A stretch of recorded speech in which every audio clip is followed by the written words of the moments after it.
Hello, everyone. I forgot to uh unmute my mic. All right.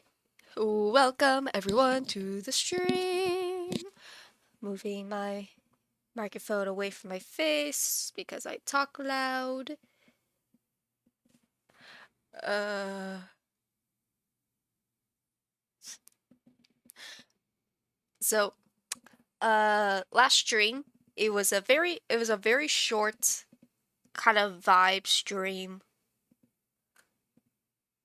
Uh I just wanted to stream because I hadn't done it for a while.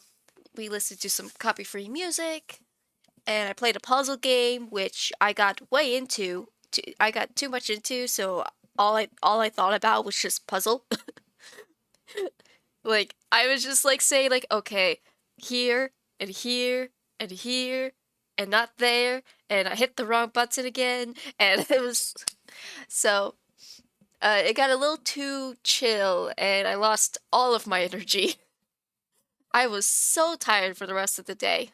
Like, uh, sometimes when I get overwhelmed, my body's response to stress is to just sleep. So I get uh so I just knocked I just knocked the crap out. I was gone. So but I have a lot more energy today. I started cackling earlier, so I thought that was a good time to be like, yeah, this is a good time to go and start streaming. Um, so we're gonna go back to Pokemon Mystery Dungeon. We're gonna continue that grind. We're gonna do some jobs. We're gonna get some more levels. Maybe explore some of the other dungeons that we haven't done yet. Um, I want to try to work my way up until to going into that Ho-Ho fight again. It's just 60 levels is a lot, just resource wise. And when we finally got there, we got our asses handed to us, which was no fun. Like we didn't stand a chance. So, my plan is that we're going to do some jobs, increase our rescue rank. We got another 2,000 like experience points to go in that. Um, I don't know what ranks above gold. Uh, Platinum maybe is what I'm thinking. But I want to hit that goal because if we go up a rank in the rescue team, then we'll get more inventory space, which I think would be good for being able to bring more items to help us last longer. So we're gonna do some jobs. We're gonna level, collect our resources, and hopefully, maybe this stream, maybe some other stream, we can get back to Ho Ho. But until then, Mystery Dungeon time! Also, I was thinking about something. Do you guys like the the overlay? Like I know it's definitely it's good for when we're just chatting, you know? It's very good for when we're chatting, but when we go to the game, do you want do you want the game to be full screened? Is that something that you think would be better um than just looking at the overlay the whole time? I don't know. I haven't decided yet. But I think I always have to do. I swear I end every stream like already doing all of this, but I'm doing it again anyway. Just gotta check. Okay. I think we're good here. I'm gonna check the jobs, see, do we have 40 jobs? No, okay, what jobs can we take? All of these suck. Ooh, we got some A jobs. Sure, let's take those A jobs and we'll take a B job. We got Sheen Guard. I've on a mix. I've been in a mix of streams that do both, so either or is fine with me. It's mostly your preference, I guess. All right. Uh, Thank you for that feedback. Good to see you. Is it Sean or like is it Sheen? I don't know. I don't know how to say your name. I... Sean. It's Sean. Okay. Well, welcome back, Sean. It's good to see you, buddy. What am I doing? I just ran out there. Let's see. I got Oranberry's invitation. I don't know why I'm highlighting things. And Bingo was his name. B-I-N-G-O, B-I-N-G-O, B-I-N-G-O, and Bingo was his name. Alright, so we got some apples, we got some orangeberries. One mask ether. Okay, and a tiny receive. Okay. I think that's a decent amount of food. Let's see. How many places have jobs? Okay, so it looks like 3 is our max. Which one of these do I want to do? Accepted jobs. So those are all F jobs. Which I guess I could do them. But I won't get a lot for it. Actually, can I hold that up and then... No, okay. What about the chasm? E's and F's, still not great. What about the Great Cannon? E's. The Remain Islands? Okay, so the Remain Islands is where we get some B's. Ooh, a special reward. So that's 2, 7, and 10.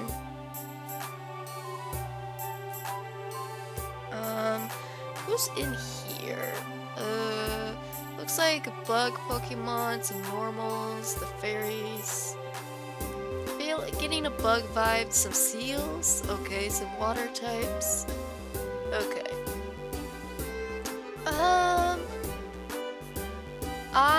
I'm feeling a flying type. I'm feeling a flying type for this one. And this is 2, 7, and 10. We're gonna do this one.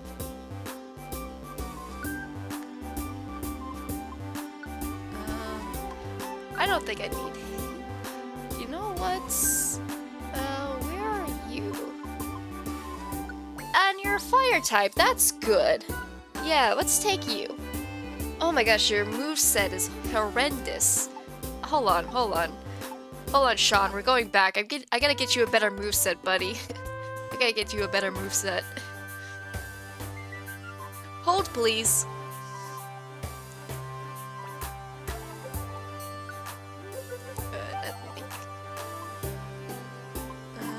Let's see, what can you remember?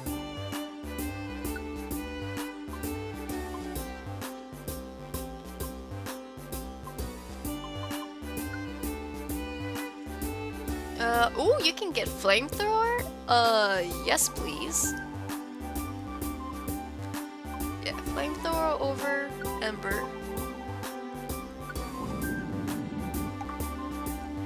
You know, I never understood why it's Gulpin. I feel like there's other better Pokemon choices than Gulpin. I mean, it's kind of funny. Like, I just imagine he just, like, eats you. And then, like, he just goes nom on your head. But I would think, like, maybe Drowsy or Hypno would have been a better choice for, like, this shop than a Gulpin. I don't get the logic. Yes, you got a little eaten, it's okay.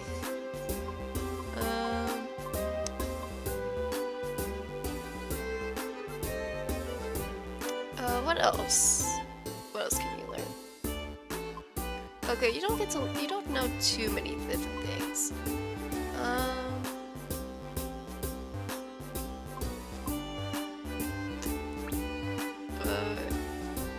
It even damages a faraway Pokemon and also damage.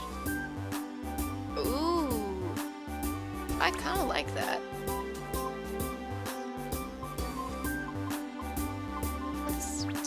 It damages an enemy.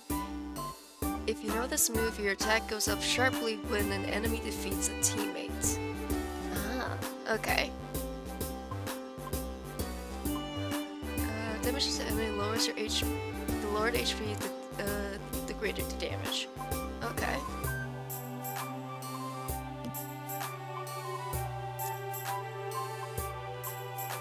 I think I like this. Oh, I hit the wrong button.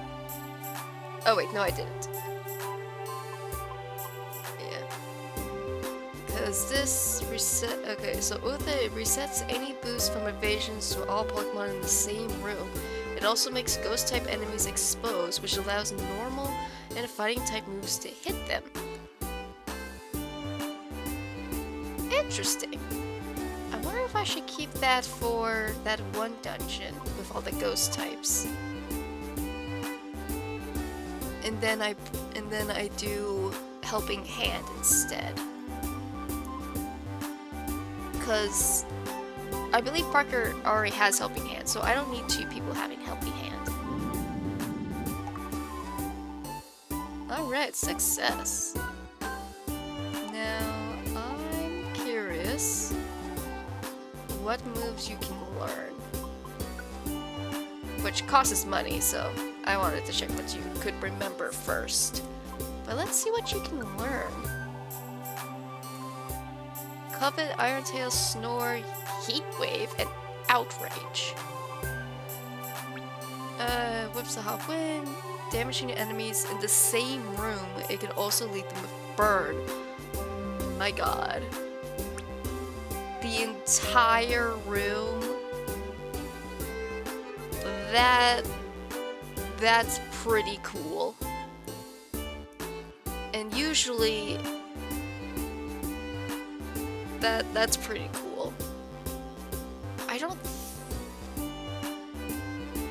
think it'll actually hit.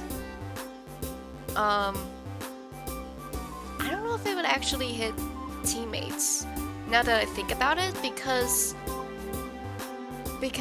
Nox has Discharge, which hits the entire room, but it never hurts the teammates. So I wonder if Earthquake actually is also not a bad idea.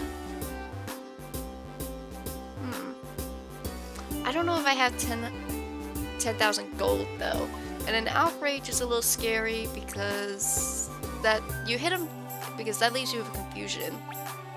I think I'll wait on that. I think this is a good moveset for now.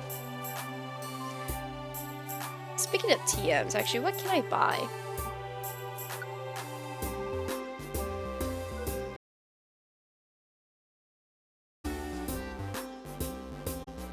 Notifications may include.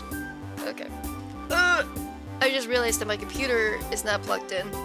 I should probably do that. The last thing I need is my computer dying on me. Okay. Do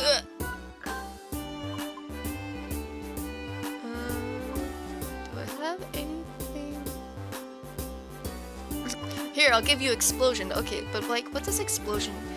If you get you'll get the Explosion condition. Explode when you attack and damage the Pokemon around you. What's the...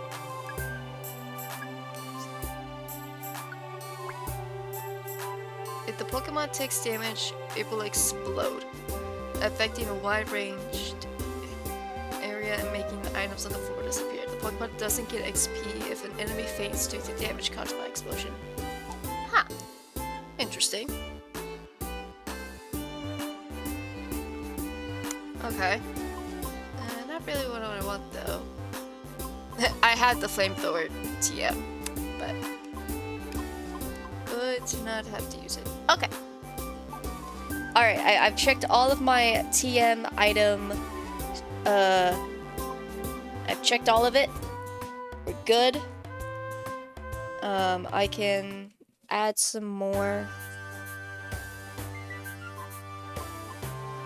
We're going...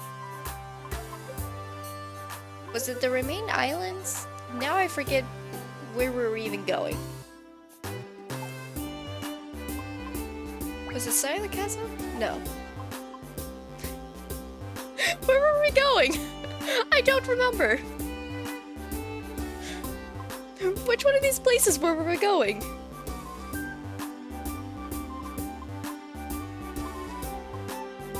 It was the islands, right?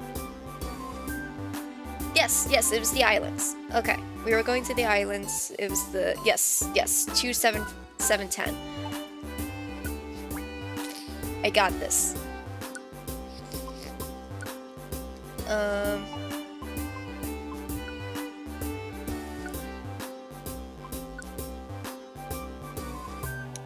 I think just to make sure, I'm gonna bring a perfect apple to eat at the beginning. I'll bring 5 of these. And I'll bring 3 of these. I don't remember how. Oh, I'm carrying 5 of those already? Sure, let's carry another 5. And. Oh, not the. Just the tiny ones. I'll bring 2 of these for each of us.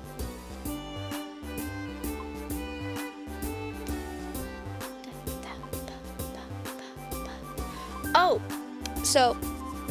I think it was like a couple streams ago, we started talking about pneumonia, which I'm saying wrong, and so, but pneumonia, I know I'm saying it wrong, but I watched the new Netflix animated movie about the shapeshifter. That was a good movie. That was like genuinely a good movie. It was fun. It was a little predictable, but it was fun, and I will take a fun movie. I don't care that it was predictable, like the villain was pretty predictable, like I guessed it in the first 15 minutes of like, oh, who was the killer? It's like, I know who it is. But that's fine. Like, and not even in the sense of like, oh, you know, it's a kid's movie, so it's fine. It's like, no. It's just, I didn't care. Like, I didn't care that it was predictable. It was fun. And because it was fun, I didn't care that it wasn't, like, the deepest, most emotional story ever. I mean, that's also not to say that the story wasn't good. Like, the story was good. It was cute. It was funny. It had a nice message.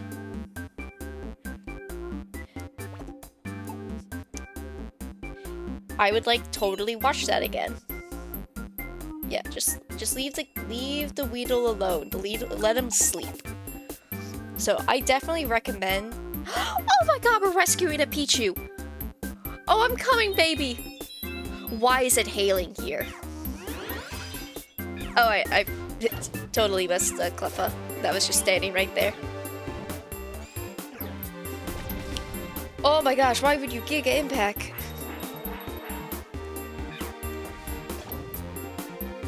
Okay, we're good. Sorry, I got distracted by favorite Pokemon. What was I talking about? I was talking about pneumonia. Who is dying? God damn it, you're dying. Why are you... Oh, that's right, because you got Giga Impacted.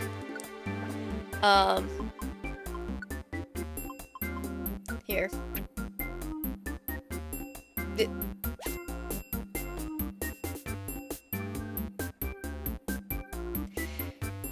Okay.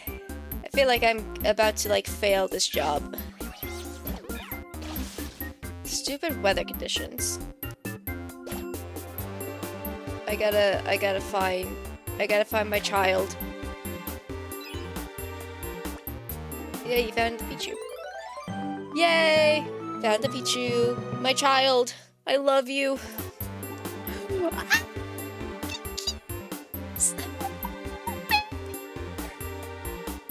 Look at my little baby boy! Look at him! Oh, I just want to pinch his little cheeks! I just want to pinch his little cheeks!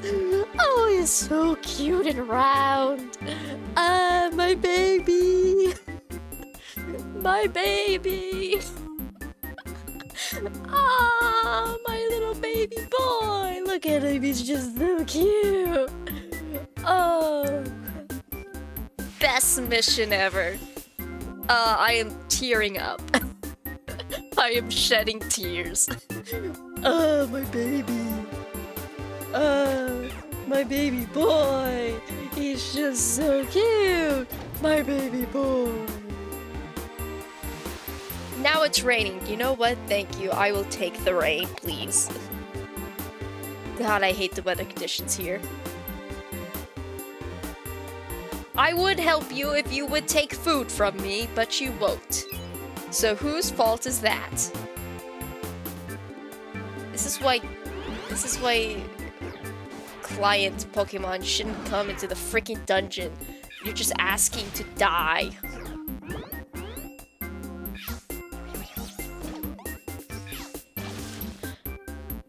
It's like, man, this is a dangerous situation that that my friend has found themselves in. Here, let me join them. We can be lost together.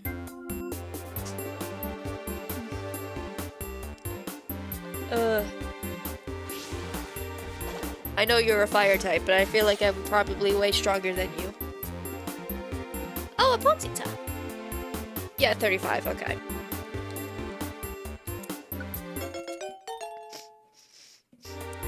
Alright. I wonder how Nox is doing. I hope that his goal of getting to all of the Pokemon is going well. Ah, dang it, I was too far away.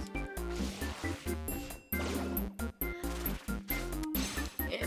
I wonder how that's going. You know what? I should probably follow him. Hold on. No, do it later. No, do it now. You won't remember to do it later. Do it now. Oh shoot, this is gonna be interesting. I have to how do I find him?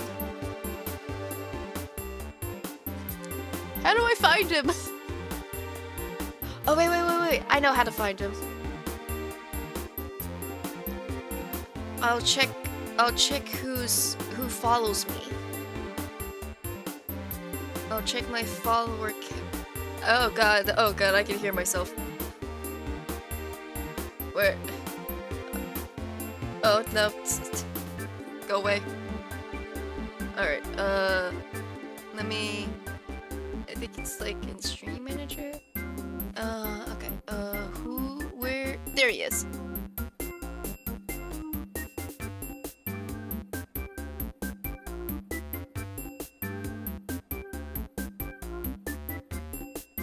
Oh, look, I like his picture. That's cool. I like the mask. Oh, he's not currently streaming right now, I don't think. Oh wait, no, is he streaming right now? No, that was a past stream.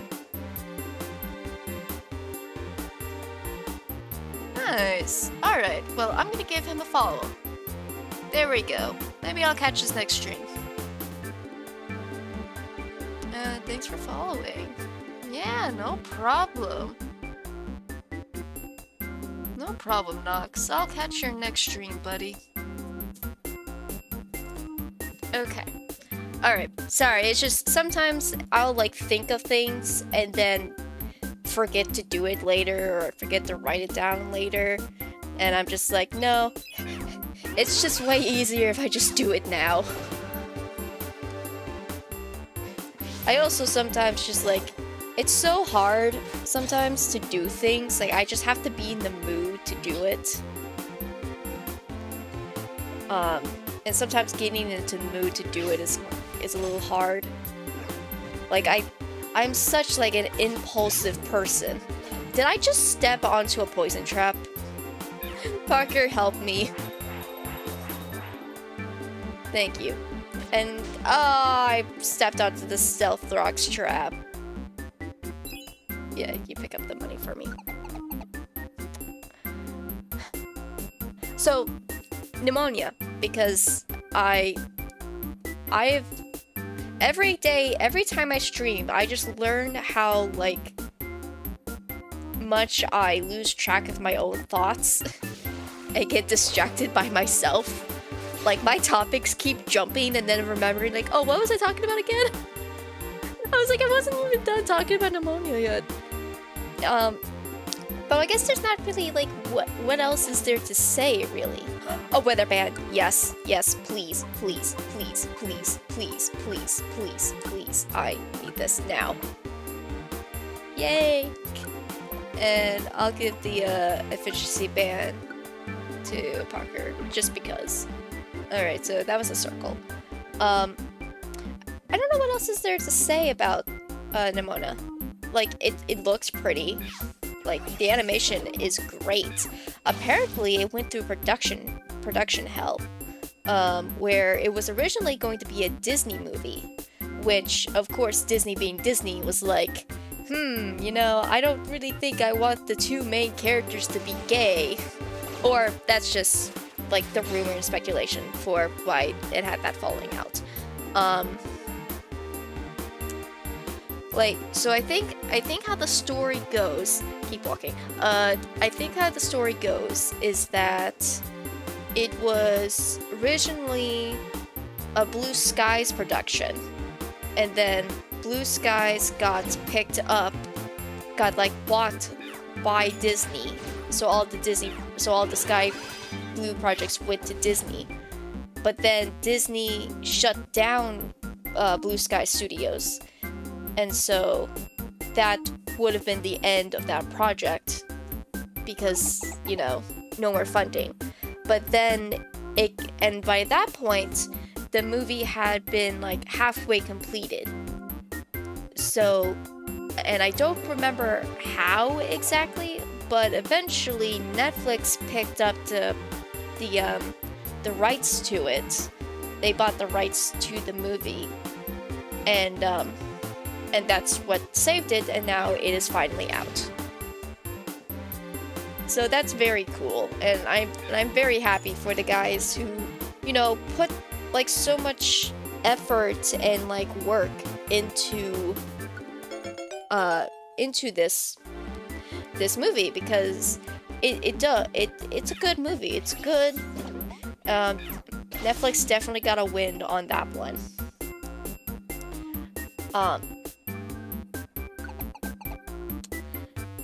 Yeah, but like I said, I love when it's like, find the Pokemon, and it's right there. It is right there. Gosh dang it, a sandstorm, really? Okay. There we go.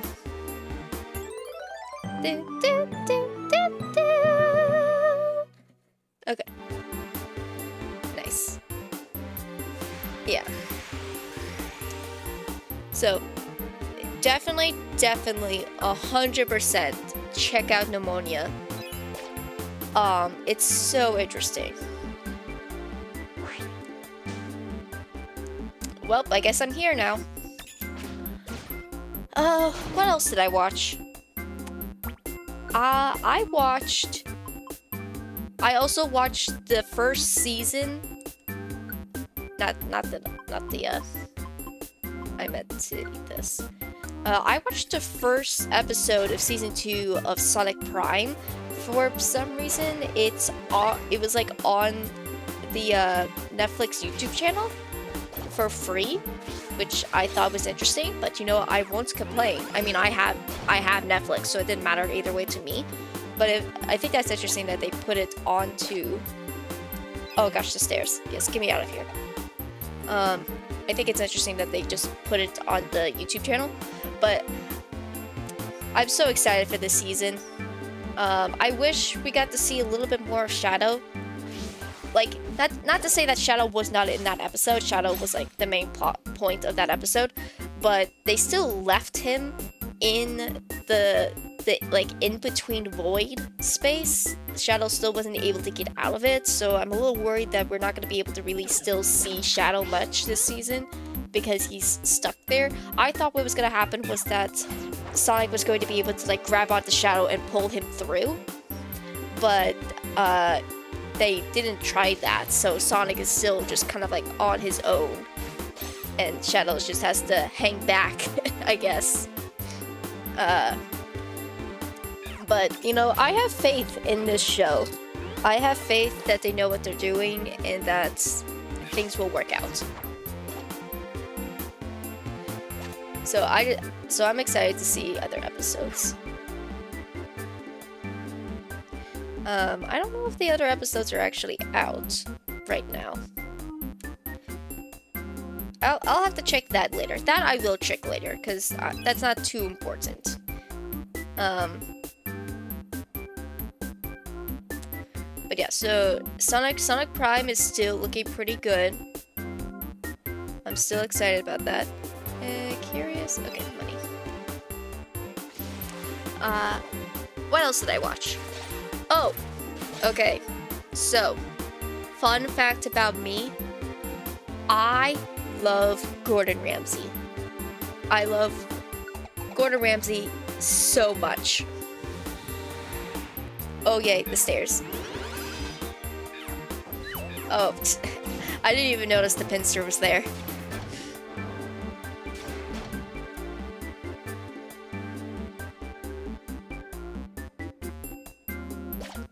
Let's see, what's this? Oh, it's a blast seed. Okay, that was not worth it. Yeah, we're going. Okay. I love Gordon Ramsay so much. I discovered Gordon Ramsay in high school, and I can't remember what I saw first. Like, what was my first introduction to Gordon Ramsay?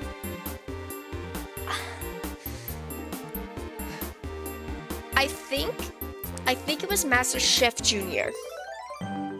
Is that what it's called? MasterChef Junior? I think it's MasterChef Junior. Because Gordon is just so sweet in that. It's just so sweet in MasterChef Junior. And even like MasterChef, he's pretty sweet. Like, everyone sees like Hell's Kitchen. They see Hell's Kitchen, they see Gordon constantly screaming in people's faces and insulting them, and they think that he's like this huge major jerk. And it's like, no. He not a huge major jerk. He cares about his cooks, he cares about the customers. He doesn't take the bullshit. Like, he's like, I know bullshit when I see it, and I'm not going to let it stand. Like, he would, like, if Gordon ever, like, met a Karen, he would shut her down. Which, like, he does. Like, there's like, an episode of, Hell's Kitchen where, like, some customer came up to, like, the cooking area to complain about the food, and he just shut her down and told her to leave. Like, he's respectable, but he's really stiff. Like, you cannot push back against him. Like, he will not crumble if you get in his face. And I kind of respect that.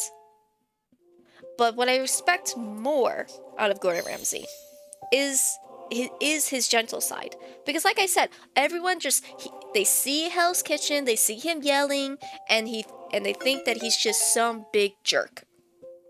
And he's not. Like, you see him work with children, and he's the biggest sweetheart. Like, he's so nice and so sweet. Like, he knows how to talk to children. And not even in the sense of, like, he also doesn't talk down to them. Like, he still gives them respect, and, like, but he knows, like, he needs to be softer with him. He can't scream in their faces because that just terrified them. So, he's really nice. And, like, really nice and really patient. And I think what is the perfect balance of Gordon showing that he cares and also not putting up with bullshit is Kitchen Nightmares. Is Kitchen Nightmares, which I have been, like, binge watching with a friend of mine every week. We're currently almost done with season 2 of Kitchen Nightmares, because he's there because he wants to help, and he cares about the people there, and he cares about the customers. But a lot of times,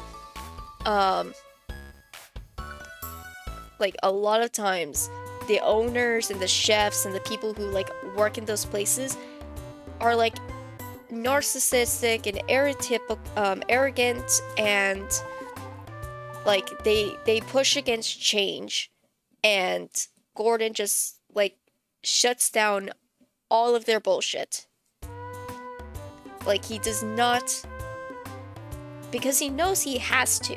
He's like, if I don't push this hard, they're not going to get it. And so like every episode, they are the owners always talk about like there's always like this like ride that an owner goes on when it comes to how they feel about Gordon Ramsay. You get the beginning of the episode before Gordon gets there, where they talk about how like, oh, Gordon's gonna come and he's gonna help and I'm so excited to see him. And then and they always believe that like he's gonna come there and tell him that like they're doing everything right, because that's what they want to hear. Like they want to hear that they're doing everything right, that the problem isn't them. And every time it's always them. They're always the problem. Either they don't like, either they're arrogant. If Gordon had come in and said that like, and had been like wishy-washy and was like still trying to like respect their feelings or like tried to make them feel good, nothing would have changed.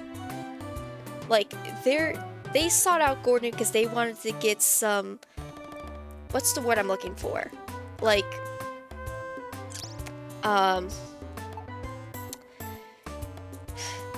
they wanted to feel like they were still doing good. Like they didn't want to take responsibility themselves. And Gordon says, no, it is your fault. You need to come to terms with that, or else you're going to fail.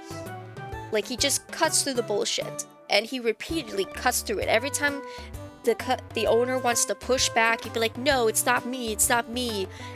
Gordon's like, no, it is you, and if you don't change, you're going to fail. And so they start with like really excited that Gordon's gonna be there, and they always and then once Gordon comes and he looks at the place and he tries the food and then he starts tearing into them, suddenly now they're like, oh, Gordon is an asshole, he sucks, he hates me, like he's just out to get me. Now they're not defenseless, they're defensive.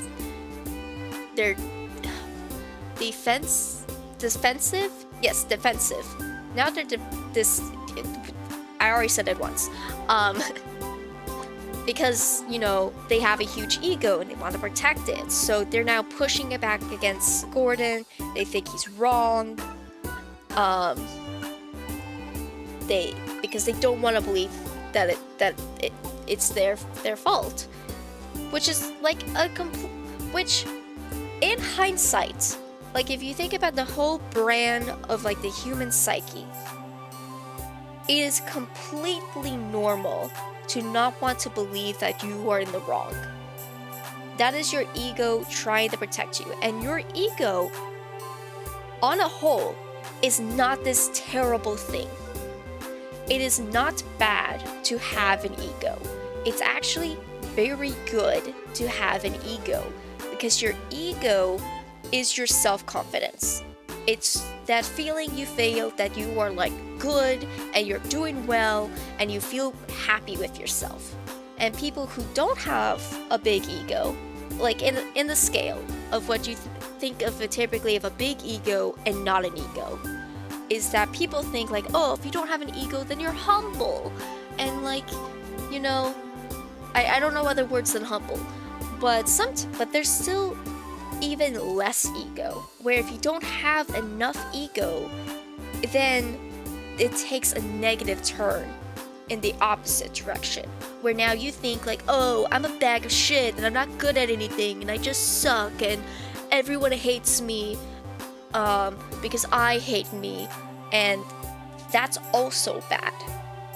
So you have to hit that middle ground where you do feel good about yourself. You feel good about yourself, and and you feel good about yourself and what you can do, but also not to the complete other side of the scale where people typically use the term egotistical, where you then shut down any criticism. So it's definitely a balancing act.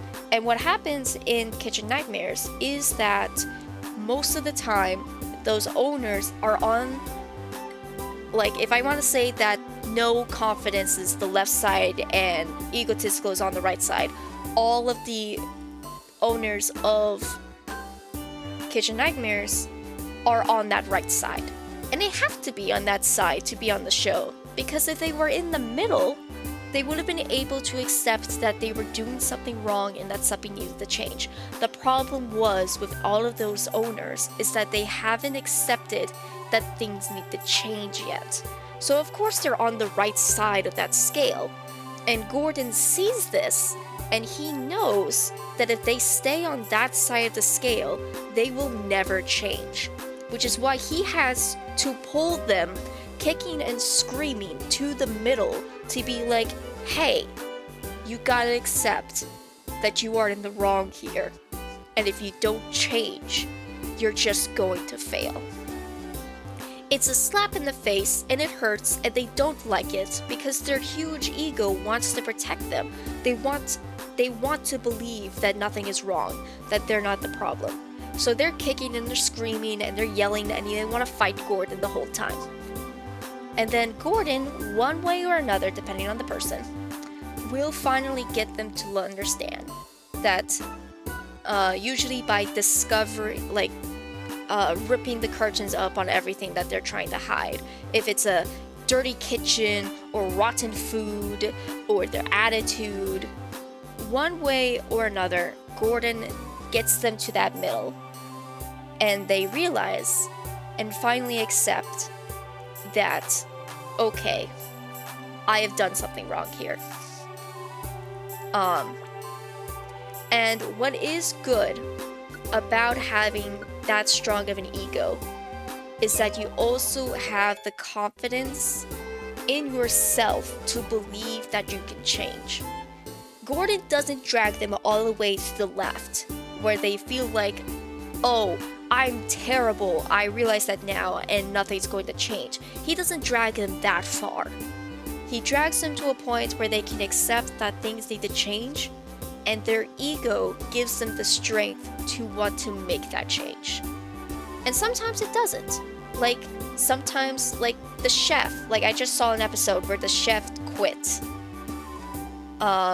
Because he didn't want to change. Or the chef had to be fired because he didn't want to change. He wasn't ready for it.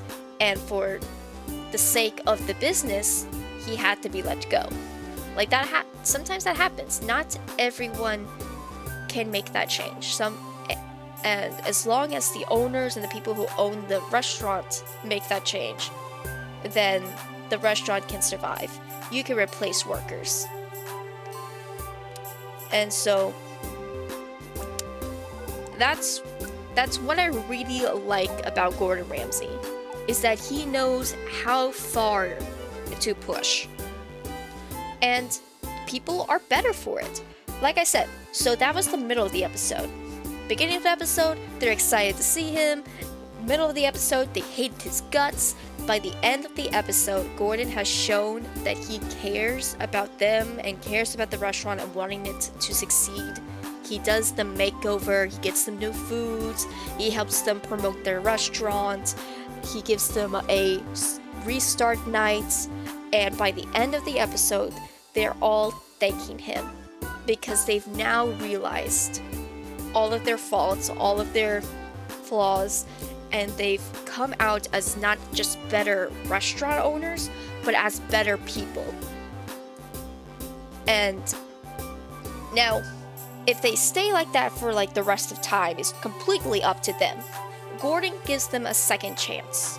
And if you see articles, you probably read that restaurants still end up closing, which could be a matter of if they were able to bounce back in time, or if they just didn't want to work the restaurant anymore, or some other thing. Like, I think, but even if the restaurant closes in the end, I still think that that impact that Gordon gave to those people will last forever. Like, they will always remember, like, Gordon helping them and realizing their flaws. And if they are truly wanting to change and be better people, then I personally believe that they can. So that was probably my very long rant about Gordon Ramsay. He is a treasure to this earth, if you know it or not, and I want to meet him so badly. I just want to give him a hug. I also want to eat at this restaurant. I've never had a beef Wellington. I want one so badly. My sisters went to a Gordon Ramsay restaurant because they live on the West Coast, and they got to have a beef Wellington, and I'm so jealous. I am so jealous. I wanted that beef Wellington so badly. One day I'm going. One day.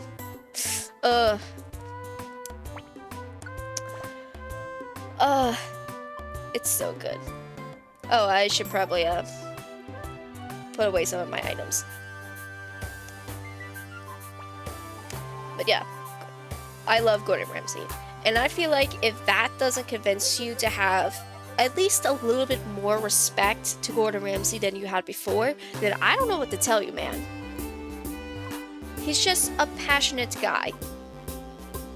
But, so like, just don't judge a book by his rage compilations on Hell's Kitchen. He's, I believe it's stated somewhere that Gordon explains that the reason why he's so hard on the contestants in Hell's Kitchen is because he expects them to be professionals. Like, when they come in, these are restaurant owners. Like, these are people who are in the cooking industry, and they're here to compete to show what they're made of. So when they make mistakes, it pisses him off because he expects better. Like, he holds high standards. He holds high standards to those contestants. Like, and I don't think that's a bad thing. I don't think it's a bad thing that he holds them to high standards. I think that's showing them way more respects to be like, I expect you to be the best. You say that you're the best. You need to prove it. And if you don't, I'm going to tear into you. Like, oh my gosh, the one time when one of them didn't cook a chicken properly, like, the chicken was still raw and it almost went out to a pregnant woman, and Gordon lost his shit. He's like, you wanted to serve raw chicken to a pregnant woman? Like, you don't feed raw chicken to anyone, but a pregnant woman? He lost his shit, because that is unacceptable for, like, any cook, never alone people who try to claim that they're the best of the best. So yeah, he's his angriest in Hell's Kitchen. I would say his second angriest is definitely Kitchen Nightmares, because it's definitely very rage-inducing when he gets to those restaurants and they're super dirty or just rotten foods. I think Gordon said that he had to stop doing Hell's Kitchen because he kept getting food poisoning. Like, it was rancid. Like, what he was putting his body through.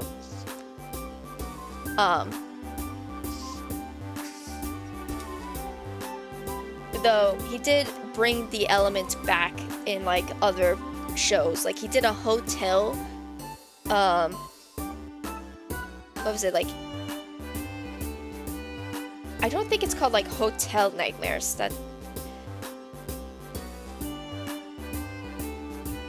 I don't remember, but he had a hotel version of Hell's Kitchen where he went to different hotels.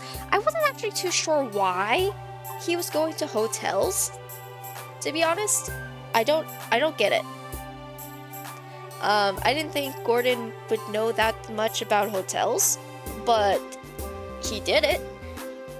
And then more recently, and I say recently by like a few years ago, he had a show that was called like Hell on Wheels, where he did Kitchen Nightmares, but instead of doing it for a week, he had 24 hours to change a restaurant. Like, these people had 24 hours to get their shit together. I haven't seen too many episodes of it though, so I can't really say too much about the show. But yeah. Then he actually has a new show out right now, which is called Food Stars, where it's a competition where it's a competition where like starting up businesses are competing to try to get like a sponsorship and like prize money to help like expand their business. And so Gordon puts them through challenges that tests their abilities to be business owners, to see who he should invest in. And the next episode of that, episode 6, actually comes out tomorrow. No, I'm not talking to you, Siri. Yeah, the next episode of episode 6 comes out tomorrow. They skipped 2 weeks, which I thought was weird. I don't know what happened there.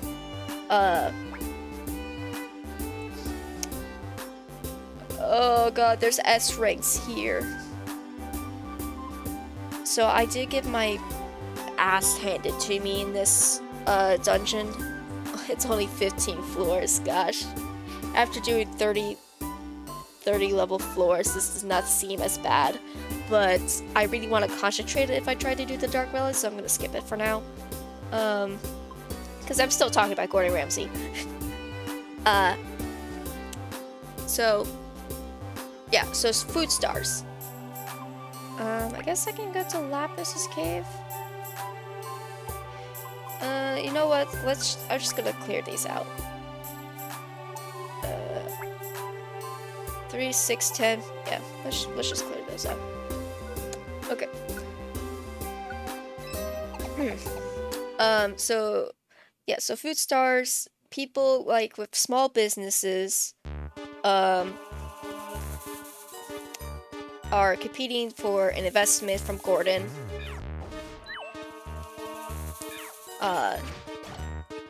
And my goodness, are some of them just really bitchy.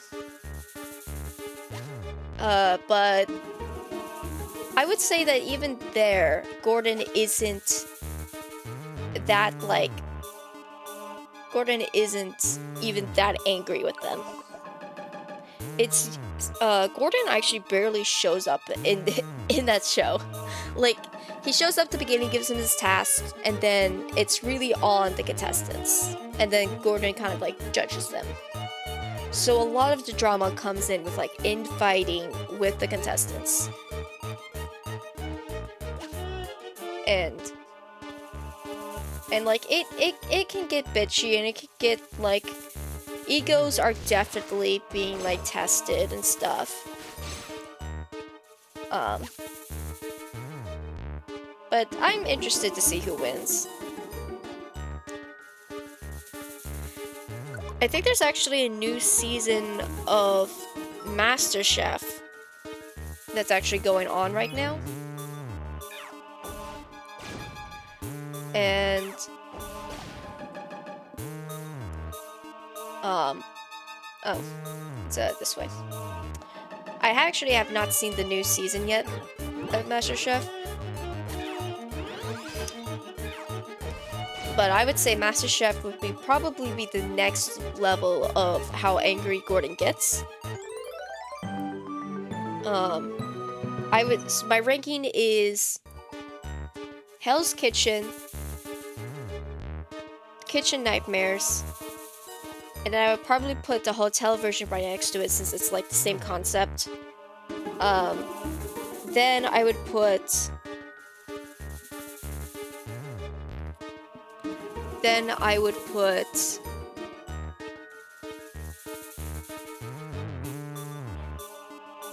and probably the 24 hours on wheels or whatever that show's name was called, since those are all like the same kind of premise, so I feel like he would be the same level of angry. Then I would do then I would probably do MasterChef. Then I would do Food Stars, and then I would put MasterChef Junior at the bottom. Like, he does not yell at the kids. Because, you know, you can't really yell at kids. They're too emotional. They don't understand. You need to comfort kids. And I do really like that Gordon has the patience for that. Gordon has so much patience to have to deal with all of that bullshit from the adults. Like, this man has patience for days.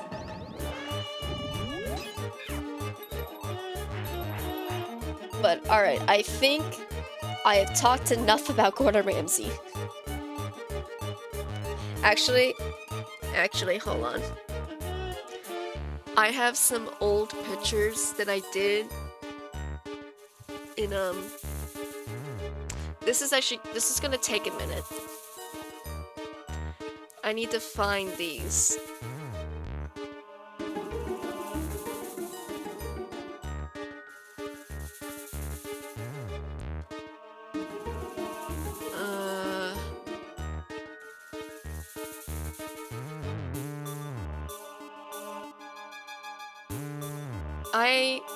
So,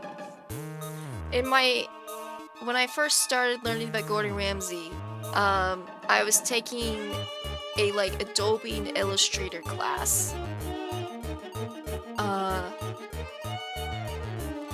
was taking like an Adobe Illustrator class, and so for some of the assignments, I was using Gordon as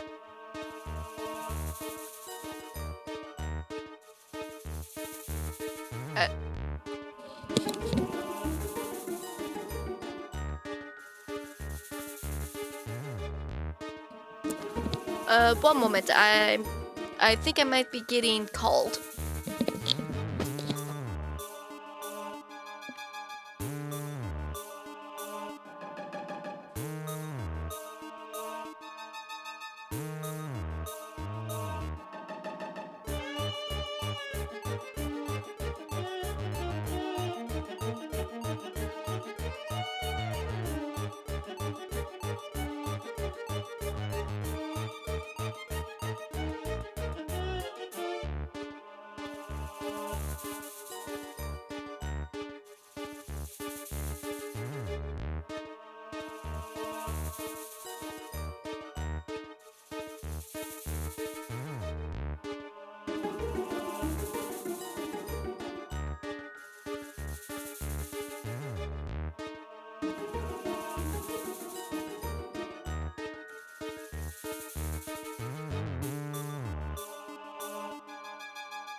Oh my gosh, I'm so excited.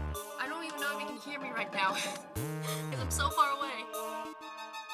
I'm so far away. Oh my god, oh my god. I'm back. Oh my gosh, oh my gosh. This is... Okay.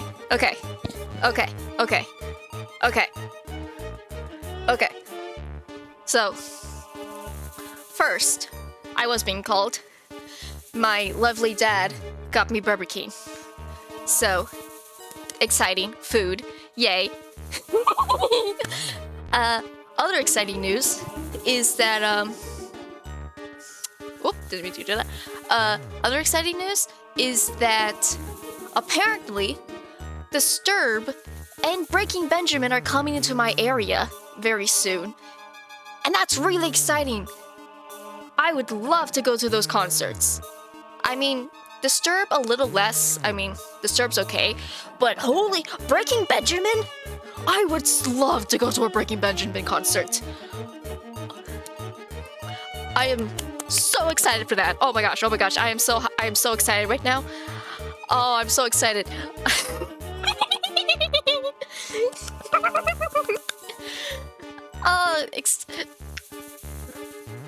Okay, what was I even doing?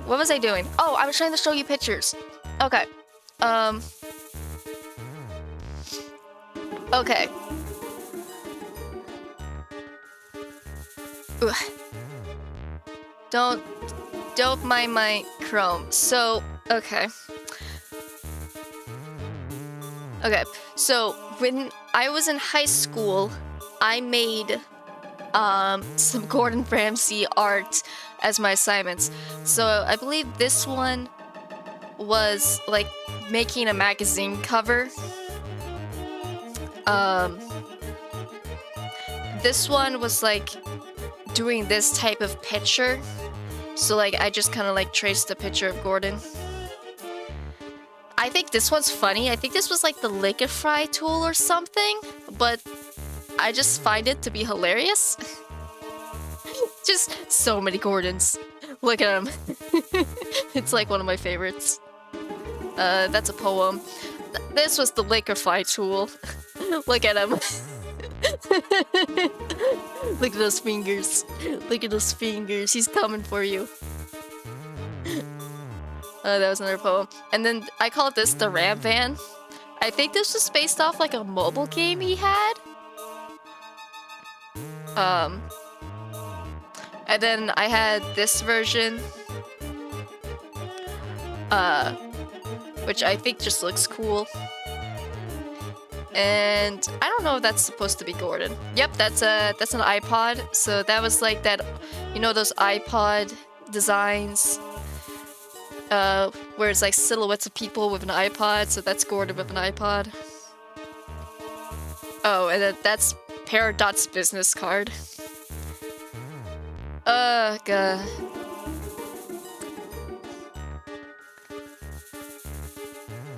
Okay. I don't need that anymore. Okay. Alright, so that's what I just wanted to show that, but oh my gosh. I have food. I might be going to a concert, who knows? It's a good day. It's a good day to make it a great day.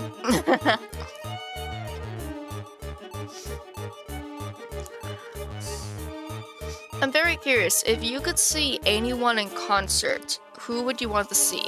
Because I personally, if I was like, I will give you, like if someone walked up to me and said, I will give you free tickets to a concert of any artist you want, and who would it be? I would say AJR. I think an AJR concert would be so fun.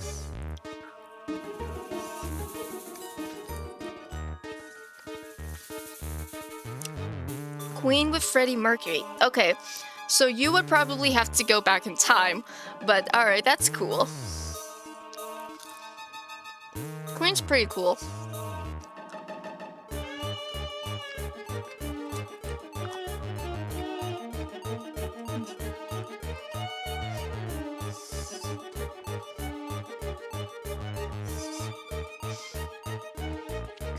Okay. Let's try to make some more progress. Do you have a concert you would go to for a person who's like alive? Like something that's actually possible? Like who's your second choice? Okay. Who's your second choice?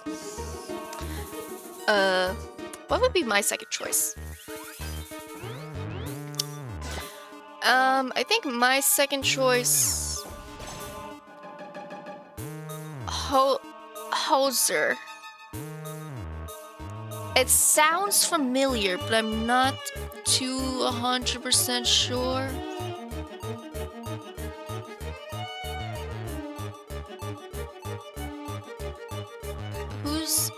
Who's Hauser? He did Take Me to Church. Oh, okay. Take me to church. Okay.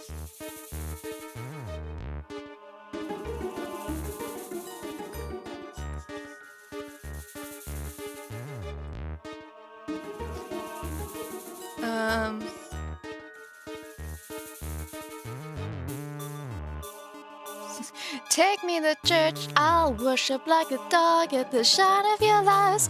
I'll tell you my sins and you sharpen your knife. Offer me the deathless death. Good God, let me give you my life. Yep, that's a good song. I actually do have a little tiny playlist of copy-free music. It's like 21 minutes long. Thank you, Sean. It's like 21 minutes long, but it's totally copy-free. I played the last stream. So if we are interested, I can play that. Let me just set it up real quick.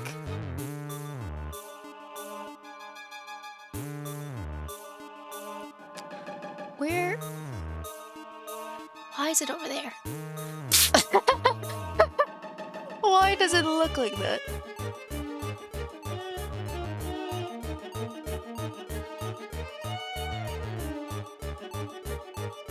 Go ahead. Alright, hold on. I had this all set up last time, but I guess I have to do it again.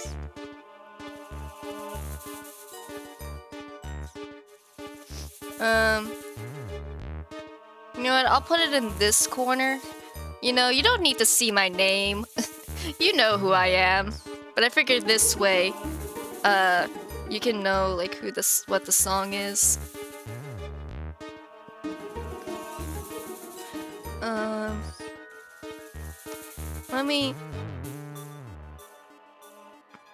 Let me lower that.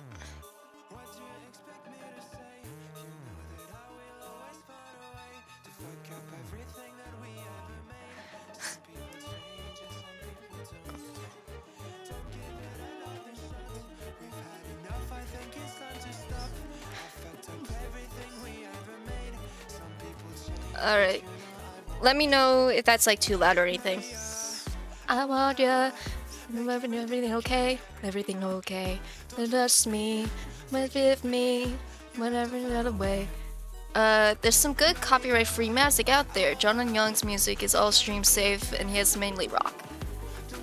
I think I remember you saying that. I haven't gotten a chance to like really sit down and listen to his music. But I found a website that hosts his copyright-free music. In fact, I actually, to be able to use it, I have to put it in the description. So, if I go to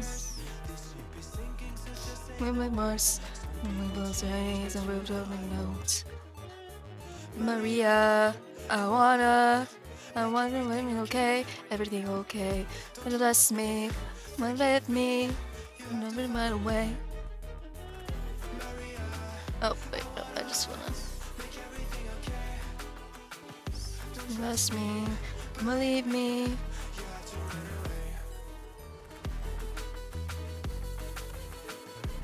Yeah. If I scroll down... I have credits. So this music's provided by NCS.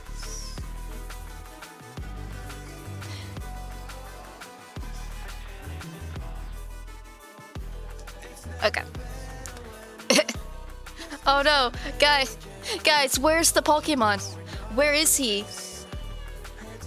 Gosh, I think we're gonna have to search the entire floor for this Pokemon. I feel like Dora the Explorer, where Dora's like, "Do you see the castle? Can you point at the castle? Can you point at where the missing Pokemon is? Can you find our client? What? Is he here? No, that's just money. Can you find him?"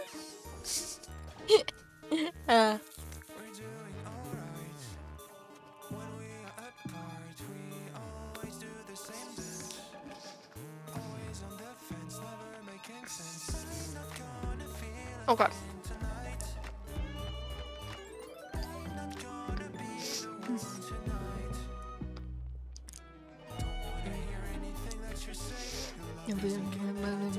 Play.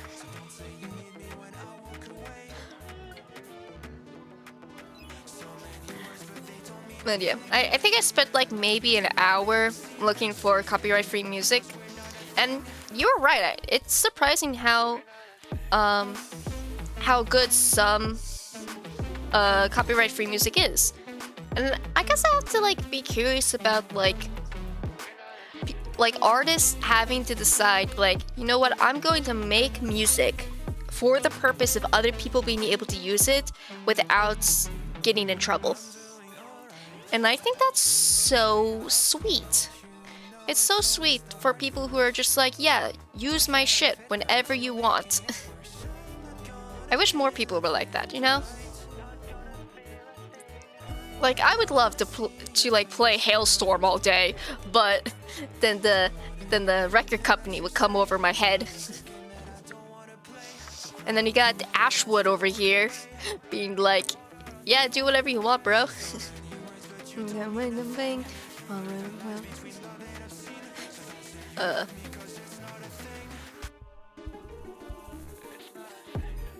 Where? I completely missed it. It's all south. Oh, they're all sleeping. Isn't that cute? Growlithe, leave them alone. Let them sleep. Yeah, that's John's vibe. He says if his label ever copyright strikes someone, he will fight them. That is so sweet. It's not like for the artist to be like, no, let people listen to my music, man. That's so sweet. Here, I'll write his name down. I'll write his name down and I'll look into him later. Maybe I'll add some of his music to my playlist.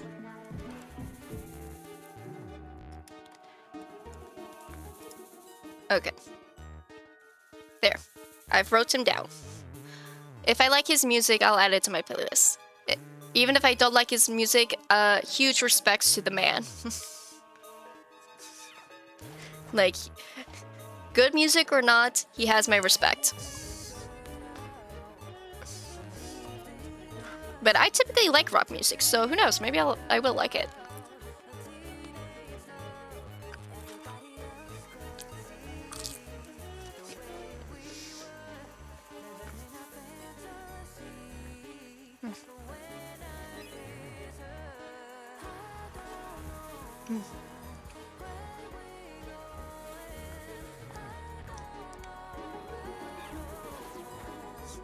This is him.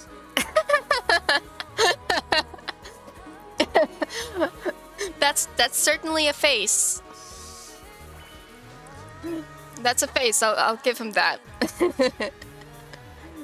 I don't know how to make emotes.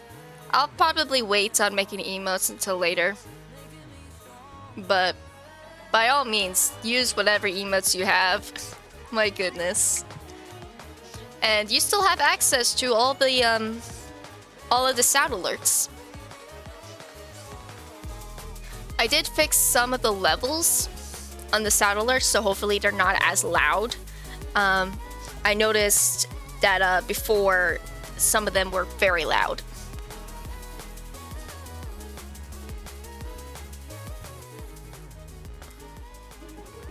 So hopefully I fixed that problem. Excuse me.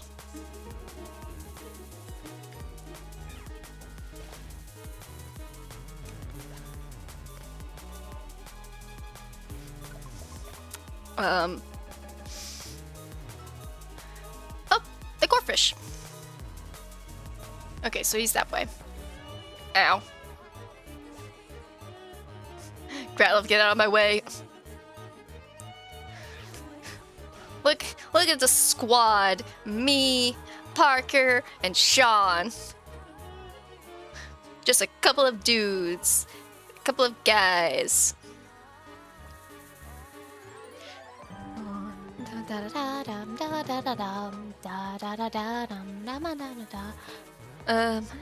want to change from species was, let's see, okay, we'll find some pretty, but mainly because I wasn't sure how the rainbow switch was going to play out. Caleb's and being placed was supposed to be this. Oh,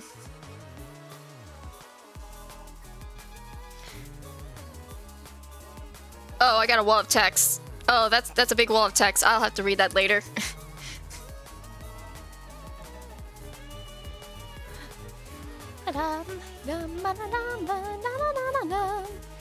Alright. Another 3 jobs done.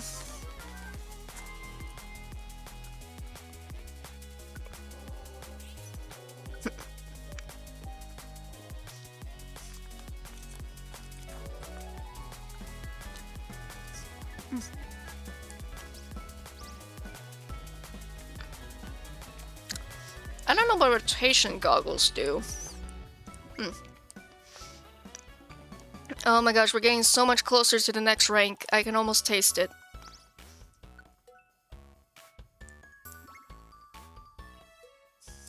I can almost taste that sweet, sweet rank.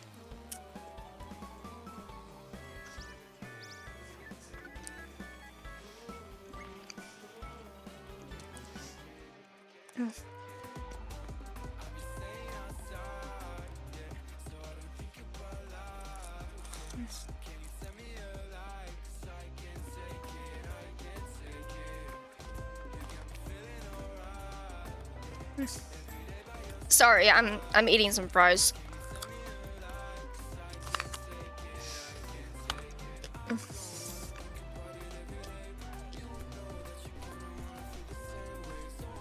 You know, that has to be gross, right? Like, he puts the mail in his mouth and then he spits it back out. I feel like any paper would just be really wet and soggy. Like, are they using like water resistant paper?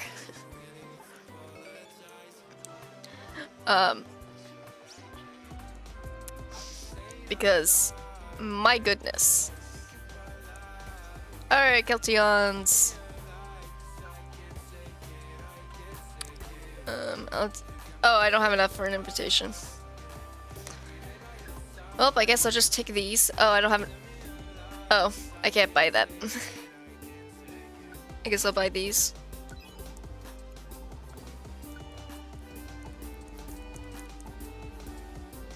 I'm still looking at that face of Jonathan, of him. He looks like either he's scared out of his mind or he just wants to eat me. You know? Ah, gosh dang it. I will say, I feel like they're a little... The controls are a little slidey, you know? It makes trying to talk to certain people kind of hard. I'm very curious. What's Skydrop? You'll get the Skydrop condition. You live in You'll lift the enemy into the sky and then drop the enemy during the next turn. Okay. I don't think I really like that because if it takes both of them, then that means that no one else can attack them, probably. And so that just slows down combat. So I don't like that. Rock Slide? Rock Slide might be okay.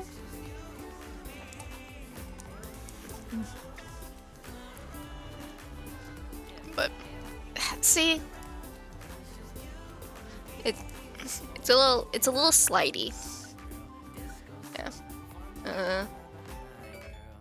Woo, got an Oranberry. Alright, let's lower our inventory. This is why I wanted to get to the next rank, because I really hope it's going to give me a bigger inventory. What do I have in here?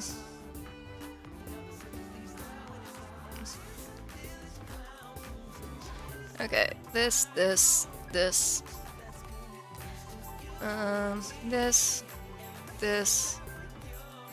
Probably these. I don't need those on me right now. Okay. You know what? I'm gonna check the evolution place. I want to see if I can evolve any Pokemon. Alright. Who can evolve? These people. Okay, all by level. I want to make sure I don't accidentally evolve someone. I don't want to involve someone with the evolution stone because that's for Parker, but I need 2 of them. I will say these evolution stones seem to be like the most annoying thing to try to get. Like having an item that you can only get in like certain dungeons possibly is just so annoying. I just want to evolve my partner Pokemon. Why is that so much to ask? I'm actually very curious. How do you get a Gengar?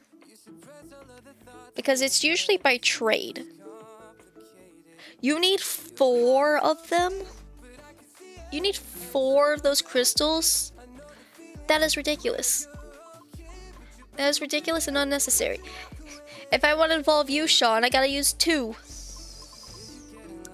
So, sadly, you're probably not going to evolve for a very long time.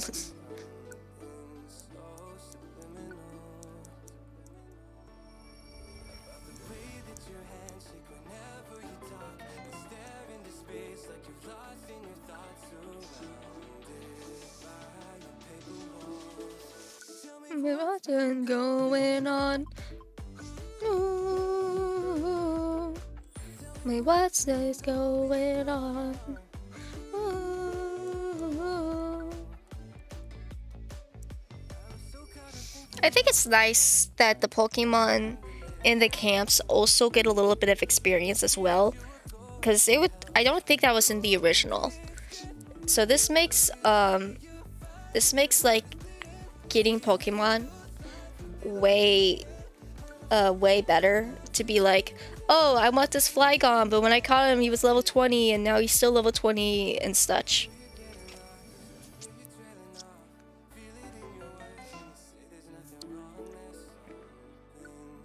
So this is good. I like this. I like that they also get HP. I guess, okay, so I could theoretically, for any like non-story important missions, which I don't think there's going to be a lot of now that I'm post-game, I can bring whatever Pokemon I want. Like, I don't even have to play as myself, but it feels wrong to not play as yourself, you know? Like, I could go into a fire volcano with only water-type Pokemon, but I feel like that just goes against the spirit of the game.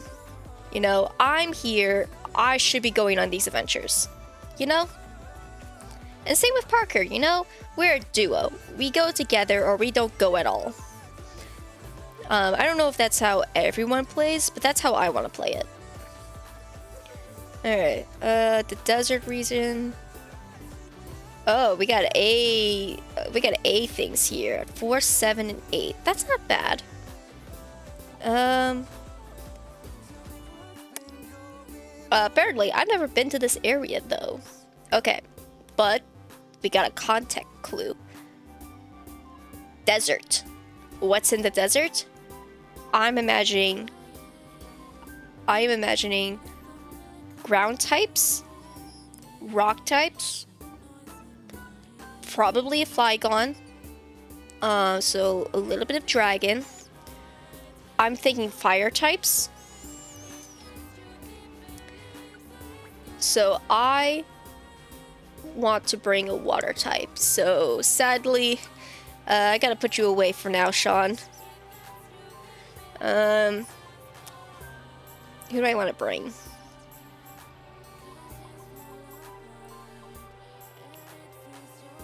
Branching evolution. I don't know what that means. What does a branching evolution mean? I know, I'm sorry, Sean, but you would get your ass handed to you.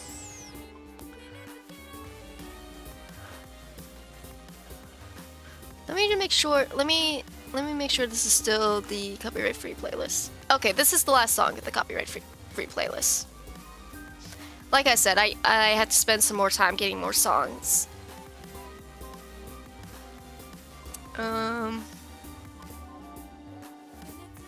Where are all my water types?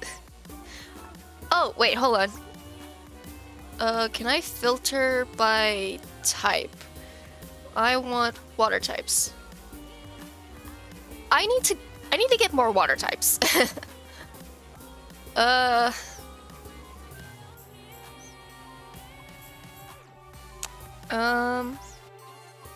are we thinking? This place is new, so I imagine it's gonna be higher up in level. So I think I might need to bring the Pun Master. Let's bring the Pun Master into this.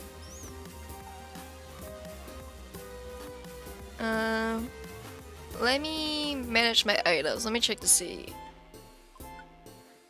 What do I have here?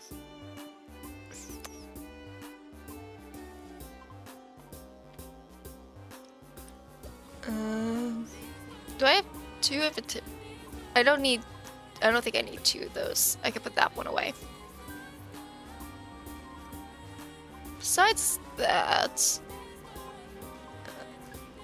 I think I'll put two of these away.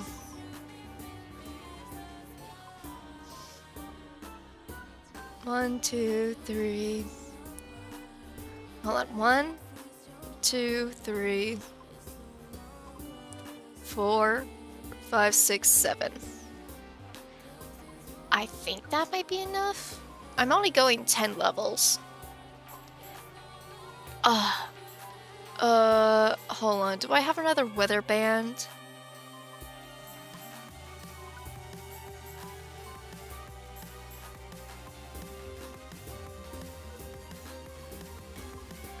Oh yeah, what are these? When equipped, it boosts critical hit ratios when you use the same movie. Oh, okay. Do I have another weather band though? Nope. Dang.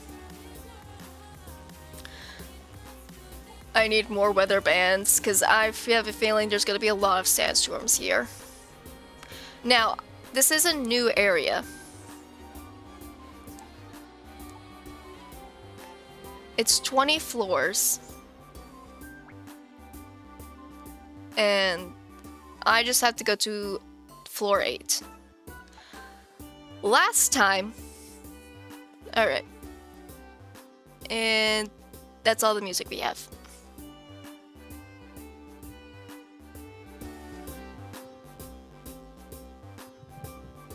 Alright. That's all the music we have. But do you like that? Do you thought that was some good music there?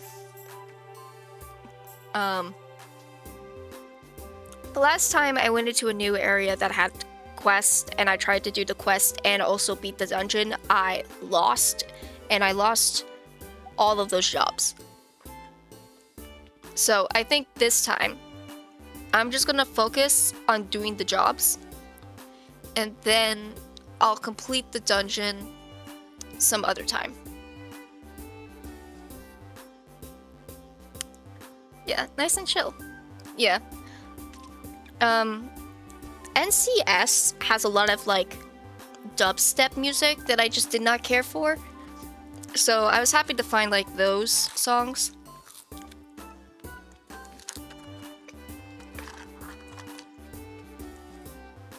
Um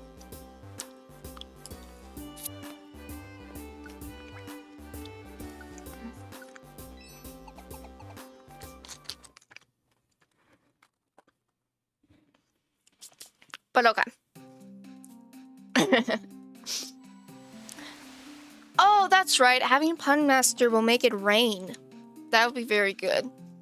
But oh my gosh, I forget how big this man is.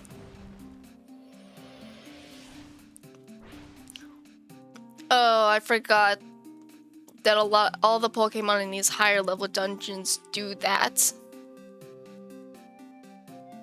Ooh, shiny. I picked up Zinc and a Null Band. Okay, Zinc is special defense. Okay, I give that to Parker. Okay. Ow. Ugh, what did I say? What did I say? Ground types. I gotta be careful about those moves. Yep, there's an Earthquake, but I was the only one in that move. Ha ha ha ha. I'll do some searching after stream to find some more music.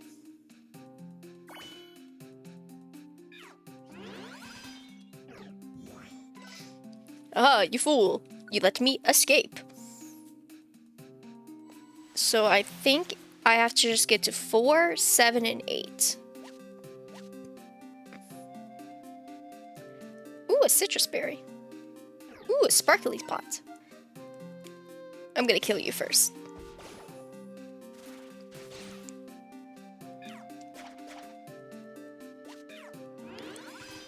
Another zinc, alright. I will say, I think I am getting better at like being able to talk to myself and having things to talk about. I don't know how long I talked about Gordon Ramsay or how fun that was, but oh boy, did I talk about Gordon Ramsay.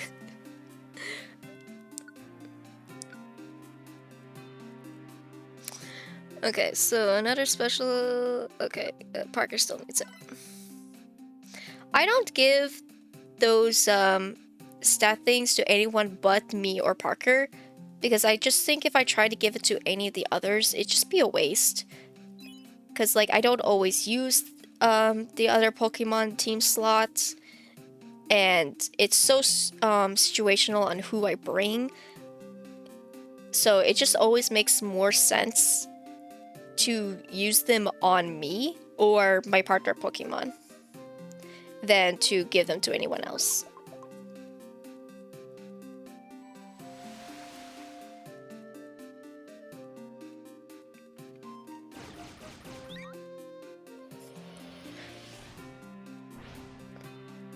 What is happening? Are they like attacking each other? And that's why?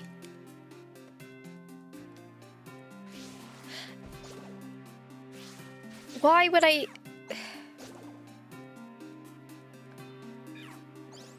Get over here. You and your stupid ability. Actually, while we're here, let's just... We'll just do that. Alright. Yep, let's just go. Okay, 4. There's the item. Okay, we can get rid of the Yappa. That's good. I think this is gonna go a lot better than the, Oh boy. And there's the sandstorm.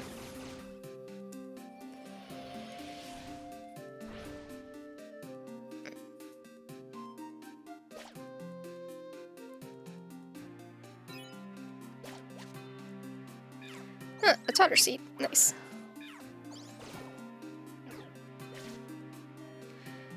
Oh my gosh. The, the god of the sea, everybody.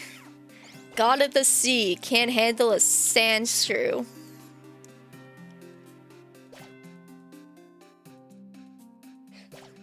Pathetic.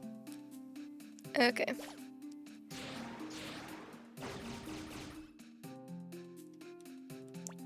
There we go.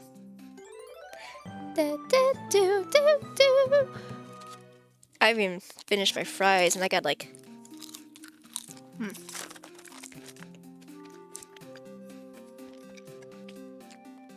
I wonder if I can play this game one-handed.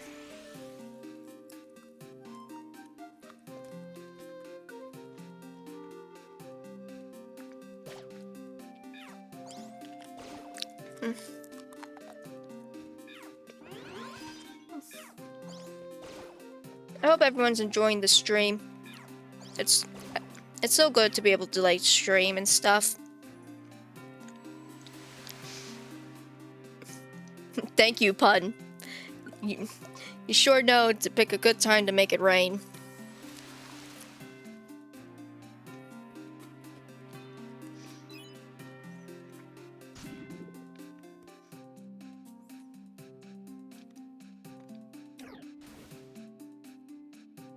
I wonder if I can, like, I can't move. Okay. Ow.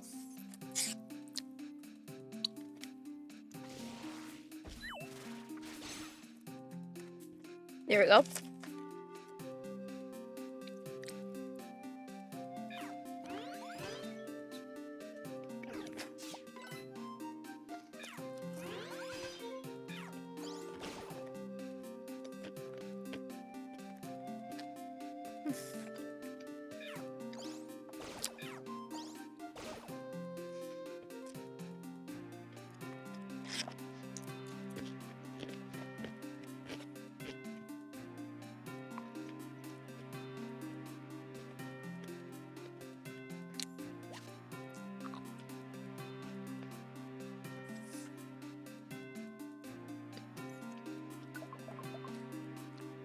Alright, we're almost done.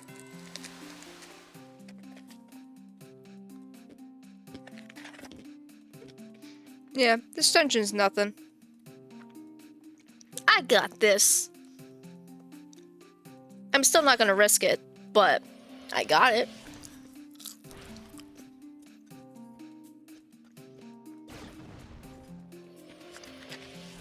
Yeah, it's like these Pokemon are attacking each other.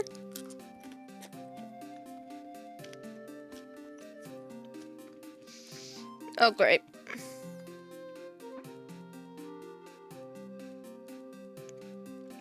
There's an... oh. There's a what mode?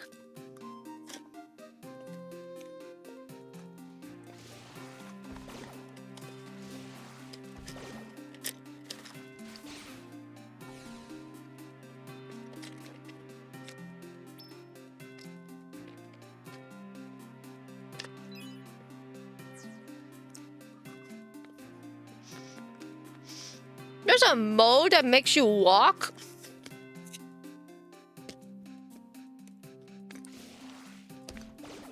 How have I never known that?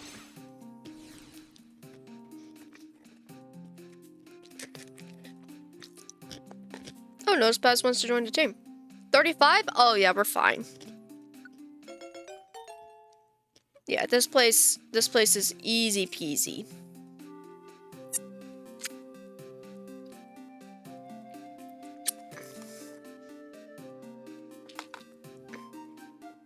Okay.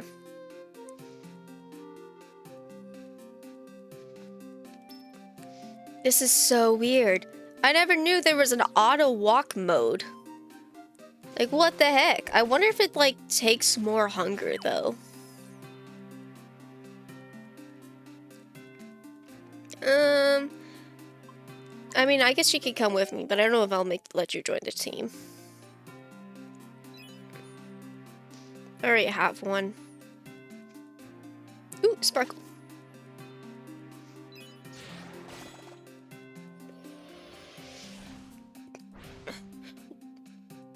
Why is there an auto walking mode though. Okay, find the Lickitung. Okay, but toolbox, look around, remove from team, status, move settings, accept jobs, others, tactical meetings underfoot. Let me check here. Let me check how to play dungeons. What's a mystery dungeon? Auto mode. Press L for auto mode. That didn't tell me anything. That didn't tell me if that like takes up hunger or not. You know what? Here, I'll test it this way.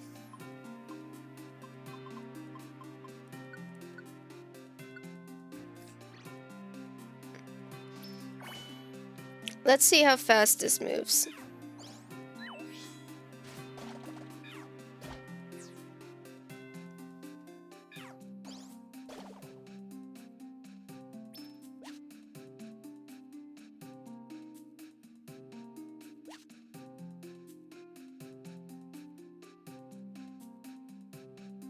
I think this, I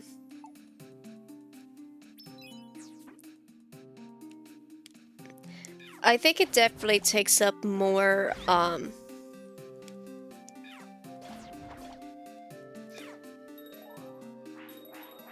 think it definitely takes up more, food, because it makes you speed through,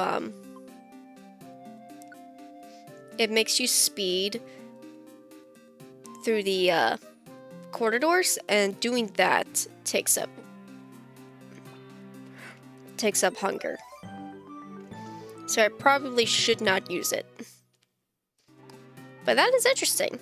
I did not know that. I did not know. What does R do then? R does nothing. Good to know. Well, you learn something new every day. I learned that there's an auto walking feature. I have to give him a max ether? Well, I mean, I just carry a lot of those.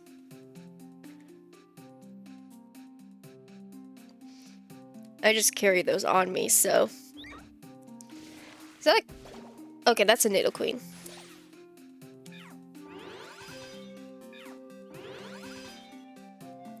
Ooh, watch this. Pachow!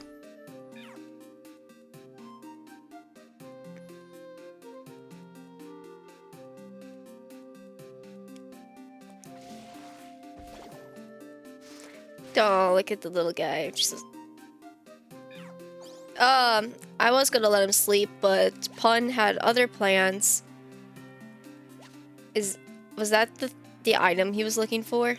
Sir, it was in the same room!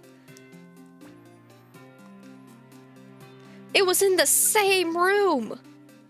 My dude! Get off your lazy butt! All you had to do was walk to the left! You call me for this shit? That is so... There may be still something ahead, but you do want... Oh, okay, so it's saying that because I haven't completed this dungeon before. And... I'm trying to think. This dungeon was 20 levels? I don't think I have enough apples to make it 20 levels. So I'm just gonna go ahead and say, yes, I want to escape. And then come back when I'm not carrying the weight of 3 A jobs on my back. Because I swear, if I died in that dungeon and lost these jobs, I would be so angry. Yeah, sure, you can join. Trappish. No, I don't want you. I already have a Trappish.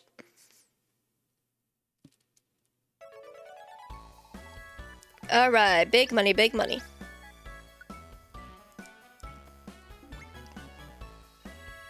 Woo!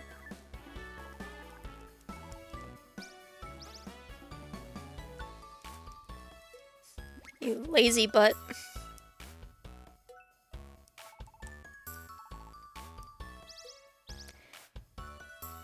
Hey.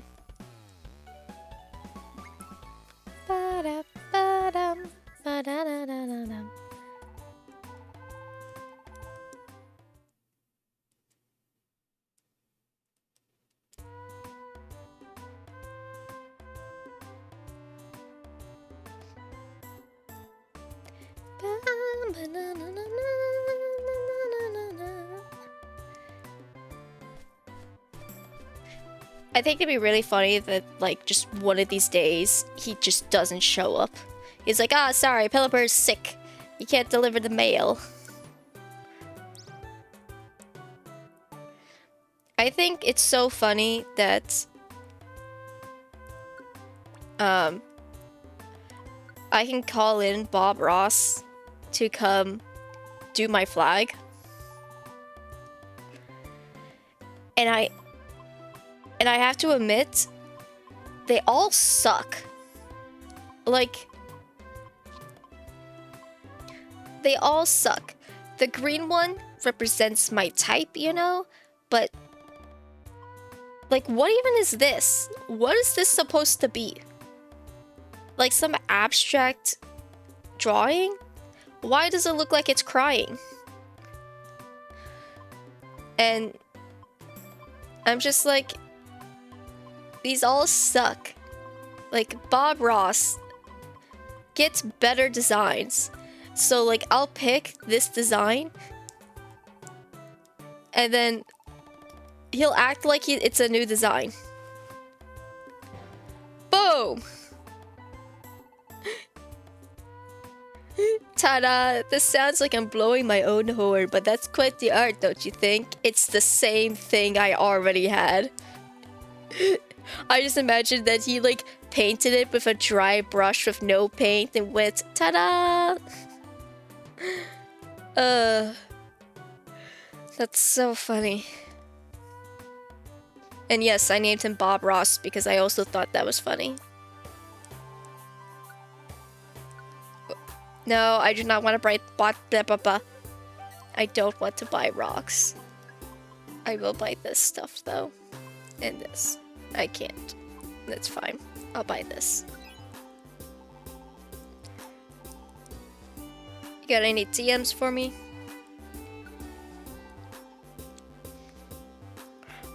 You know what? I might buy Earthquake. I'm very curious to see if it actually hits teammates.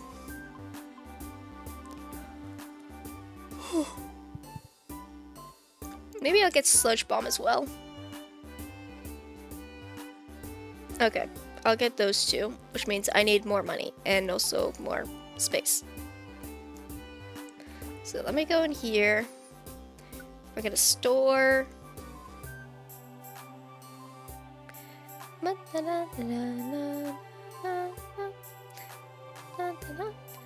This.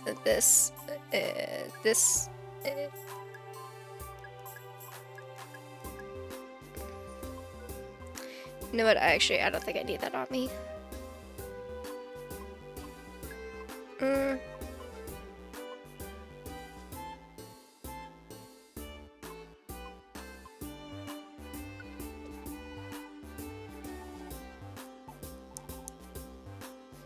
And then I'm just gonna grab all of my money.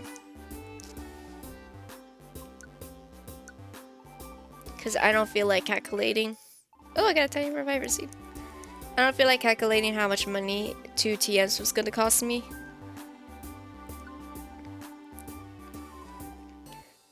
Who can learn this actually? I can learn Earthquake? Interesting.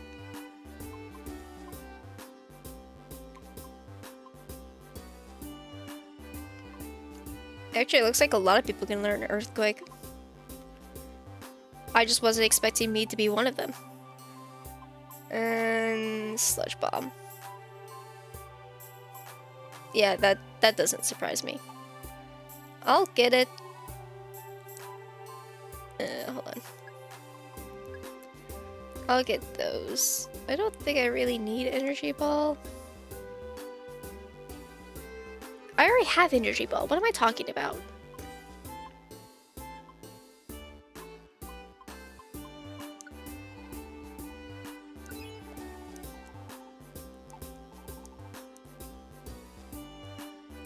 Okay, now I'm gonna deposit all this money.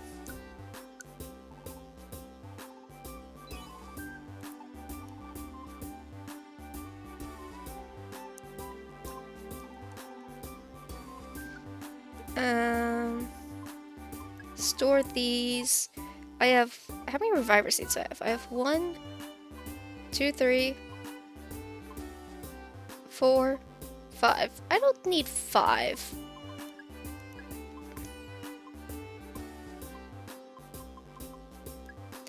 How many apples do I have? 1, 2, 3, 4, 5, 6, 7, 8, 9, 10, 11, 12. That's 12. I'll lower my tiny apples. How many orange berries do I have? 1, 2, 3, 4, 5, 6, 7, 8, 9, 10, 11, 12. Okay.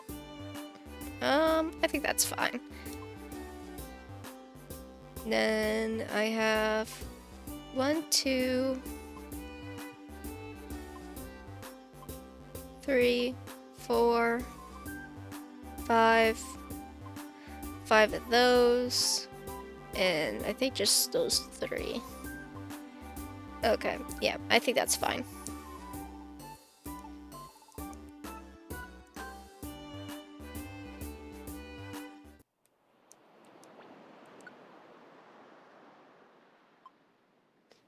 Ooh, we got a S rank and a star rank. That's gonna be interesting. On the 14th level of the Northern Windfields. Interesting. And then I'll take these. Yeah, I'm trying to avoid the lower rank ones because they're just not worth my time right now. How? Oh my gosh, just 1,000 more. 1,000 more left. Oh my goodness. Okay.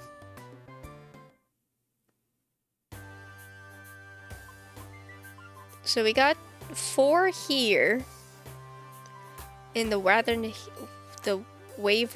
Hills. We got B ranks here. 2 of them lost a Rouser Berry. Oh my goodness. That is definitely a long dungeon. That's basically the whole dungeon. We'll be there for a while.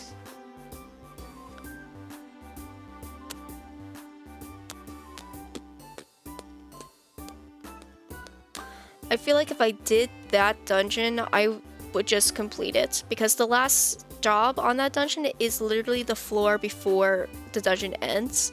So I feel like if I get that far into the dungeon, I would just complete the dungeon.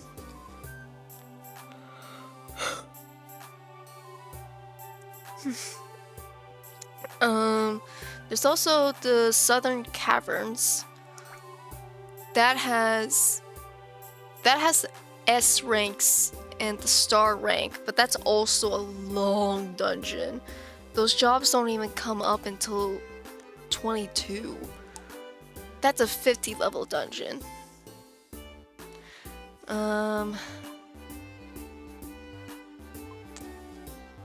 And then we have our easier dungeons to get through, but the easier dungeons gives us easier goals, obviously. What do you think, Sean? Think we should try to do the easier jobs, or do some of these big ones that we've never been to? I think... what's the Solar Cavern? That's B. That's not bad. That's 6 and 16. And the Grand Seed has 1. It has an A rank at floor 8. So that would be an easy... That'd probably be an easy get in and get out kind of thing. But I tend to not want to just spend my time doing one.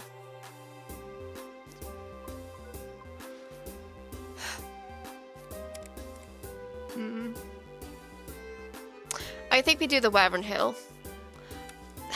I don't know what Pokemon to expect in this dungeon. And I don't want to look it up because I feel like that takes the fun out of it. The Wyvern Hill. That doesn't tell me a lot. Literally anything can be on that dungeon. Alright, here's what we're gonna do.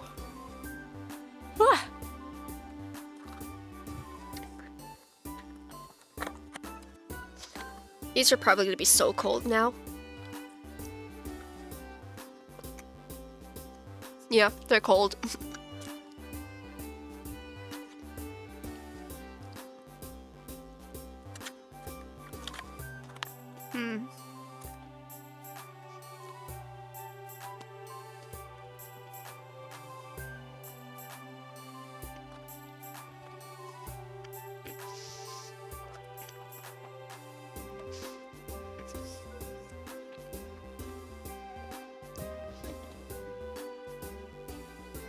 Oh man, I'm out of water bottles. That sucks, I don't have any water. I got a little water. Alright.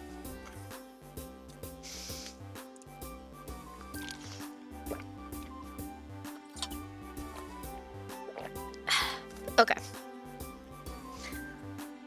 We are gonna do this dungeon. And I'm bringing you back with me because I don't know what is gonna be in there. But I think it'd be more fun to have my chatters with me. So, we're bringing back Sean. Now, I need to make sure I have enough items in here. I'll keep the invitation with me. Yeah, let's go! The squad. I don't know what that is. Is that like a Rottweiler? What is that? It looks like a... Is that a dog? It's so tiny, I can't tell what that's supposed to be. But the squad's going at it.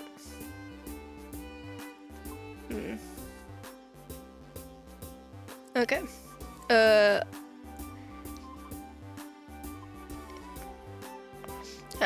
It's a VTuber. It's a VTuber twerking. Is that what that is? Oh, I see now. That is a butt. Okay. I'm blind, so I'm like looking really deep into my computer right now. Okay, I see it now. Yes, that is a butt. Okay. Thank you. Thank you for that.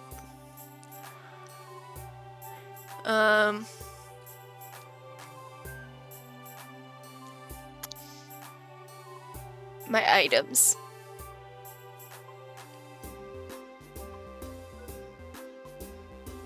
You know what?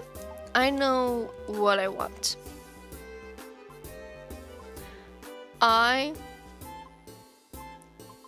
Where are those orbs?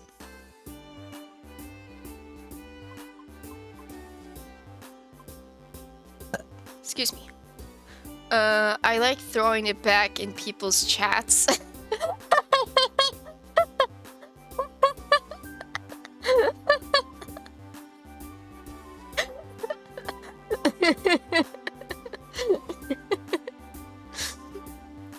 Touché. Alright. Oh. I don't know why that was funny. That had no reason to be funny.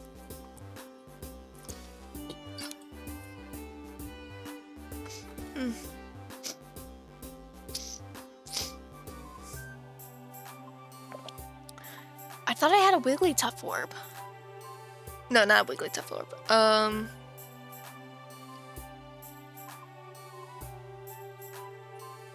Storage orb, that's what it is. Use it to let you select items from your toolbox and send them. Oh, okay, hold on. So that will just let me be able to send, like if I was carrying too many items. That's not what I'm worried about. I wanted to be able to take items out of the storage. Okay.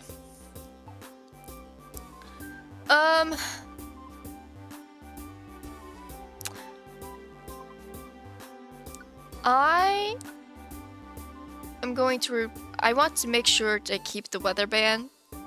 So I'm going to replace that with just some other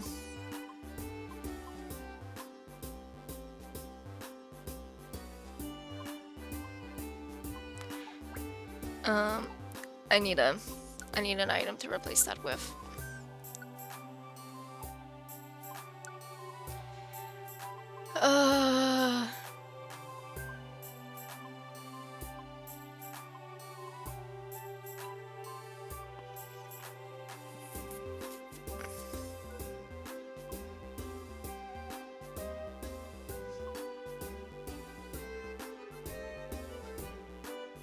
I don't know, I guess, what's the recovery scarf? When equipped, the user recovers more quickly from bad status. Oh, okay.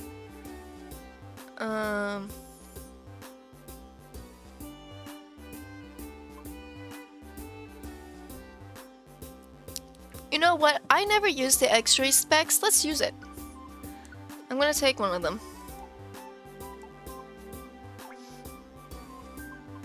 Gonna get the item. I want to replace that with the specs. Okay. And we're gonna just YOLO it. We got 30 levels, I believe. Let me just make sure. Yes. We're gonna do the entire dungeon. We got B quests. For the B quests, we're gonna... But there is 4 of them. So, I think that's gonna be big money. You know what? Actually, hold on. Hold on. I went too far back. Go back in. I have one more safety measure I want to put in.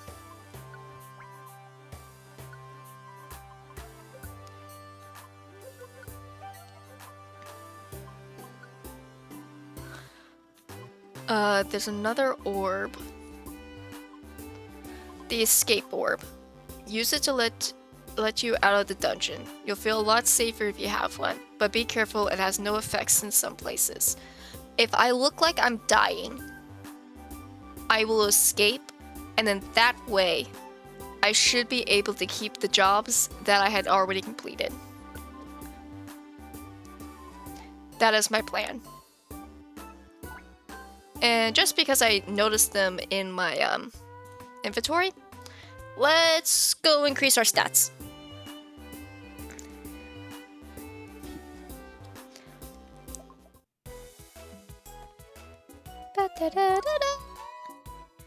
Eat a Gumby.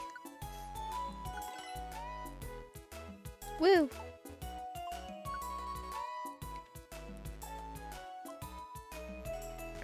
You. Eat a gummy. Alright. What do we got? Citrus is HP. That was 49. 47. It goes to me. Alright. Calcium.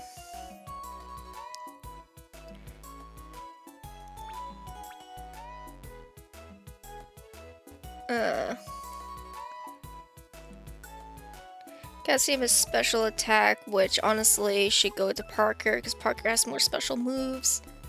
Actually, only does special moves, so you can have the calcium. And then that's special defense. That's 71, 73. You know, since I can't evolve Parker, I just gotta fill Parker up with drugs. And the calcium, I think, is speed. Yes, speed. So that's 84. 89. Alright. Just pump Parker up full of drugs. Woo! Okay. Now I'm ready. Now I am super duper 100% absolutely no... I don't know what other word I was gonna use. We're going. You don't get an item.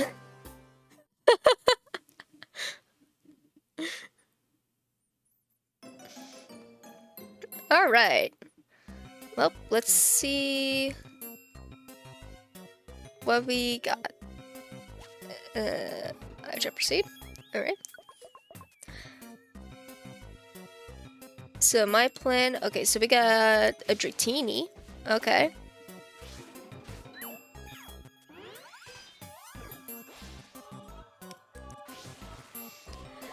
So... I really... Actually, if this place has dragon types, then...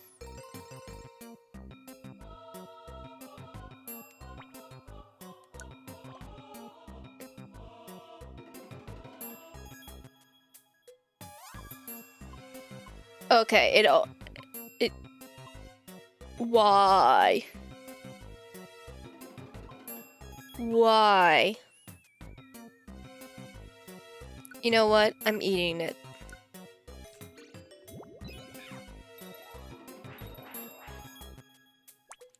I don't fear it. And I'm going to eat this perfect apple to give myself some more hunger points. There we go. Oh, that's a Keltion shop right up there.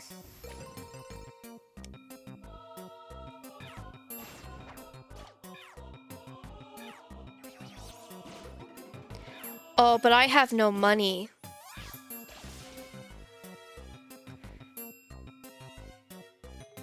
This might turn to be very sad. It's not a Keltion. Okay. Okay. Well.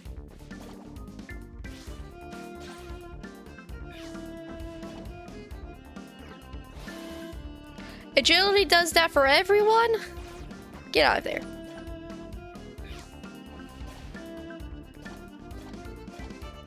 This, that move actually works really well here.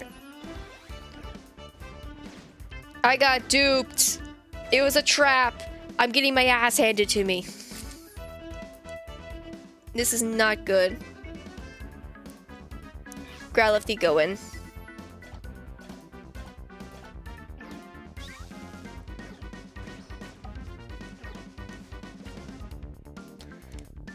This sucks for everyone. I don't know if Growlithe will move though, if I try to keep going further down.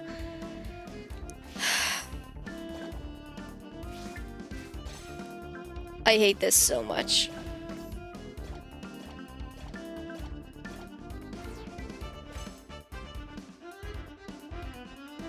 Yep. This is going to take all... This is gonna take up all of my resources. I hate these fucking rooms.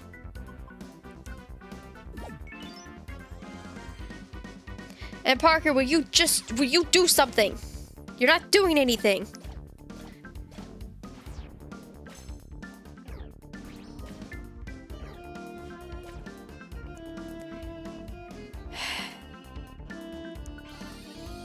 I hate all of this. Parker, do something.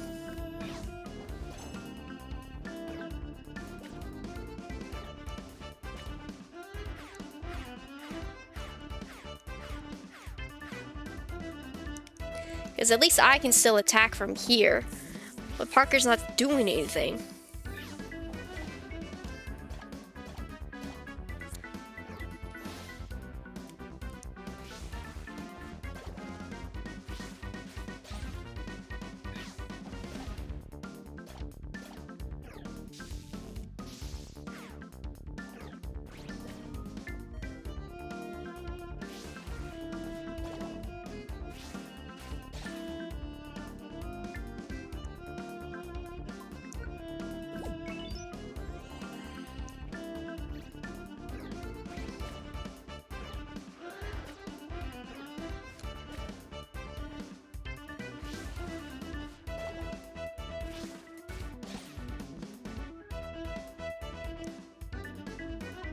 I hate these rooms.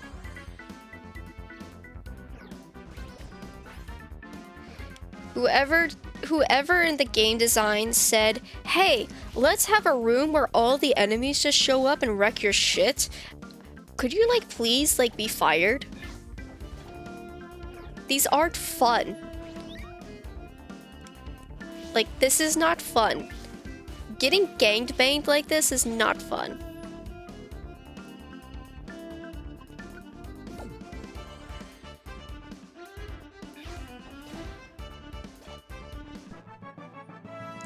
Well, at least we got a level out of it.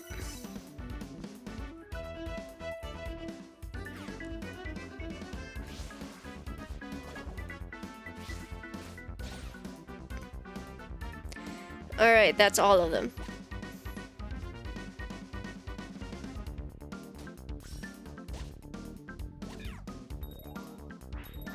At least I picked up another tiny reviver seed. Why are there so... And these rooms are always filled with so many traps. What is this? Oh, I picked up another weather band. Why is there so many traps? This is ridiculous. Just get me out of this room.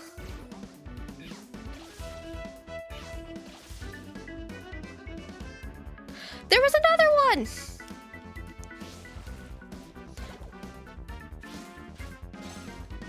I hate this so much, and they just keep coming. Did I just summon fucking more enemies?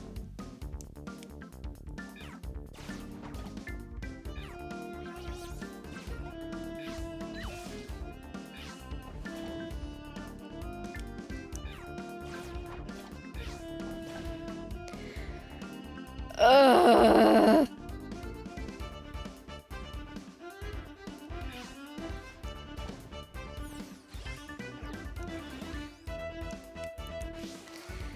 God, that's such a nightmare.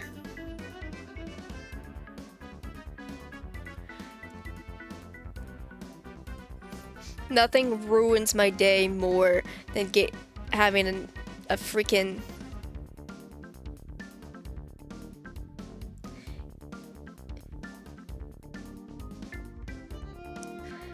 Getting into a freaking monster house.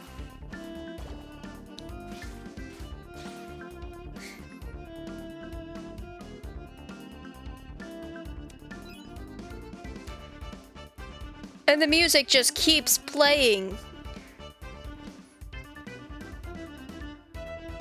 Get me off this stupid floor. That was only floor 2, and I lost 2 or 3 reviver seeds.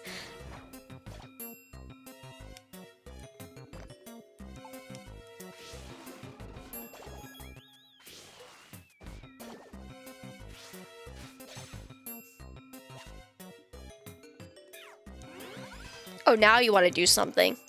God, and Parker did absolutely nothing that entire fight.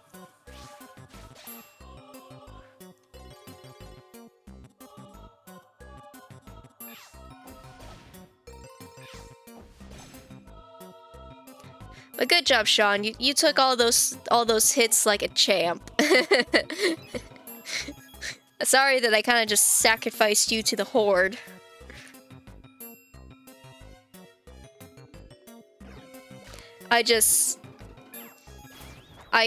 I could not fight all of them like that. With all of them, like, knowing, like, Ember or Flamethrower or something, I could not. We would have lost all of our reviver seeds. On the bright side, I don't think there's a boss at the end of this dungeon.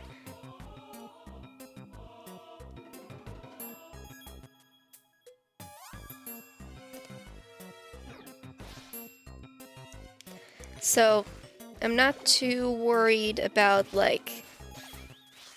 What would make me worry about that?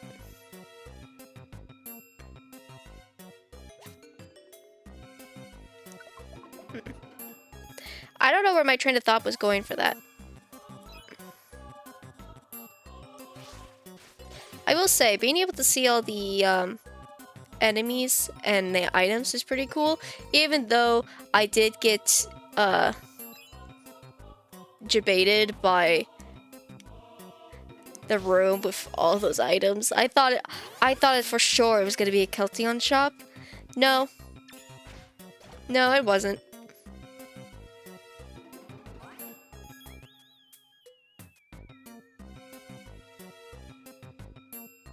I was expecting you to pick it up, but okay. I see you coming.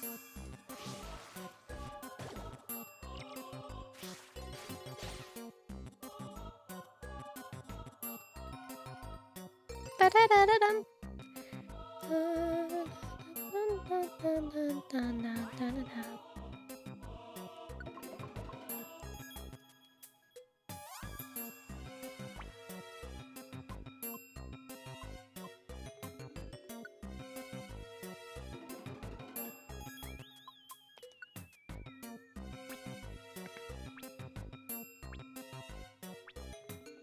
You don't even have a rare quality to you.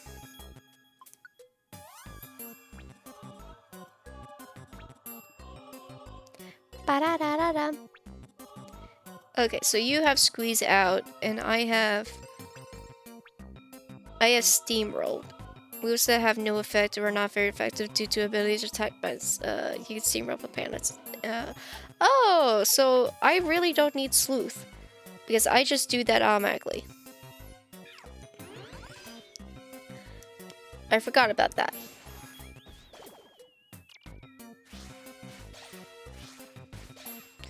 Hey look, an Oranberry to replace the one that I had to use. I'm still salty about the Monster House. Ooh, sparkles. Ooh, a protein. I'll take that protein.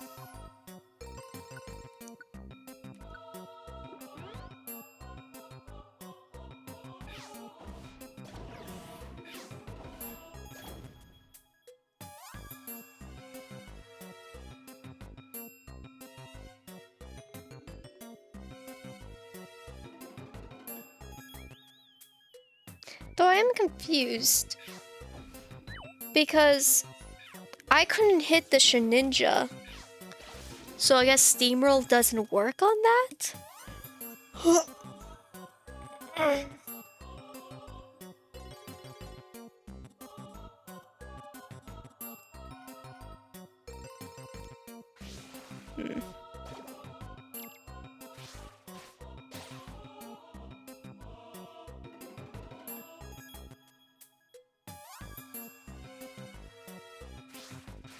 Why did I do that? I guess it didn't matter. Money, and that's more money. I'm not too worried. Let's just go.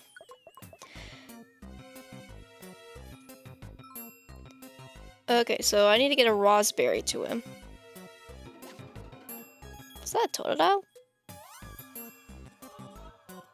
Actually, hold on. I need to eat some food.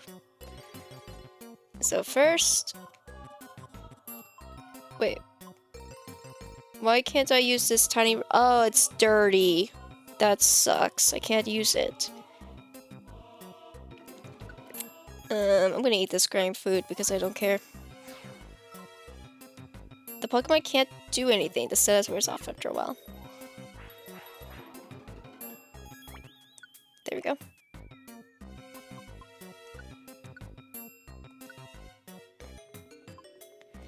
Alright, I'm gonna use that on this. Okay. Come at me. It's just 2 Ludokodas. Come at me, bro. I'm right here.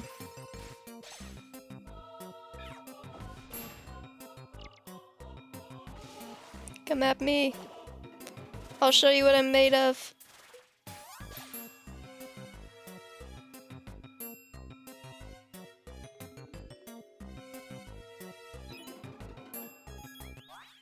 Okay, so I need to find the raspberry.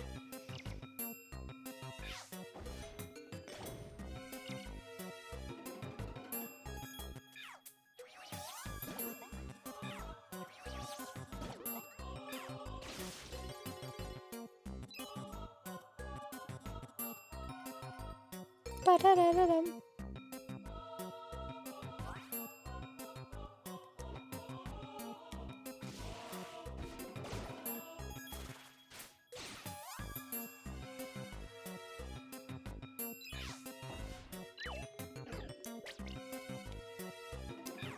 Take that.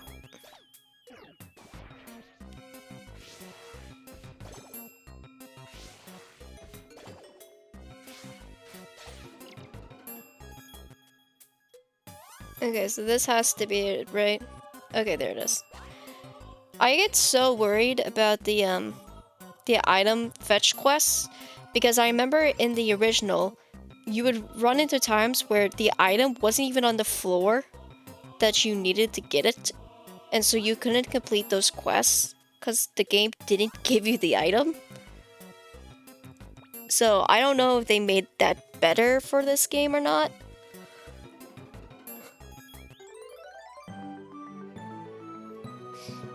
But, you know, I'll take it.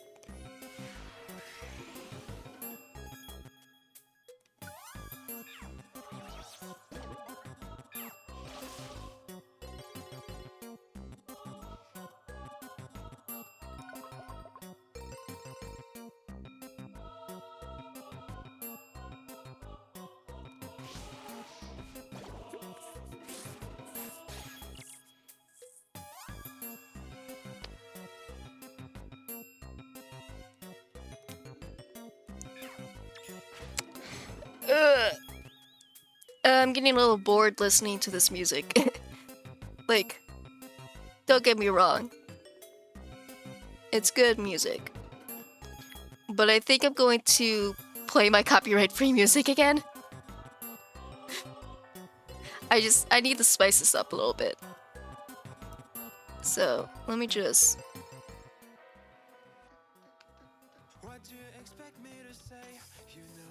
No.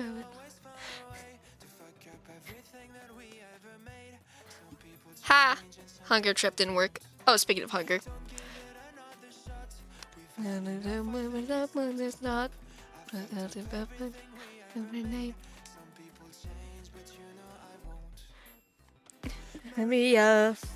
wanna know everything okay. Everything okay. I really do like this song though. Like, I kind of like want to dance to it, you know? Now, I will say, I am no, like, dancer. I'm... but, like, I just, like, want to roll my hips, you know? Like, how do I explain it? Like, I just want to move my hips. It kind of like salsa or something? I don't know. What's this? The weird, it prevents the weird from getting confused. I'm gonna replace it with this. You give me whenever you get away. Wanna move it okay? Why are so many songs about Maria? Like, Dear Maria. Is it just like a name that sounds really well musically? Like, why? I feel like there's so many songs about Maria. And I'm just like, who the heck is Maria? And why is she so popular? Haha, you can't sleep out of me. Go away.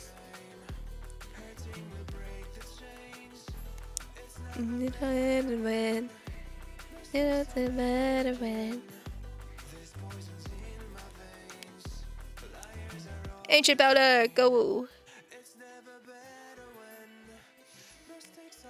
Go.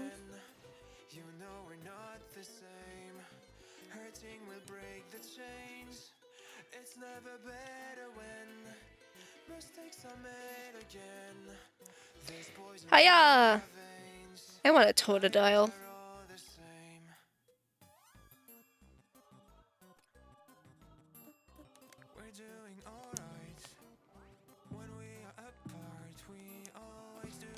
I know you're coming. Take that. I'm gonna go this way.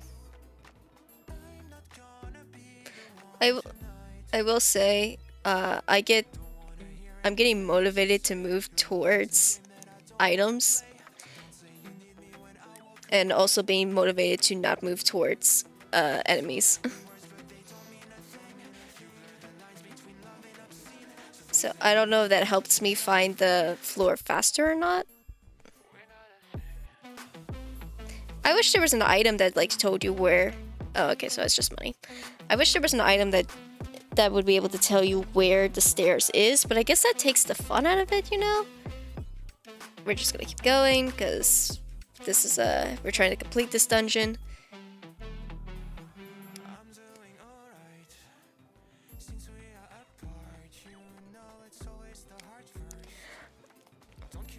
But I think I'll probably do this dungeon and call it for the day.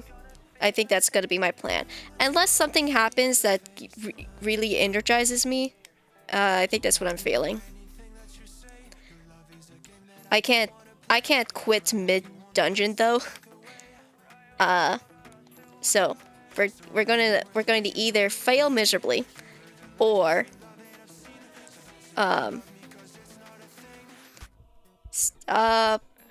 stop attacking my dog.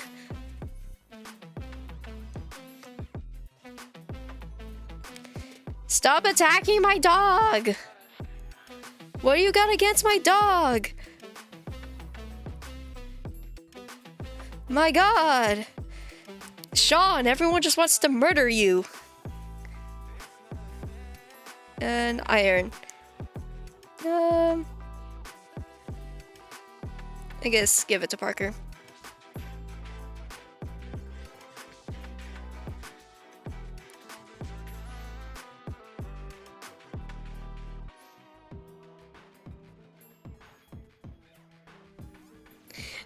But that was so mean. It just kept attacking you. I was right there. And it was like, no, the dog. I tried my best, I'm sorry. I guess I can eat this. I can eat these because they give me some hunger, and there's not really any use for them anyway.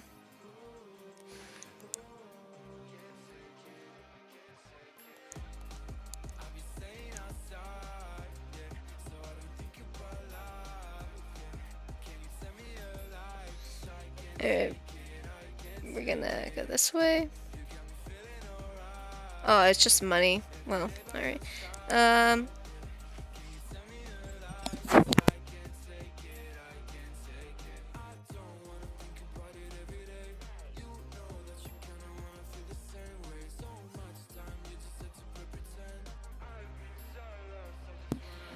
One moment.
Thought I had it figured out. Believed in us.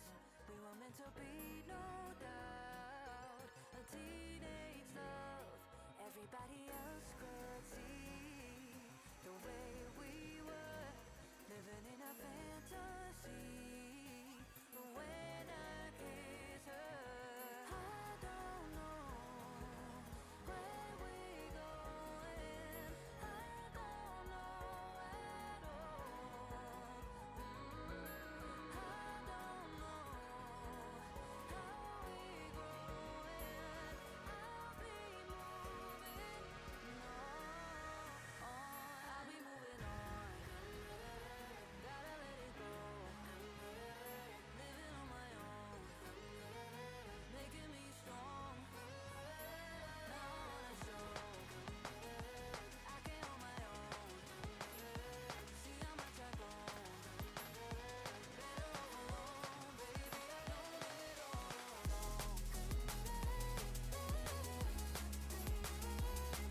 it's just you and me.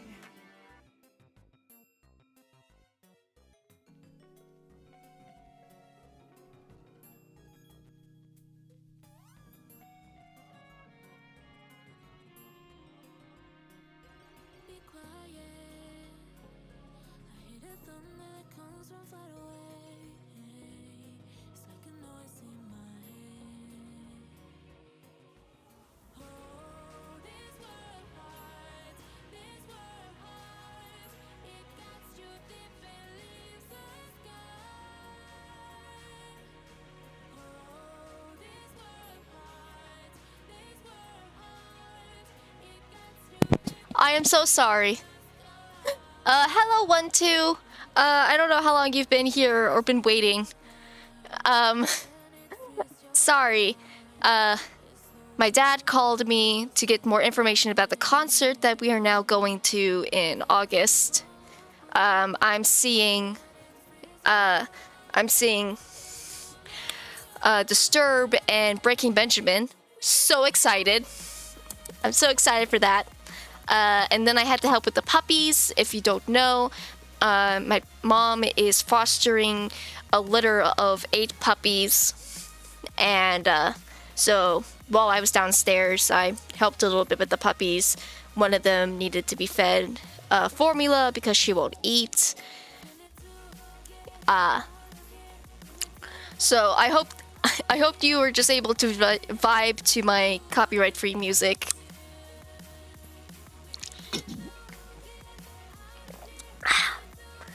So, but I'm back.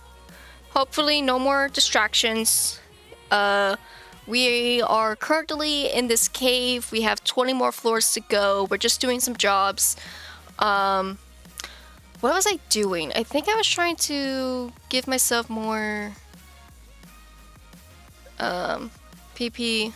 So that and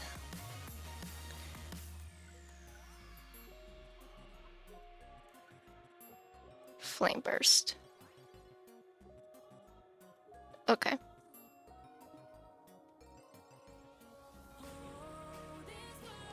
Welcome back, and no worries, I was just jamming to the tone. Yeah, I did some work trying to find some songs. I'm now like super paranoid that I'm getting cold.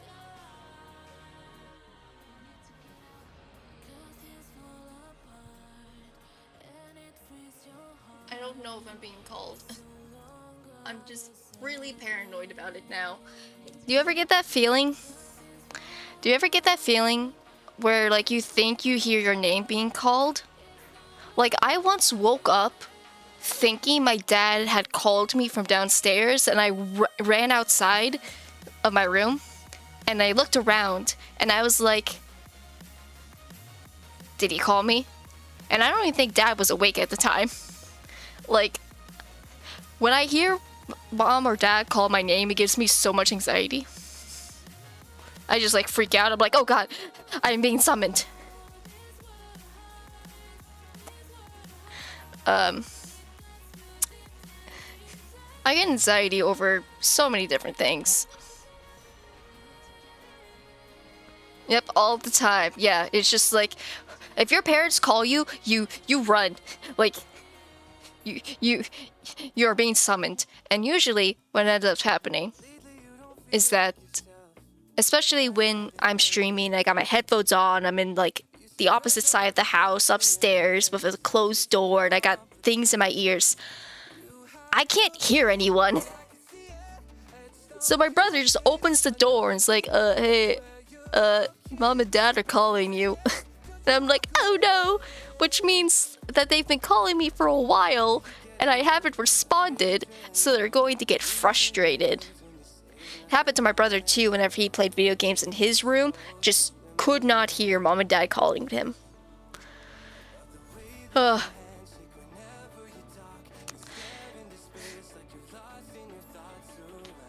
So, yeah.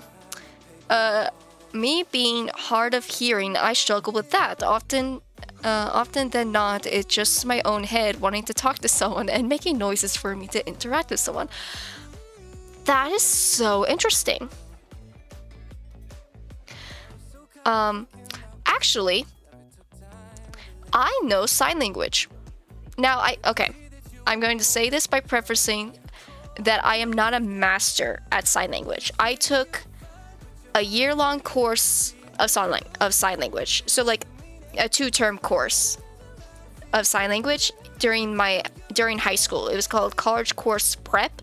So it was a college course that I got to take for my second language as sign language. And the reason why I picked sign language was because I have a little bit of a speech impediment. And so I get very I'm very insecure about my ability to speak. Because sometimes I'll mispronounce words and no one will know what I'm talking about, and it's very frustrating. So when it came to the idea of learning a second language to make myself look better on college applications, everyone takes Spanish, and I was sitting here like, I can barely speak English. I don't know if I can learn another language. And so I said, okay, I'm going to learn sign language because, sign language isn't a spoken language. So I felt more comfortable trying to learn a language with my hands than learn a language with my tongue, So I actually know a little bit about deaf culture, which was very interesting to learn. What just hit them? Oh, someone did earthquake. Get out of there. Yeah, let's save Parker. And that. Okay. So I definitely knew a lot more signs back in high school than I did when like I do now. I actually have to remember some of the signs. Oh my goodness. Okay, so that was my copyright-free music playlist. It's still pretty short, so that's just all the music I have.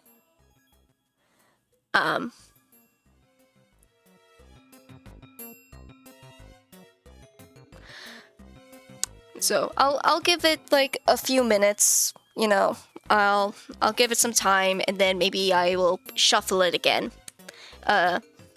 Sean has already heard all the songs. You might have missed some of the songs. So when I shuffle it again, you might hear some new songs. But it's only like 7 songs, so I'll have to work on that. But okay, so sign language. Yeah.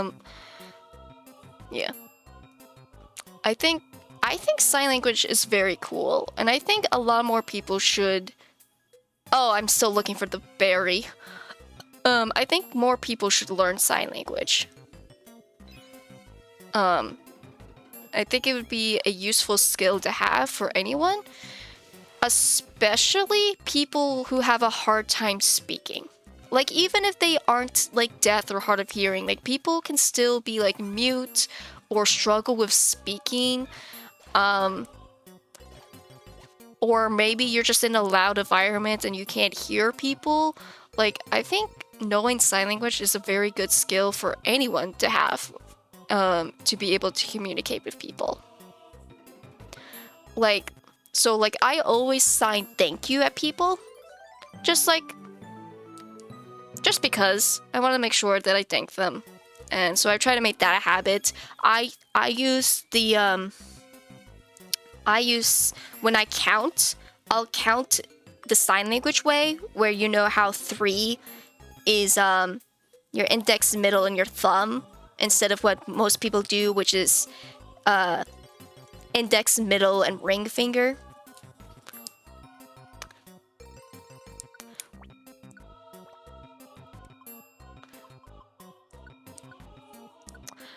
Yeah, it's a good skill to learn. I didn't get that available to me when I was in school. Yeah, it was a new program my school did. another thing that my school did was that we had this thing called a power lunch, where basically our lunch break was an hour long, and it was broken up in two sections. So there was like lunch A and lunch B. And what that did was that is when all of the clubs got to have their like club sessions. And if your teacher needed you to come in to like redo a test, or if you needed some tutoring, or if you just wanted like a block to be able to do your homework, you had that time. So lunch was an hour long. And so like some people would spend like half an hour in the cafeteria eating their lunch, and then another block, and then in the B block they would like go to a club or go to a teacher's classroom or something. It was really good. We absolutely loved it. It was such a great system that allowed people to be able to still be productive during lunch. I'm so scared. I don't know who that is.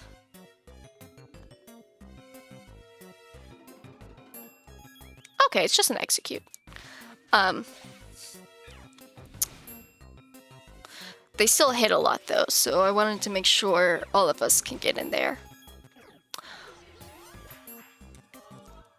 Ow!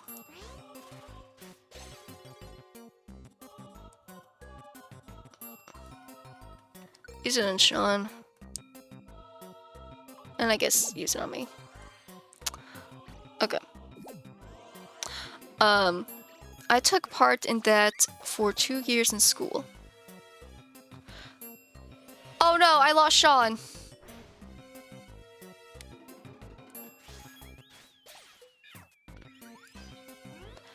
Oh no, I lost Sean. I'm sorry, Sean. I guess I'm out of reviver seeds. Oh, it's a good thing I brought an escape orb. Gosh, it was that stupid monster room. That stupid monster room messed everything up. God, I hate that. Anyway, you took part in that for 2 years in school. Took part of what? College Corp Prep or Power Lunch? I'm not sure which part you're referring to. But, yeah. Now, everyone loved this system, right? It was so good. It was really beneficial for the teachers and the students. So guess what happens when there's a fight at the school? When people got into a fight at school for whatever reason, they would punish the entire school by taking Power Lunch away. So what ends up happening was that Power Lunch would become this like 4-part lunch sequence where instead of having like 2 blocks of 30 minutes where everyone got to eat or do something, it was now like 4 blocks. So like A, B, C, D. It was like 20 minutes long, and all you had time to do was eat lunch, and then you went back to class. And everyone hated it. They were like, this sucks. This isn't fair. Why are you punishing the entire... Like, all it takes is 2 stupid-ass kids who wanted to throw hands, and the entire school... The entire school gets punished. And I always hated that. I never saw the logic in that. What do you think happens when you punish everyone for the actions of a few? Like, I never got it. It's never made sense to me. I think what their logic was that, oh, if we punish everyone, then they won't do it anymore. Yeah, it sounds like something the head principal would do. Yeah. Except that just doesn't work. Because kids barely want to listen to adults, and you're asking them to listen to people that they don't care about? Like, my dude, if I walked up to the people who decided to throw hands and said, "Hey, you did this thing and now we're all suffering, you stupid bitch," what do you think was going to happen? Because that's what's gonna happen. No one is going to like walk up to that person all like calm, like, or like with respect, because we're all kids who don't know any better. And it just kind of pins us against each other and encourages hate, because that's what ends up happening. People just hate the other kids. They're like, it doesn't teach anything. It's like, I don't get it. If they did something bad, why are we being punished? And so then the other logic is that they said like, oh, we only punished everyone because you all gathered around them and watched them fight. And it's like, yeah, because it's a fight. And we want to see what's happening. Have you ever watched wrestling before? I mean, I never personally watched fights. I didn't care. It was never anyone I cared about that was in a fight. So I never bothered watching it. But that was the other reason, is that they said like, oh, we punished them because you guys all made the fight a big deal. Well, cool. We made it a big deal while it's going on. You're now punishing us and making it a big deal for an entire week. Because, like, this was an entire week where were you punishing the kids? Like, the other 200 kids who didn't do anything? You also punished the teachers. Because teachers relied on Power Lunch to be able to, like, help students with their homework, or help the students retake a test or remake a test. And they couldn't do that anymore because you took Power Lunch away. So it literally benefited no one. Not in agreement, I heard a story from my friend when that happened to us in Part B lunch. The group of two with 4 people went up and beat the 2 that were fighting. Yeah, it was not a good system. I didn't understand the logic. And whatever logic they had, it was clear that it didn't give them the results they wanted. Like, just punish the kids. If you wanted, just do detention like everyone else does. Put them in detention. You can take their Power Lunch away, but don't take it away from everyone else. I didn't do, like, jack shit. They're just level 30? Oh my gosh. Just, like, take it away from the people who are fighting. And actually maybe send them to, like, the gown. I got 2 jump offs now. Or, like, send them to... Gosh dang it.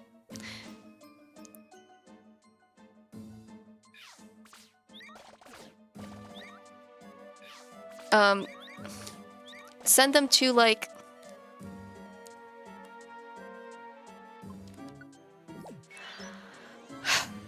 This is why you don't run away from enemies.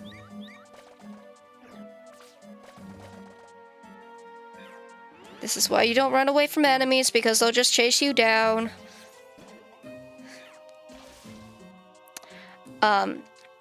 Yeah, there was no reason why you shouldn't have just punished the people who were fighting, or maybe send them to the counselor, figure out, like, because also here's the other thing.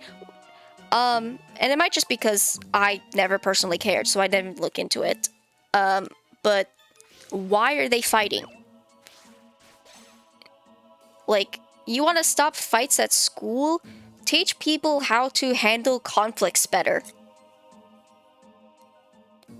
Like, they're fighting with their fists because they don't know how to talk things out. So, like, maybe what you should have... old-time adults are not up to date with the new and modern day views. Back then in their time, it was all in one mindset. Yeah, it's just that mindset does not work. That mindset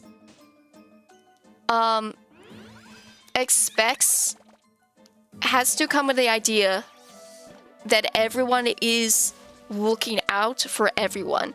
And what's happening is that no, we're all selfish creatures who only care about ourselves, mostly.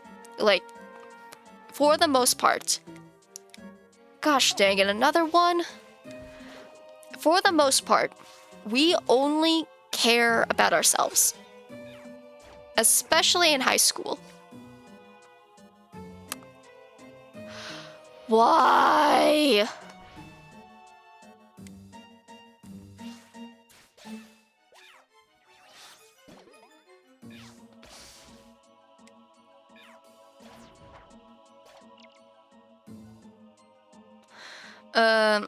It helps during the time of war, but after it was peace, it moved on. Yeah, it's just... I think what they should have done is that you take the people who were fighting, you sit them down, you figure out why they were fighting in the first place. Like, even if it's just really petty, why are they fighting? And teach them how they should have handled the situation.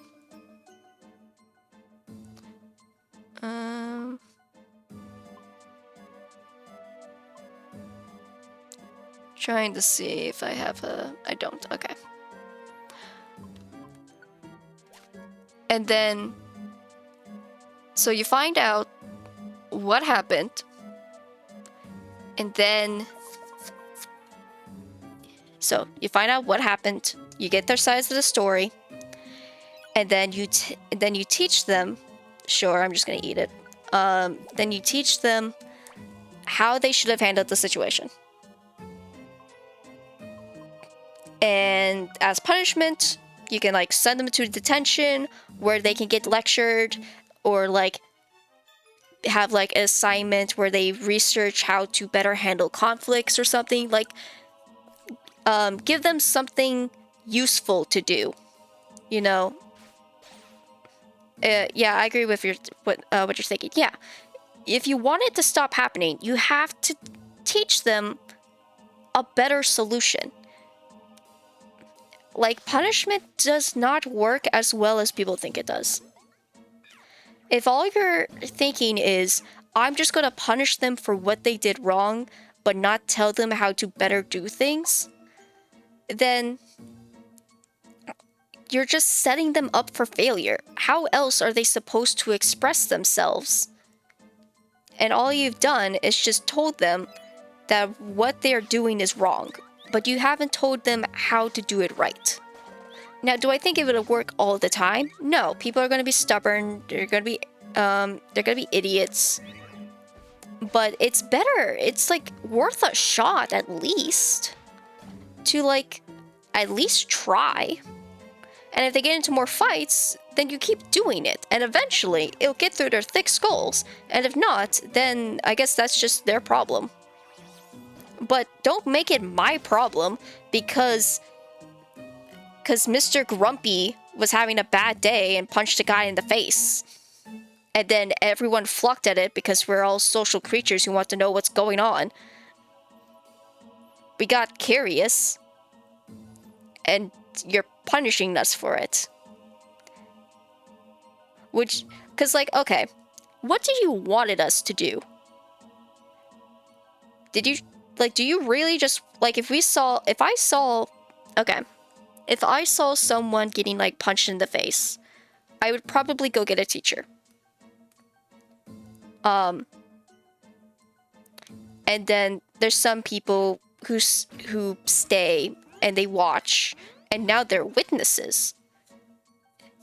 And being and having witnesses is a good thing to be able to help explain what happened. Cause like, what if someone was like,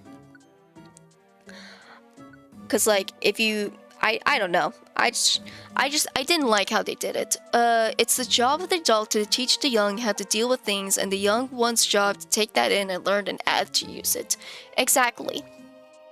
I know there's only so much we can do for a person. And, like, you can lead a horse to water, but you can't make it drink. If you would just lead them to water, then let them figure it out. And if they don't figure it out, at least you did the best you could. But what it felt like... Oh, here's a shop. But what it felt like... There's still no crystal, though. No, I don't really care about light screen. But what did it end up?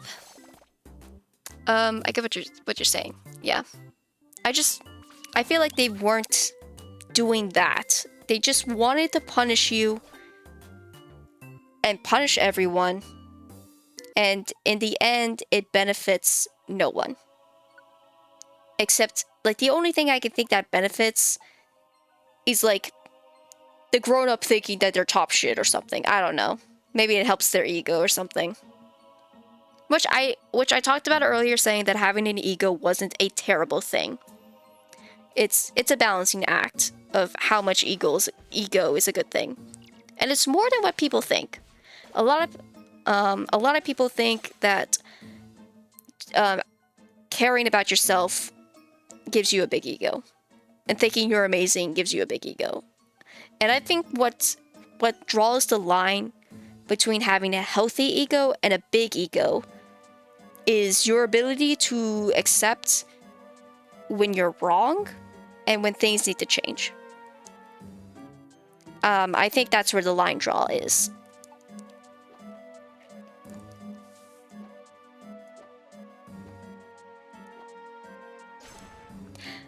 Ow!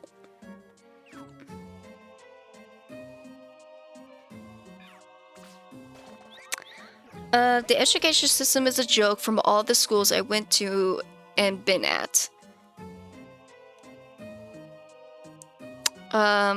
This is true, yes. The school system is very much broken in so many different ways. There's a lot of ways that the school system has failed basically everyone. And it will probably be a very long time before we see change. I think change is coming. I think we're on the stepping stones of people having enough and wanting change. I think we're getting there. It's just going to take a bit. But I think once the millennials and the Gen Z people, once they start hitting office, I think we're going to start seeing a lot more positive change. And I have been at 9 different schools. That is a lot of schools to be at. Did you, like, move a lot?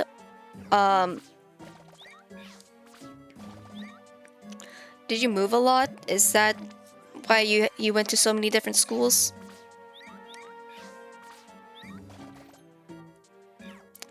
But yeah, I think change is coming. I have hope for the future. I think we have seen it that the young leaders of our generations are coming. They are coming and they want to make change.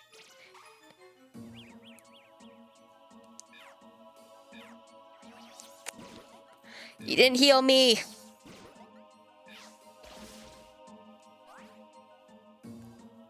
Barker. Okay, you moved a lot, yeah. Man, that has to suck. I have, like, luckily, I've never moved. Well, that's not true. I moved once, but I was, like, 3 years old. So I basically grew up in the same house. Aw. I picked up a tiny reviver seed. Nice.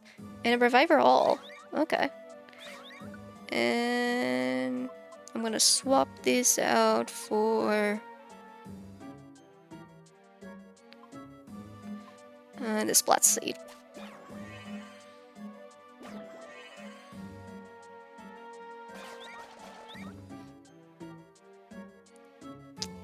Yep. Okay. I'm gonna swap this for I can still use that though. This. And I'll just eat this now.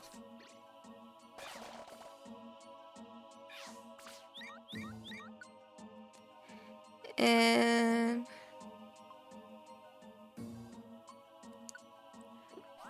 I'll eat that. The thing about change, it will clash with the old and they will be butting heads, and I have started, and has started already, but it's only the beginning. The old won't give up their seats. Well, here's the fun thing about old people. They die eventually. So that's why I'm saying that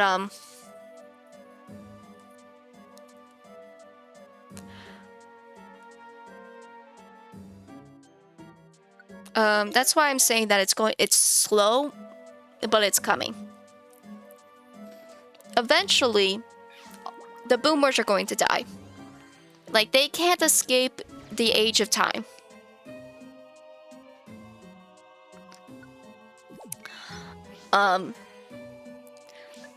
So it's going to be a tough road. Absolutely. It's going to be a tough road. Old people are so hard to change.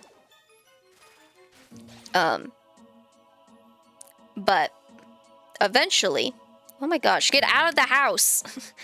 But eventually they will die. And then there's nothing stopping the new generation, you know?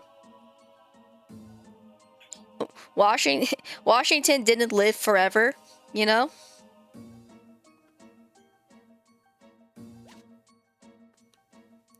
So, death, you mean? Yes, death. Eventually, death will come to them. Death comes for us all, but that's just the way of life. That is the circle of life. You live and you die, and things change. So, the boomers and whatever generations below them that might still be alive, they can bitch and complain about change and about these kids these days all they want. Eventually, they will die, and life will continue without them, and the new generation will do what they believe they need to help survive.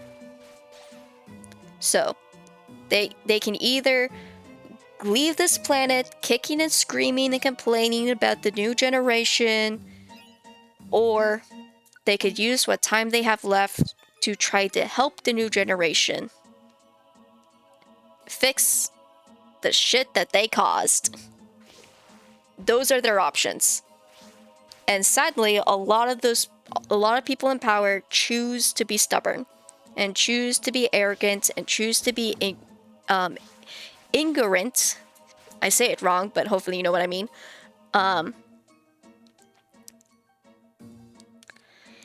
And it's their loss, you know. We'll make fun of them for times to come. If that's the legacy they want to leave behind in the history books, then More power to them, I guess.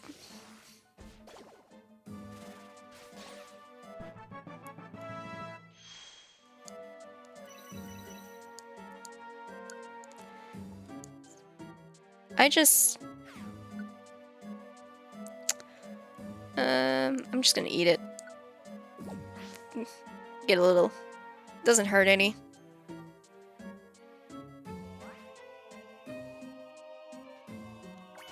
I hope. In all my time, I went to school and traveled to different schools. I learned that nothing will be the same, and time will move on. Well, you're correct. No one can stop the passage of time. Oh my goodness.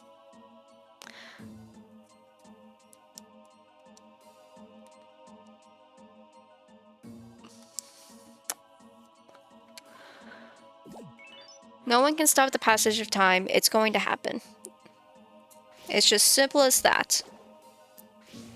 And I learned that in elementary school. That's a little young to learn about the passage of time.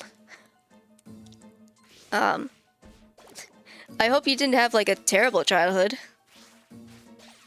I guess moving a lot probably makes it very difficult to like have deep, long connections with people. And I guess I can also understand the sense of not feeling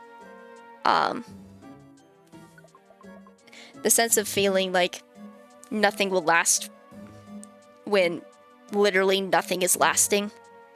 So I can understand why you would learn that at a very early age. But I hope it wasn't like a terrible childhood. I was often left alone at home by different schools. I was often left alone at home in different schools. Oh, were your parents like working? Did you not have any siblings? 'Cause I had 2 working parents. But I also had 3 siblings. Each increases your max HP slightly. Oh, okay.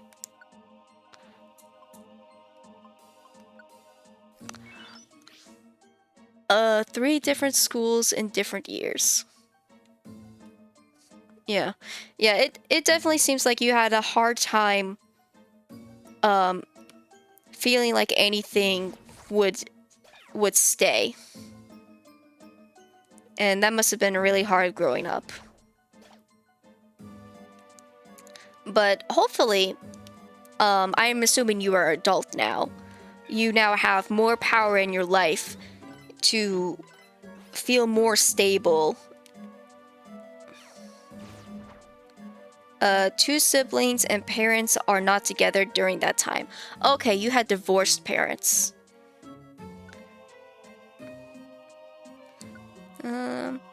Sure, you can drink that.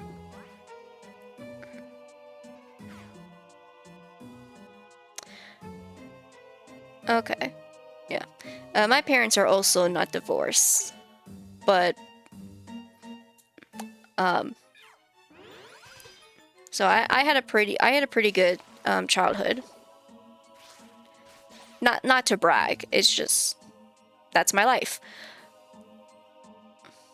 And sometimes you just have to be grateful with what you've got. I learned to adapt and control most things. See, that's not bad. That's pretty good, you know? Not to say that, like, not to downgrade the idea of having a bad situation. But, you know, you're gonna have bad situations. You're gonna have bad days. And you can either complain and bitch and moan about it, or you can learn from it. Now, I don't know what you can always learn, but you might learn something. But probably even just like learn what you want in life, which I'm assuming, so I could be wrong, but I'm assuming that if you grew up in an environment where nothing felt stable, then you would value stability in your life. And the idea of having that in your life became a big value for you. I can say it wasn't all bad. I learned to be happy throughout my school times. That is good. That's good. I am happy for you. I am happy that you were still able to enjoy your life even with those challenges. I think you have a pretty good mindset and a way of looking at things. Sorry to get all like therapist on you. My sister is a life coach, and I tend to be a very insightful person, usually to myself. But one of the things that I learned from in a book actually called The Value Factors is there's this book called The Value Factor, which talks about finding what you value in life. And one of the things that people value is that comes from the challenges they faced and what they were lacking in their life. So in your situation where you were in a constant state of things constantly changing, you would value a life where the opposite was happening, where you were stable. Oh gosh dang it. Oh gosh dang it. So that is one of your core values. And you will do things in your life to get those values. Now, I am personally still on my own journey of learning what I value in life, and then figuring out how to get what I value in life. But it seems for one of your values, you have been making it your goal to get what you want. Or you might already have it, and you're doing things to make sure you keep it. So, but yeah, you should probably read that book sometime. If you're a reader. Some people aren't readers. Like I struggle with reading. I actually haven't even finished the book. Oh, I'm not picking that up. It's a dirty apple. Yeah. The Pichu! Okay. Oh, shoot. Go away, Salamence.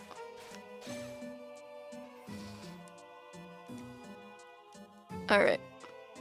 I gotta get to that Pichu. That is the last quest, but this dungeon is 30 floors, so I'm just gonna finish the dungeon after I pick up the Pichu.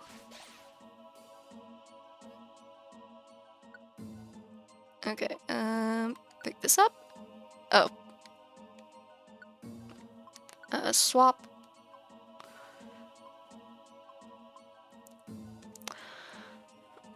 I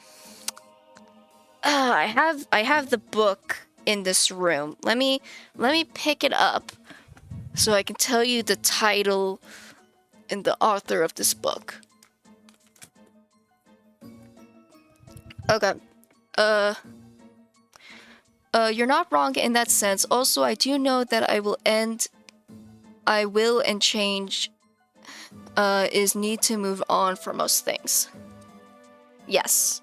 Okay. The book is called The Value Factors, The Secret to Creating an Inspiring and Fulfilling Life by Dr. John Demirnity. I'm gonna type that.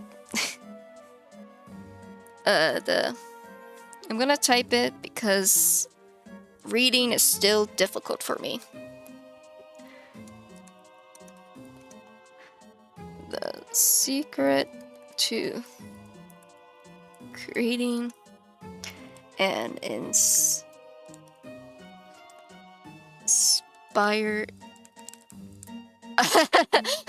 Apparently, I can't spell either. Okay. The secret to creating an inspired and fulfilling life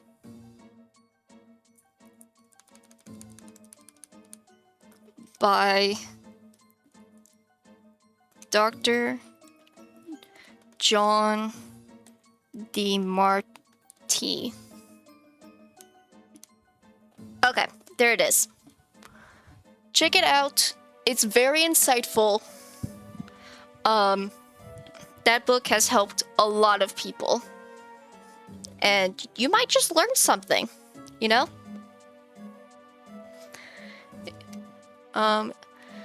Yeah. Now, if only I would actually sit down and finish it. But everyone takes their journey at their own pace. I've have constant times where I try to rush my journey because I just want to get to the end.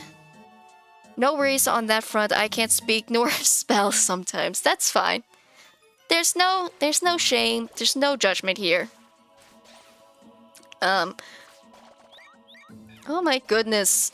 All these Pokemon, just leave me alone. I don't, is that too far away? I think I can hit you? Yes, I can hit you.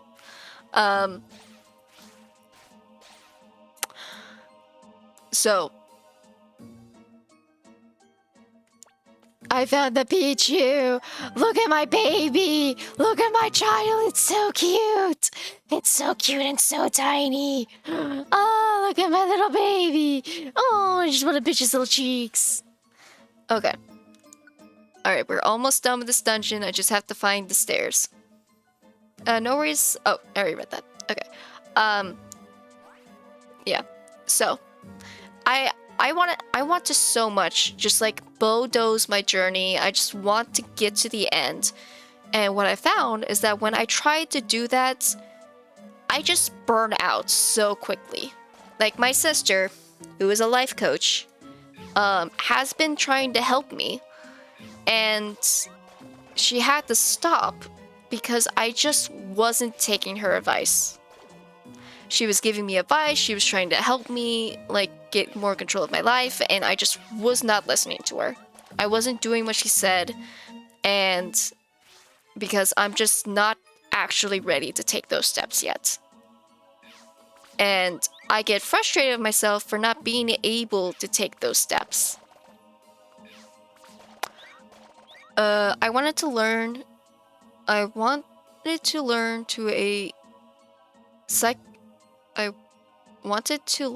a psychologist during my time in middle school and high school.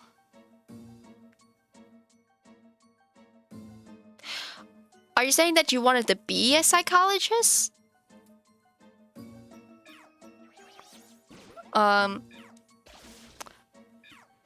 Because if you still want to do that, you can, a lot of colleges in the US for psychology are online, which honestly I've learned to be not a very, took classes for it, but as I continue with the work and everything going on, I learned that I know I won't make it. Aw. I think that you could make it if that was what you wanted. I think my thought is that you stopped because you realized it wasn't what you actually wanted. And you said you wouldn't make it as an excuse or reason for why.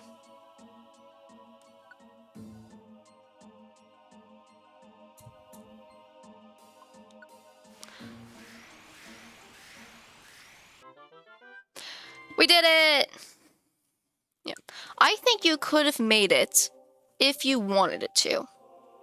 But I think what happened was that you took those classes, you were doing the work, and you realized that you weren't actually enjoying it, and you tricked yourself into believing that the reason why you don't want to do it is because you're not good at it.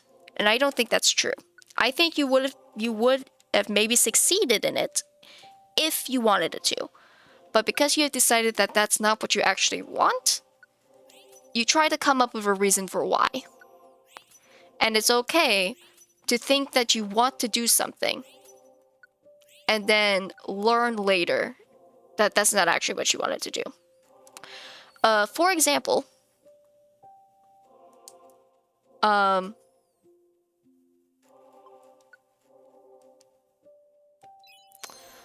for so for example, when I went to college, I went for video editing. I thought I was going to be a video editor. It wasn't from a lack of trying nor giving up. It was the fact that I knew my limits and acknowledging that I'm not capable to handle most things. Okay. You probably know your reasonings way better than I do. I kind of took a jump to possible reasons, but obviously you would definitely know better than me. But I originally went to college to be a video editor because I fell in love in video editing in high school, and I was taking the classes. And by my second year of film school, we had to pick what discipline we wanted to go into. Oh my gosh, there's two of them. Look at the babies. Look at them. They're so cute. Oh my gosh, the babies. The babies. I love them so much. I just want to pinch the little cheeks. Look how tiny they are. They're so tiny. Oh my god. They're probably like the size of that stump. Oh my god. Oh, I love them so much. I love you. I love you so much. Oh god, we're so close to the next rank.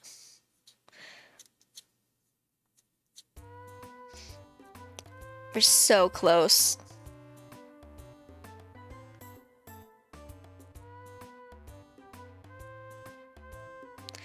Okay, so sorry. At my school, how it worked was that it was a film school, like throughout. All the classes were like film related, except for like the DLAs that we had to take. So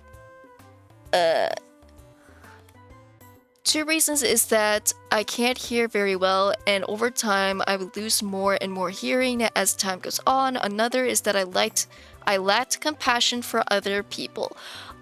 That would probably make it very hard to be a psychiatrist.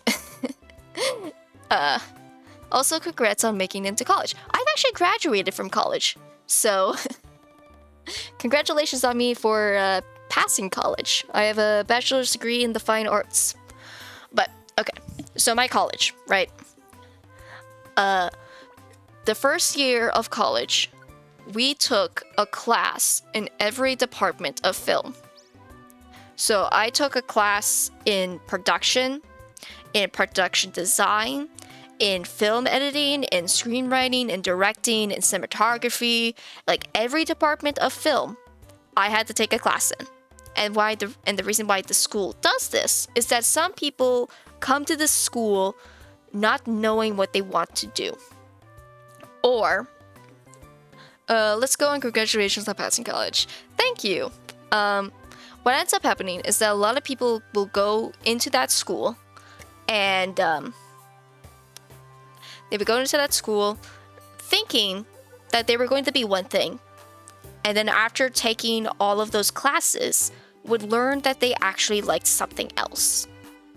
So we were told to pick 2 departments that we were interested in.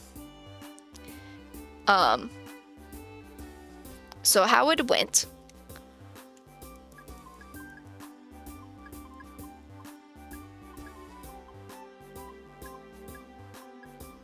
So how it would went is that I'm trying to multitask and it's breaking my train of thought. So here's what we're gonna do. Just real quick, I want to get this thought out, so we're gonna chat for a moment. Okay. Freshman year of college, we take all those courses, and then at the end of that year, we pick what 2 departments we're the most interested in. And me, who went in as was like, I'm going to be a video editor. I said my first choice was video editing, and my second choice was screenwriting. Because when I went to college, the pressure of college was getting to me. And I found my stress outlet to be writing fan fiction. I had gotten into a fandom called The Sandersides, which is a YouTube series run by Thomas Sanders, where he talks out personal dilemmas with aspects of his personality to come to a solution about what to do. It's very good. It's very fun. You should look it up later. But that's precisely the point. I got into this fandom, and that summer before college, I started reading fan fiction. And then at some point in my freshman year of high school, of college, I had then decided I wanted to write fan fiction. I wanted to try to write my own stories with these characters after spending a summer reading so many fan fictions. So I went to Archive of Our Own and I started writing fan fiction.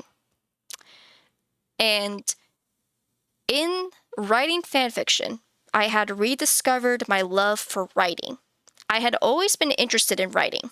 Like, I took a creative writing class in high school. Writing was something I had a very mixed feelings about, because on the one hand, I liked making stories. On the other hand, I had grown up with a struggle with writing. My grammar sucked. My spelling sucked. And because of those, I felt like I could never be a writer because those aspects sucked. So, and I didn't feel pressured to have those issues be fixed in fanfiction, because when you read fanfiction, you expect it to be bad. Like, you expect there to be grammar mistakes and such. You're just gonna find it. Because it's all written by, like, high schoolers who, just want to have fun. And that mentality helped me reignite my love for writing.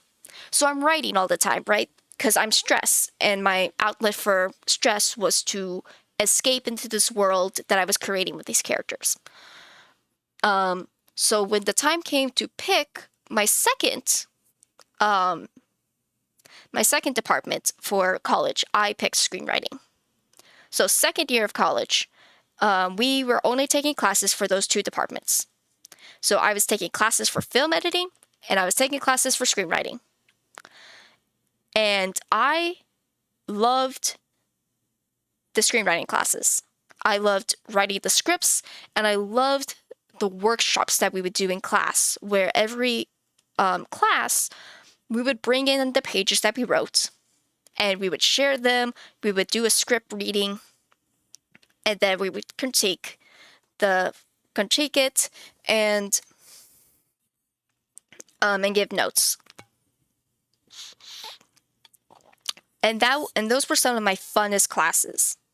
It was so fun to be able to read other people's things, and I liked giving out advice and and stuff.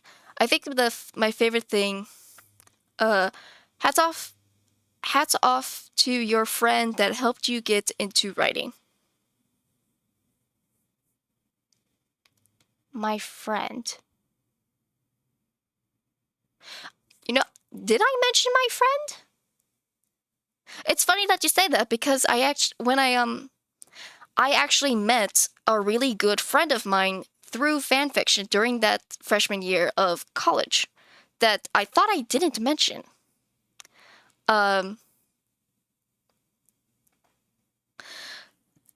but I'll get back to that because that's a completely different story. But so, uh, sorry. Trying to get back on topic. Um, I liked the screenwriting classes. I I liked being able to help them develop their scripts. And and then I was starting to see problems with my video editing classes. Mostly that I was editing things that I wasn't passionate about. Like it was like scenes that I had no part in for a movie or story that I had no part in, and um and I didn't like the critiques that I got. Um no, you're fine. You're predicting the future because because I did make a friend through fanfiction. I'll tell that story next. You got ahead of me. um, but uh, but yeah, I wasn't enjoying the video editing classes, and I kind of got burnt out on video editing.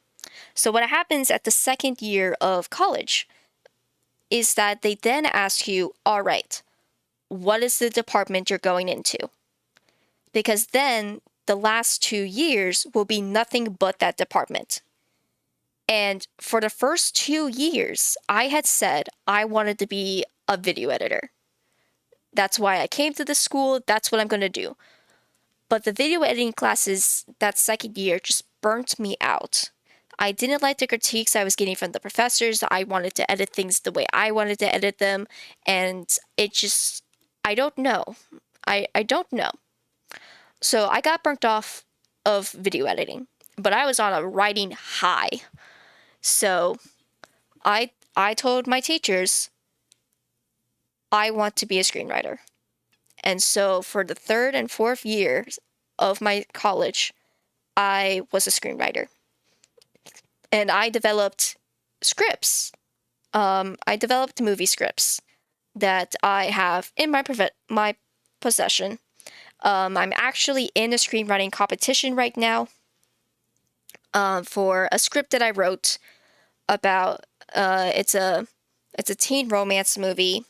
It's a gay teen romance movie about a French girl who just lost her mom moving to the States, and trying to have a relationship with her grieving father, and a ice skater with social anxiety trying to overcome her fears. And together they help each other and fall in love. It's a cute little teen movie that has the vibe of like a Disney original movie. Like that's the vibe that I went for. So I wrote that script during my college years, and I now have submitted that script to a screenwriting competition. I don't hear back until August if I'm still in the competition, because that's when the semifinals happens or something like that.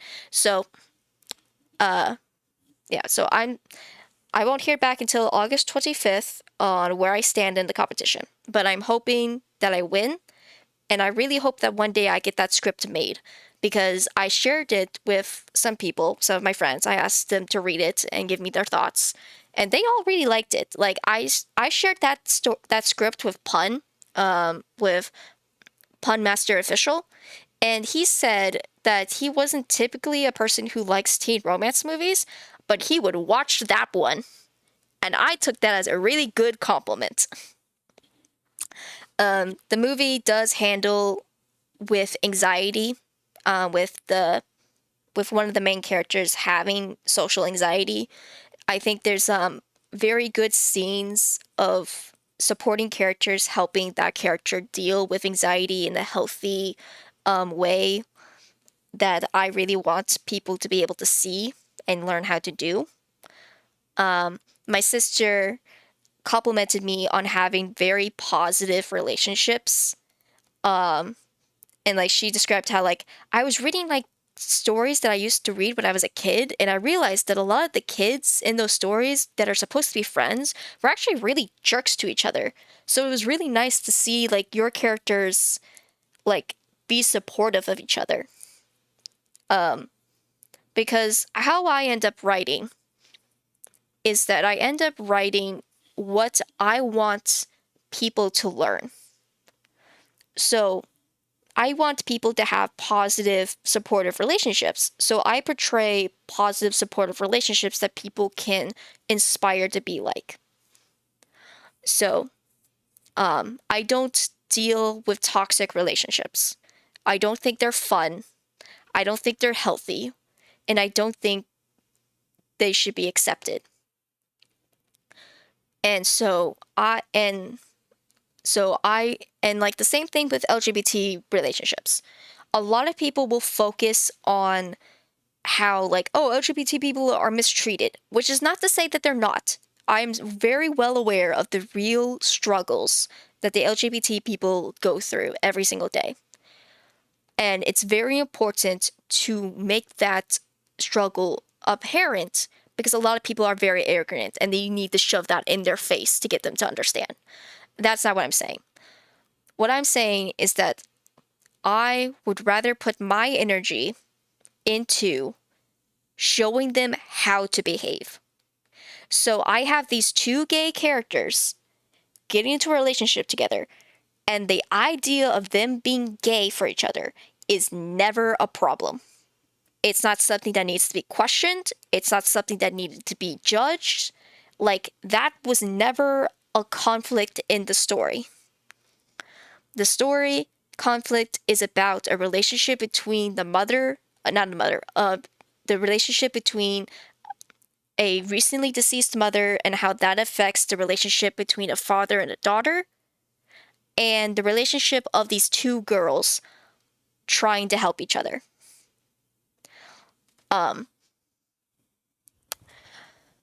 I figured there's enough people putting a spotlight on the problems that LGBT people have. I want to show them that how they feel and what they want is completely normal and not something they have to fear. Because that's a scare thing that I'm afraid of when it comes to when all the media for LGBT people it points at the problems that LGBT people face, is that it builds fear. You see a character who's like you. If you're like, you're a lesbian and you see a lesbian get treated like shit, and you get scared because you don't want that for yourself. And I feel like that has a negative impact. I would rather use that lesbian see two other lesbians having a loving relationship that no one has a problem with, and be like, and feel comfortable knowing that they can have that. That is going to be their reality one day.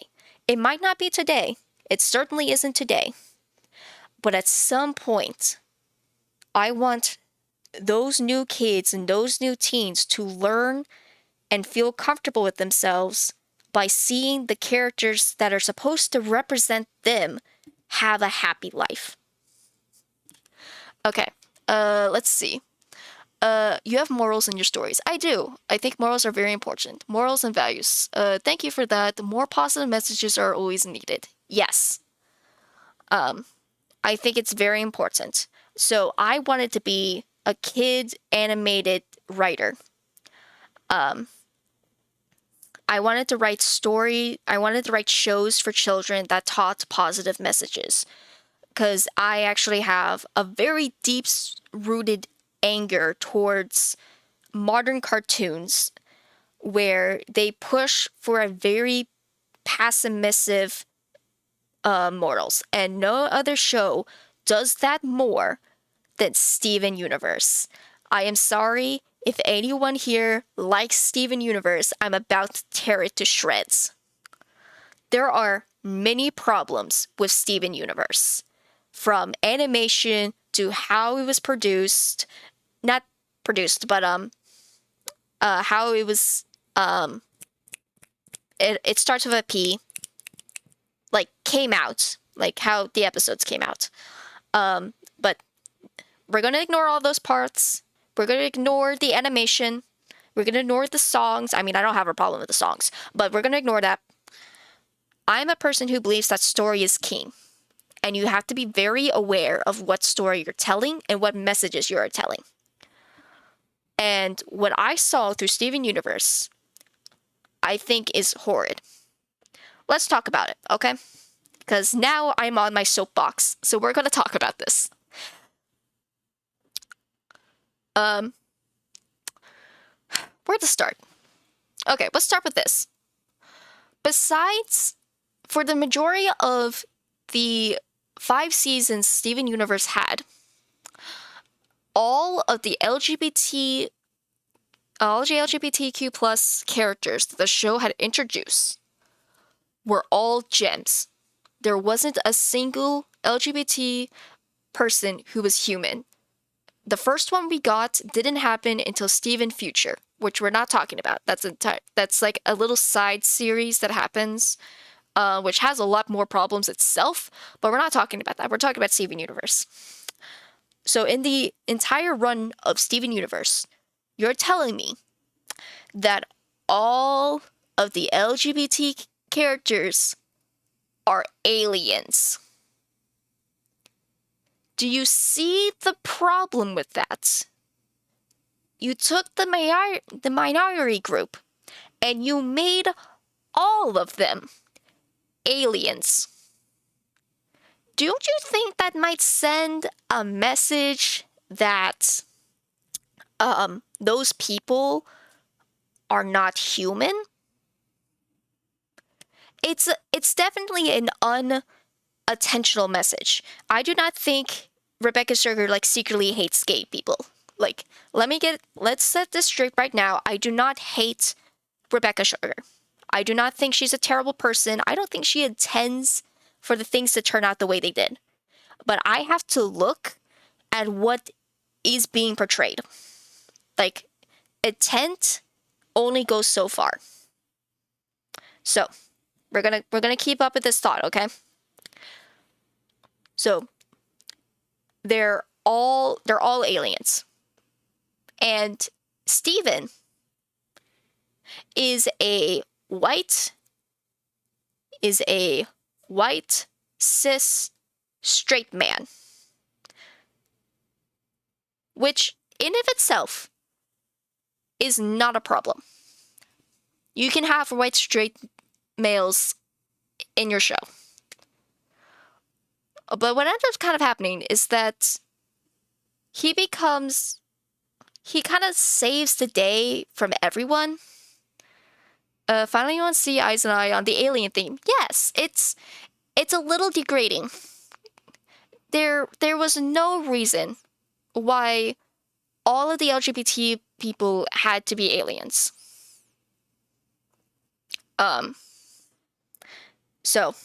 But we're gonna move on from that point. So we're talking about Steven now.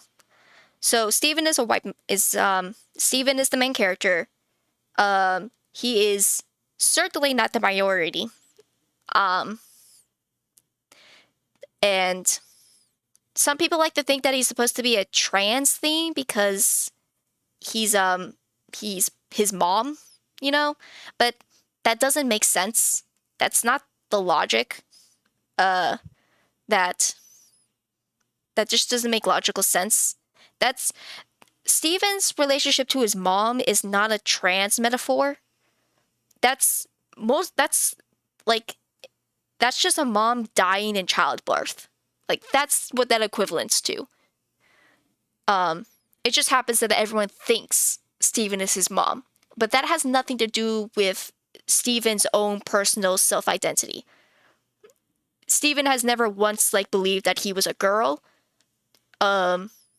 He was born male. He believes he accepts that he's male. He's happy being a male. He's a little feminine, but you could be male and feminine, But Steven is not a trans metaphor. But he's the main character, and he fixes all the problems. You know, I mean, he's the hero. That's what he does. But we're gonna move on from that point. Uh, but thinking about trans people, do you also know where all the trans characters from Steven Universe come from? All the trans characters comes from fusions.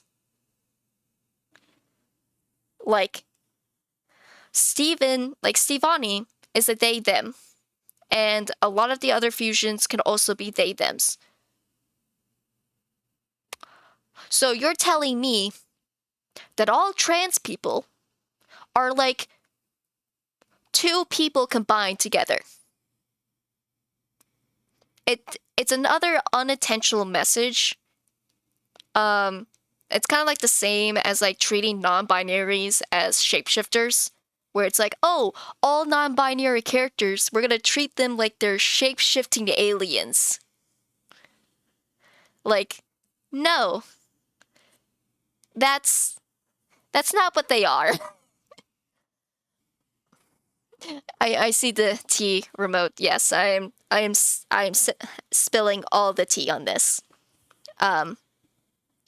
So the trans characters we have suck for another of the reasons that they barely ever show up because they're fusions. And the idea of them always being fusions is kind of degrading to the whole experience of being a trans person.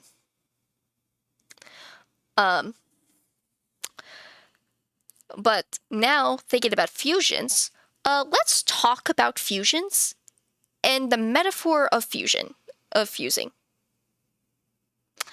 So, the show treats fusion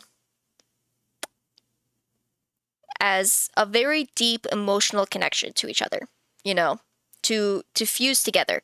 It's also been used as a sex metaphor.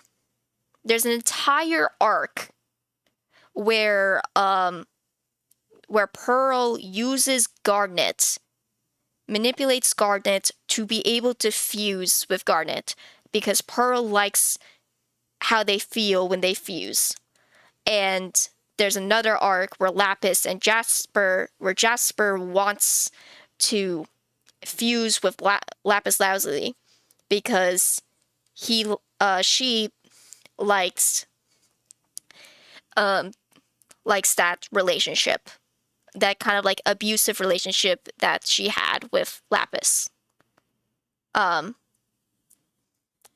So fusion has a very heavy kind of sexual theming to it that the show uses. So can we talk about how weird it is that Steven fuses with his dad? Can we talk about how creepy that is? That Steven fuses with his dad and becomes this like Chad. Like, does anyone else think that's weird? That happens in the Steven Universe movie, where it's a whole beast of itself, but yeah, no, Steven fusing with his dad is very weird and very uncomfortable. And it's like, it's so bad, it's so gross. It makes and also just like,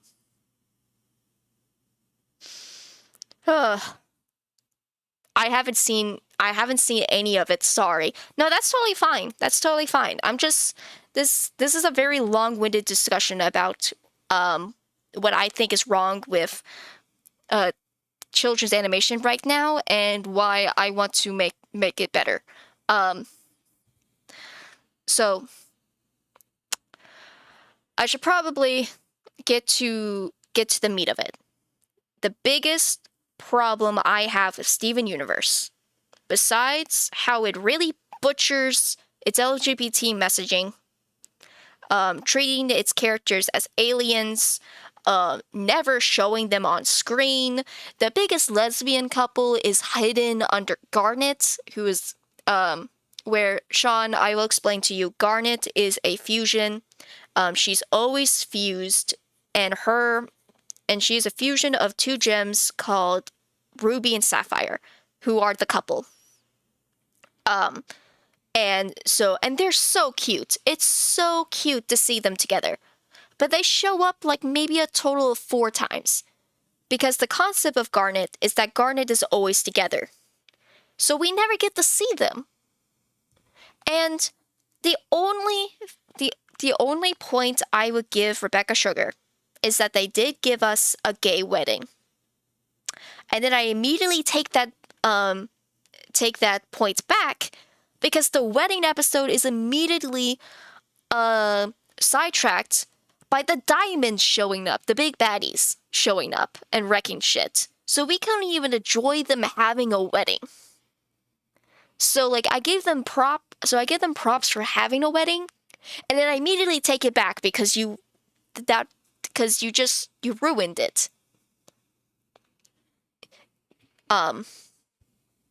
But yeah.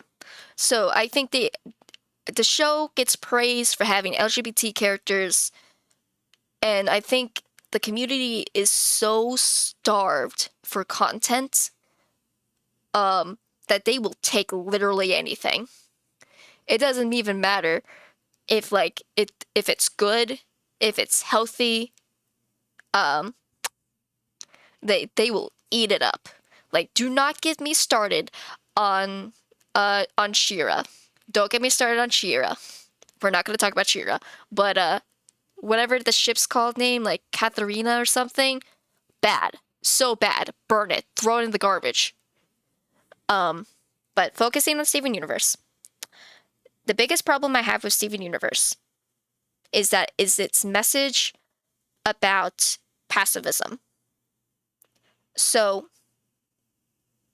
Sean, to explain the main conflict of the show is that there are these, I guess you could say, like, governmental, dictator, higher powered, the top ranking gems known as the Diamonds, who is also Steven's family, because his mom is Pink Diamond. And there's a whole plot about Rose Quartz, about Pink Diamond being killed by a Rose Quartz who happened to be Pink Diamond herself, just disguised as a Rose Quartz to fake her own death so she could live on the Earth, because the Diamonds wanted to mass genocide the Earth to make it a colony to grow more gems, and Pink Diamond decided that she did not want to do that anymore, and so she caused a rebellion against the Diamonds, and there was a whole war and such, which caused a lot of diamonds to be destroyed, or basically death. Killed a lot of gems. So the Diamonds are genocidal Nazis, is the best way to describe them. They're Nazis in space, and they cause mass genocide, and they have a class system, and they're very bad people. And the show slaps them on the wrist. They get quote-unquote redeemed because Steven says so. Steven comes in and he's like, peace and love, and like, stop genociding people. And like, I forgive you for all the horrible shit you have done to the entire galaxy. To your own people, to the crystal gems, to the Earth. The Diamonds have a human zoo. It is literally a zoo where humans live like zoo animals. Like, that is an episode of the show. The Diamonds are horrible, horrible dictatorial space Nazis. And the show doesn't get rid of them. Steven says they're family and keeps them. Steven refuses to kill anyone. And I can understand the concept of wanting to have peace in the world. But there's a line in the sand about what can be redeemed. And I'm sorry. You can't redeem genocide. You just can't. You can't redeem genocide.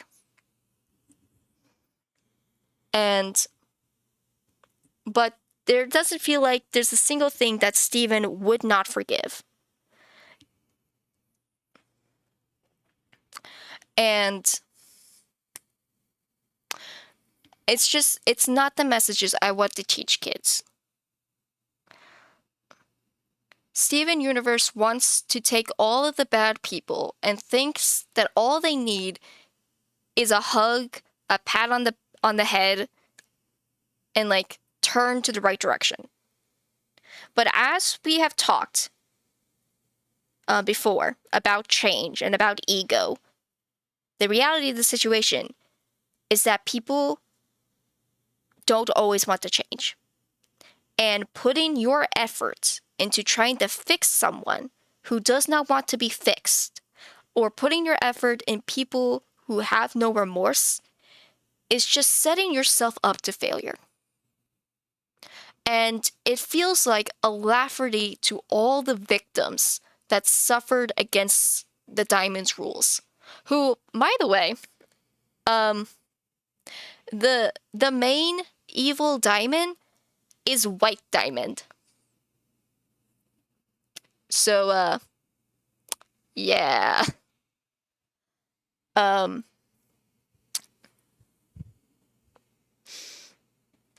want to teach kids when it's okay to cut people out of your life.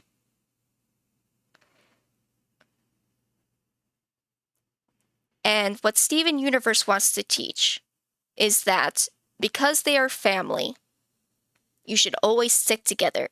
Like, they have a Thanksgiving episode with the racist uncle, and Steven tries so hard to redeem his uncle and keep his uncle in his life, and his uncle is just not having it.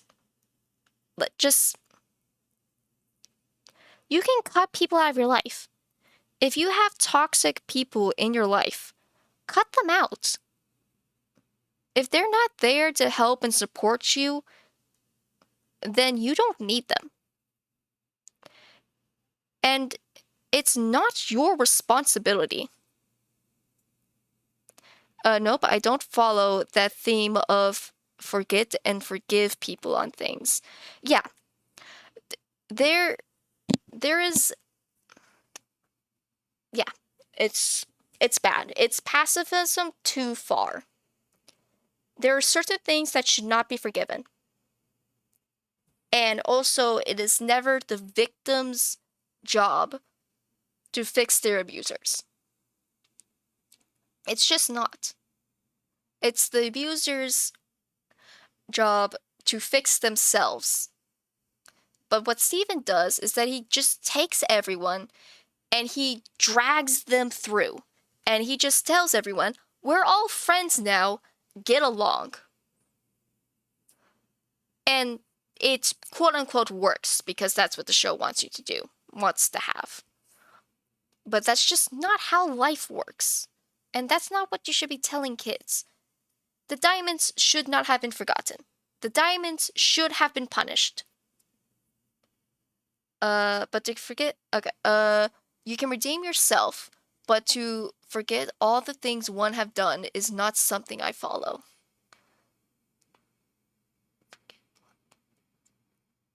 Yeah, it's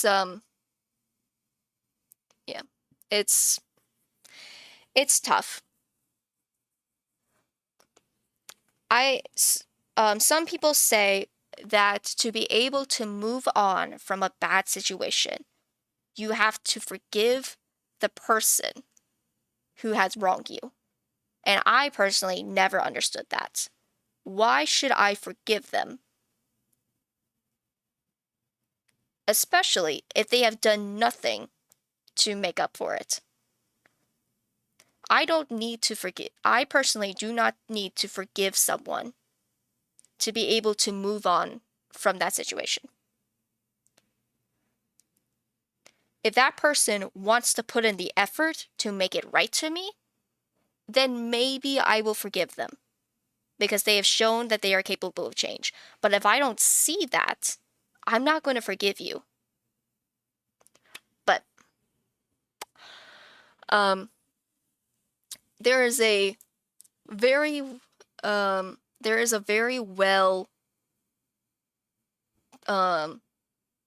there's a very well made, although very long, video that breaks down Steven Universe. Let me see if I can find it. What's her name?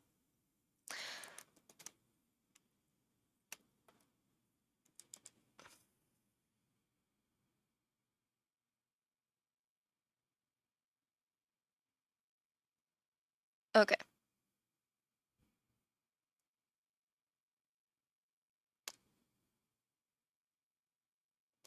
I'm waiting for this ad to go away.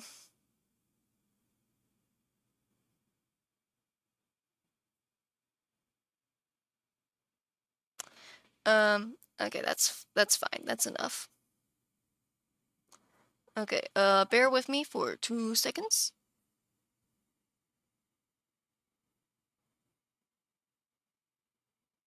Ah!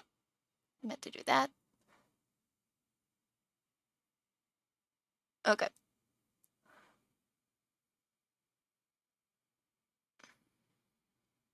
So, it's called Steven Universe is Garbage and Here's Why by Lillian McKay Orchard.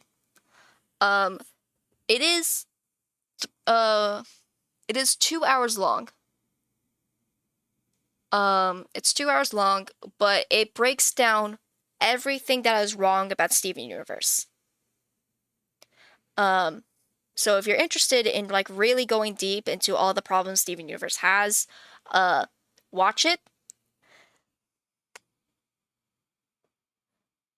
But I think with that, I think that's all I'm going to say on Steven Universe. Also, what are your thoughts on High Garden Spice? I don't know what that is. So I have no thoughts on it. I don't know what that is. But Lily Orchard breaks down a lot about what's wrong with children's animation. And I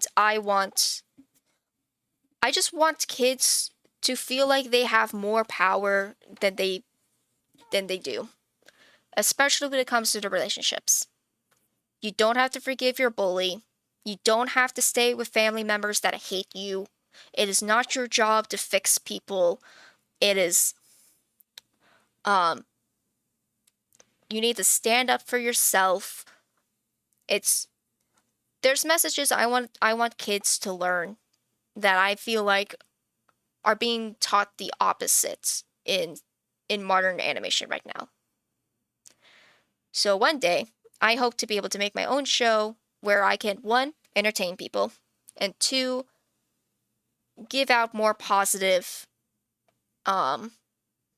morals and lessons to kids about being comfortable with themselves, how to deal with bad situations, and learning to like just stand up for yourself and know that it's okay to break away from people who are not good for you. That's all I ask. That's all I want. Is that so much to ask for? But okay, I think I'm ready to get off my soapbox. Sorry about that. It just needed to be said. But yeah, so that's my script. I'm in a screenwriting competition. And that's as far as I've gotten in my writing. As far as I've gotten in my writing career. I'm very picky about my writing. I like uh love the tech talk you did. Thank you. Honestly, I have these talks in my head all the time. I will walk back and forth in my room pretending that I'm getting like interviewed just so I can talk about things that I'm passionate about. So it's actually very nice to finally be able to have one of these talks where someone is actually listening. Oh, I give myself so many TED Talks um that I just do in my room where no one can hear me.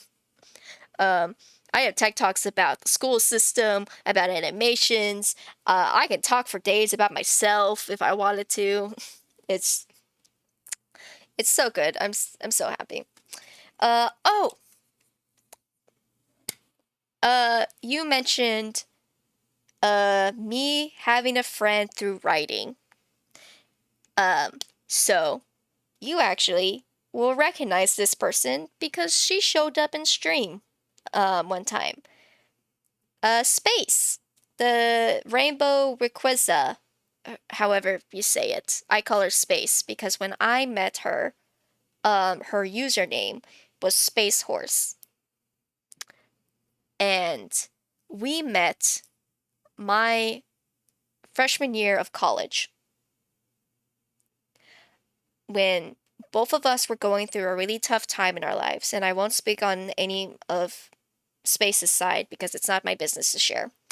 But I was going through a tough time being away from home for the first time, all of the new classes. I had my freshman year, I had 11 classes a week.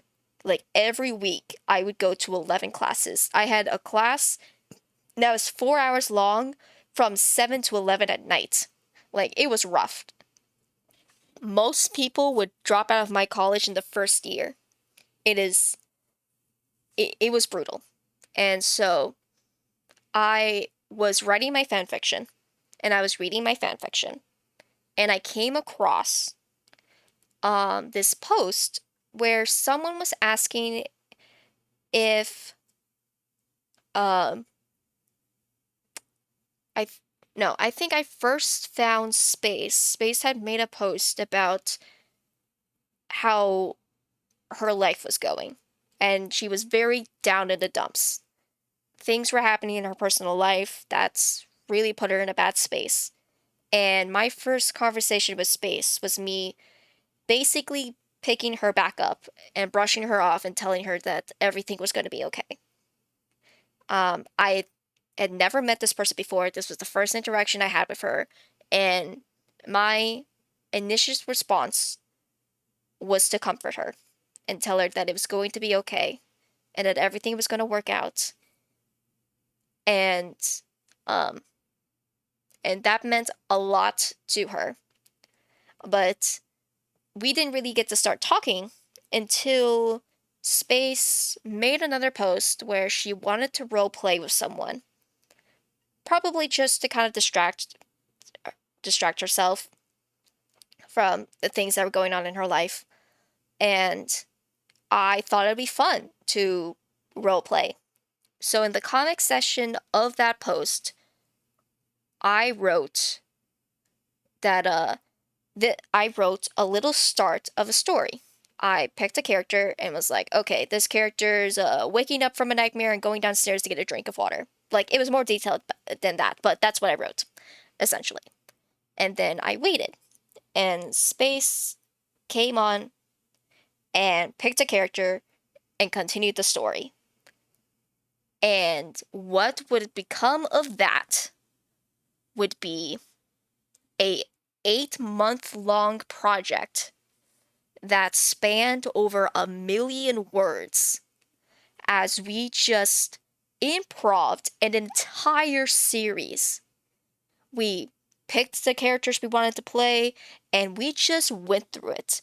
We threw everything at the wall and decided, yep, this is now canon. And we just went ham. We eventually moved. Eventually, that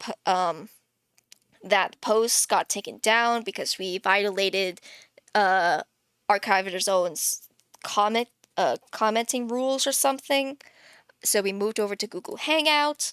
I would then take the text responses and put them into a Word drive, um, a, a Word doc, and would fix up any spelling mistakes, fix the order, um, and we wrote a story. And we posted that story onto Archive of Our Own. And we did that for 8 months, like the whole freshman year. And I will say it was very addictive. Um, Fan fiction had very much taken over my life. I was writing in class. I was like staying up all night because space was in a different time zone for me. So we were 3 hours apart. So I would stay up really late um, writing with her, and we just went. And through that, we started to build a friendship. And space was still going through a tough time, and every so often I would check in and be like, "Hey, how's it going? What's going on?" And um, Space would give me an update. I would comfort her if she needed it, give her advice, um, basically encourage her, and told her that she wasn't crazy. Like, um, and so we did that for about like 2 years. Um, then, or I think it was just that 1 year. At some point, um, Space and I um, lost connection. Things went on in Space's life, and I hadn't heard from her for, I would have to say, almost 2 years. And which definitely gave me a lot of anxiety, knowing the stress that Space was going through. I was very scared that I was never going to be able to see Space again. And a selfish part of me thought that we would never be able to write again. And we were in the middle of a series. But luckily, every uh blue moon, I would get a message from someone saying that Space wants me to tell you that she's okay. Um, and I had always hoped and always believed that Space was going to be okay and that I would see her again. But oh boy, was it a very stressful 2 years waiting to hear back from my friend. But I did eventually heard back from Space. Um, and we had started talking again. We talked about what happened, and we just started writing again. I looked at the old series that we did, and I told Space, listen, I can't read this anymore. It's so bad. Like, when I said that we threw everything at the wall, we threw everything at the wall. So, there was plot holes that happened because we introduced things in later stories that messed up things that happened in previous stories. And because we were both in a really bad state of mind, we tortured the crap out of these characters. Like, very, very bad, very mature content. Because we were just two really stressed out people taking our frustrations out on them. So, I told Space, I'm planning on rewriting this series to fix some things. Do you want to join me? And Space said yes, and so, I don't know how long it took. Maybe 6 months. But we rewrote the entire series. We made a draft 2. And then after that, we wrote another series, and we're currently on our 3rd series. We wrote a series where we took the characters, we put them in Minecraft, and we just once again just went for it. I had originally thought it was just going to be a little short series of maybe like 6 stories, and it's now 35 stories. So that didn't last. Actually, it did last. It's still going. Um,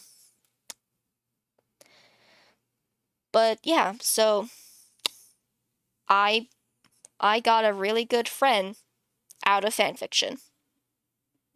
A a friend who definitely needed someone in her life at that time. And uh I was very happy to be that person in her life and help her through her struggles. And I am happy to say that Space is doing so much better nowadays.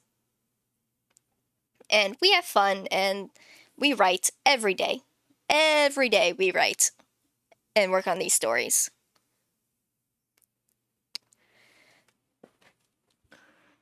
Um, that was the experience of a lifetime. Great story, to be honest. Yes, I've been lurking in the stream. Hi, hi, Shram. Um, yes. Thank you. Yeah. So if you guys ever see Space in the chat, like, be nice, say hi. She's my friend. I care about her very much. Um, she's actually gender fluid, so I honestly probably should have been mixing up the genders just to be more accepting. Um, it's so that's my fault. Space is gender fluid, so she, him, she, him, they, whatever. Um, but yeah, so that's my friend Space, and we're currently taking that story, the current story that we wrote. We call it the Origins AU. We're turning it into a book series, fixing the formatting to make it a book. We're on the third draft of it, and it's for personal belongings. Me and Space thought it'd be cool if we owned physical copies of the stories that we wrote, and Space was very proud of the Origin AU, and so we are working together to make those physical copies. It's going to cost a fortune. There's 35 stories. And we're nowhere near done. I think we're on story number 28. We started this project in January. We're on story 28. We have no covers. We're still going through story edits. I was designing chapter headings for each story and such. But oh wait, hold on. If you could indulge me in talking about my passion project, I can show you the miniatures that I have made of these characters. Wow, just wow, I know how it ended today and the road from the beginning until now. It was a roller coaster.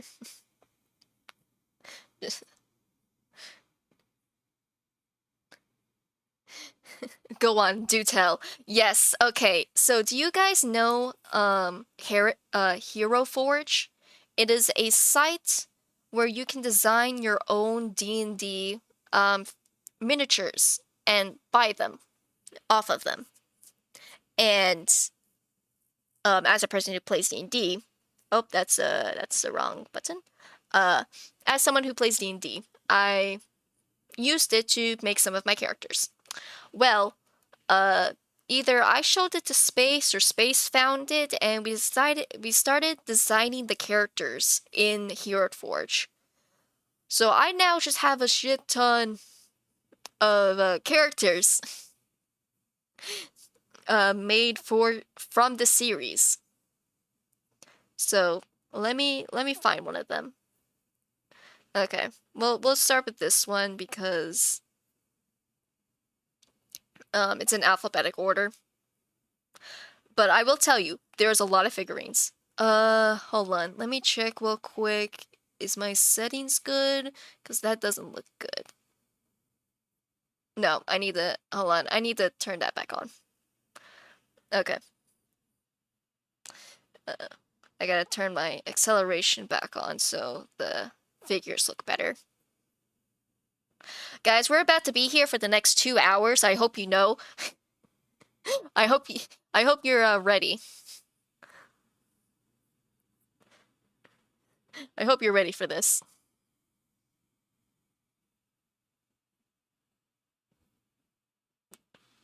Gosh dang it, and I deleted it too, so I gotta...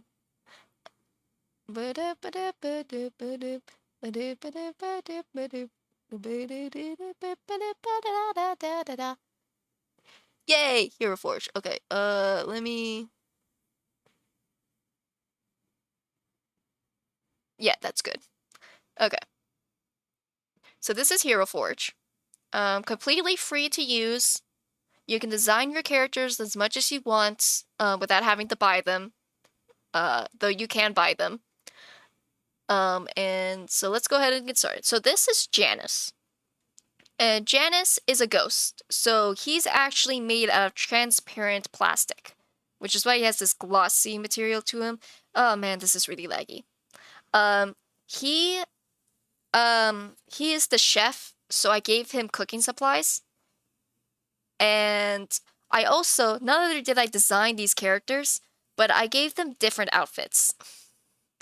So this is Janus when he's angry.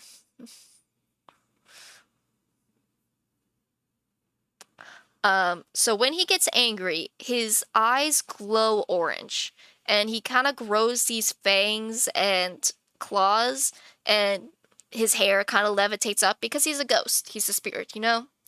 And his deal is that he's basically made out of pure magic.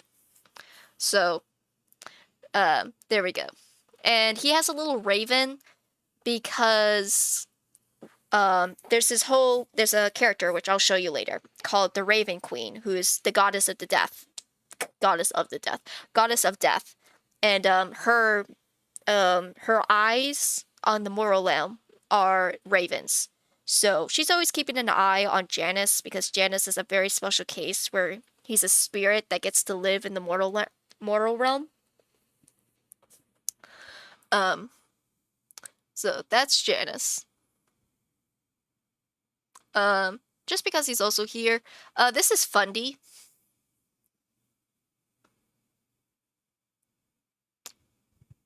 If it will load. Okay, this is Fundy. Fundy is the god of technology. So he has like a toolbox, and he works with redstone, because this is Minecraft, remember? So he's got little pots of redstone. Fundy's design is actually based off the Minecraft YouTuber, Fundy. All the gods, well, not all of them, but all but like 2 of the gods are inspired by Minecraft YouTubers. So because Fundy, the YouTuber, works in a lot of programming in Minecraft, I made him the god of technology. And this is basically what Fundy's like character looks like. I spend a lot of time on these. And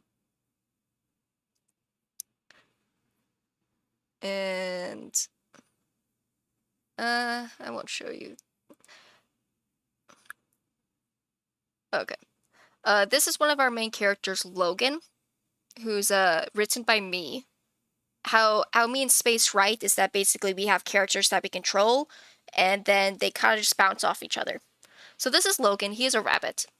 The idea of our story is that all of these people are hybrids of like humanoids and some other like aspect. So Logan is a rabbit. And he's very smart. He's very much into magic, so he has all these potion bottles.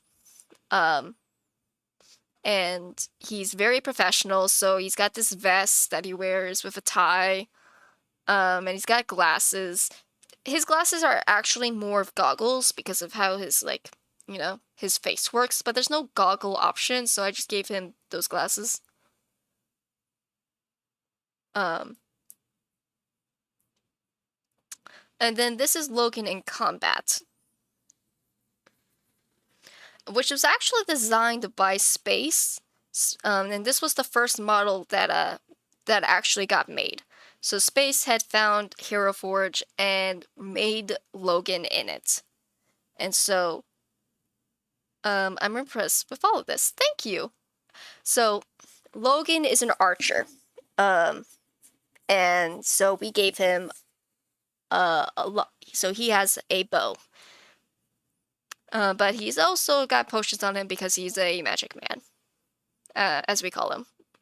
Also, a thing about Logan is that in Minecraft, there's a thing called the Killer Rabbit, which was a very hostile creature that would attack players, wolves, and foxes. And so I decided that Logan was a killer rabbit. And one of the things killer rabbits have is that they have red eyes. So when Logan is hostile, his eyes are red. When he's not hostile, his eyes are brown. So that's just a detail there. There's a lot of things that we do with eyes. Now here comes one of my favorite characters, Patton. So Patton is a bee.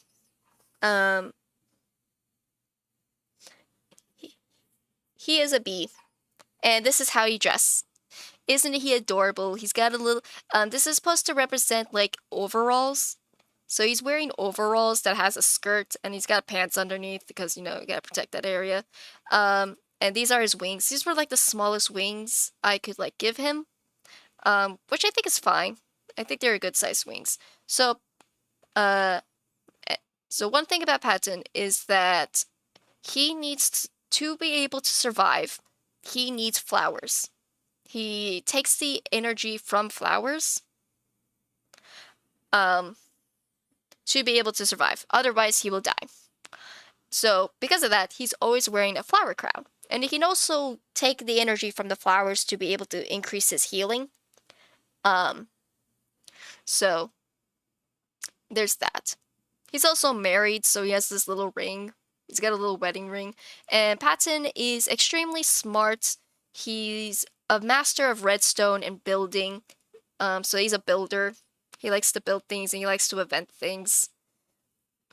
And there was no flowers to put on the ground, so I used the mushrooms instead.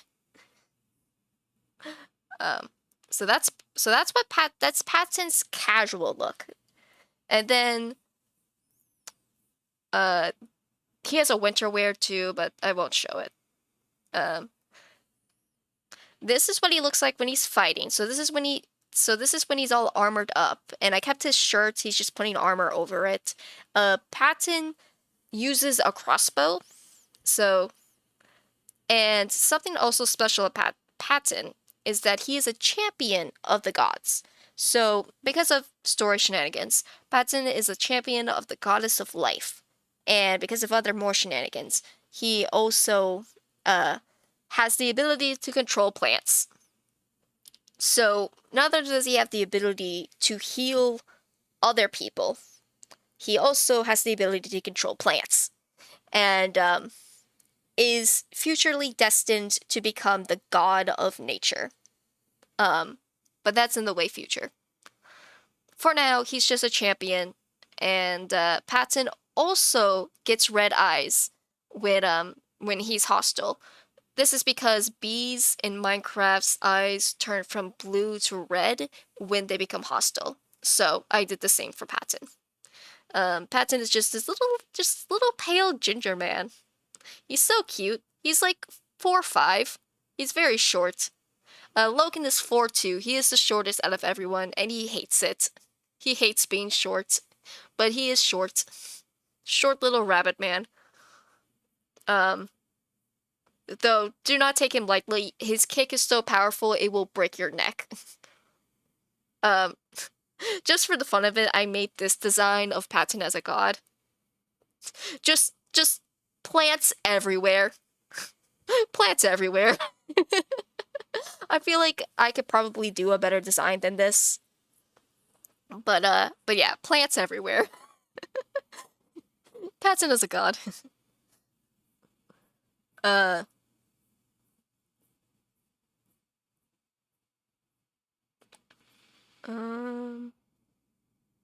also did some of the enemies. So this is one of the like enemy like bosses, I would say. that the show not the show that the story has. This is Commander Powers, and he's actually Patton's dad. So Patton's story is that growing up, his mom and dad did not know that he was a hybrid.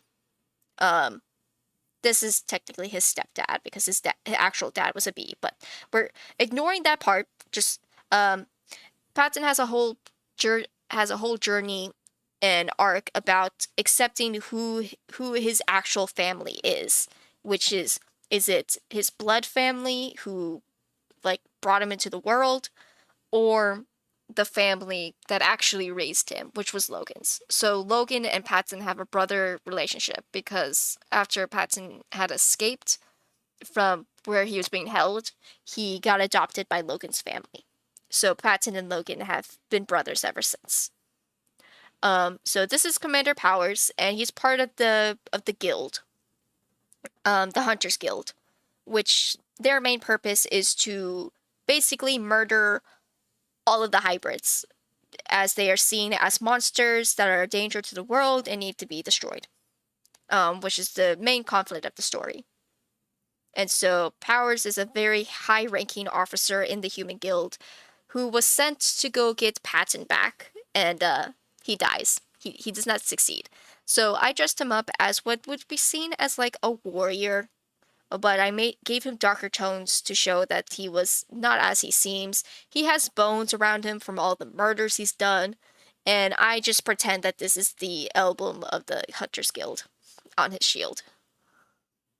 So that's Powers. Um, this is Queen Nebula. So this is a god that I created for the story. She is the goddess of life, and she is a starborn. And she's also Patton's queen. So Patton worships her, obviously. Um, and so a thing about starborns, that I can't actually show with the, looking forward to BG3. Oh, is that Bowler Gates 3? I've never played Bowler Gates, so I have no feelings towards it. I've never played it. But the thing about Starborn's hair that I can't really show in the figurines is that actually their hair is made out of like clouds.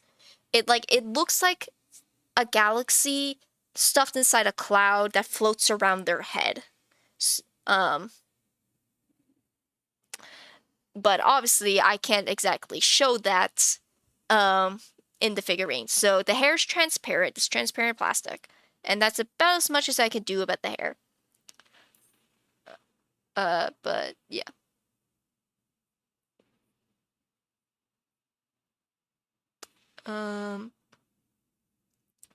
But descendants of Queen Nebula are Roman and Remus, and this is Remus. So he is the prince of the Aether.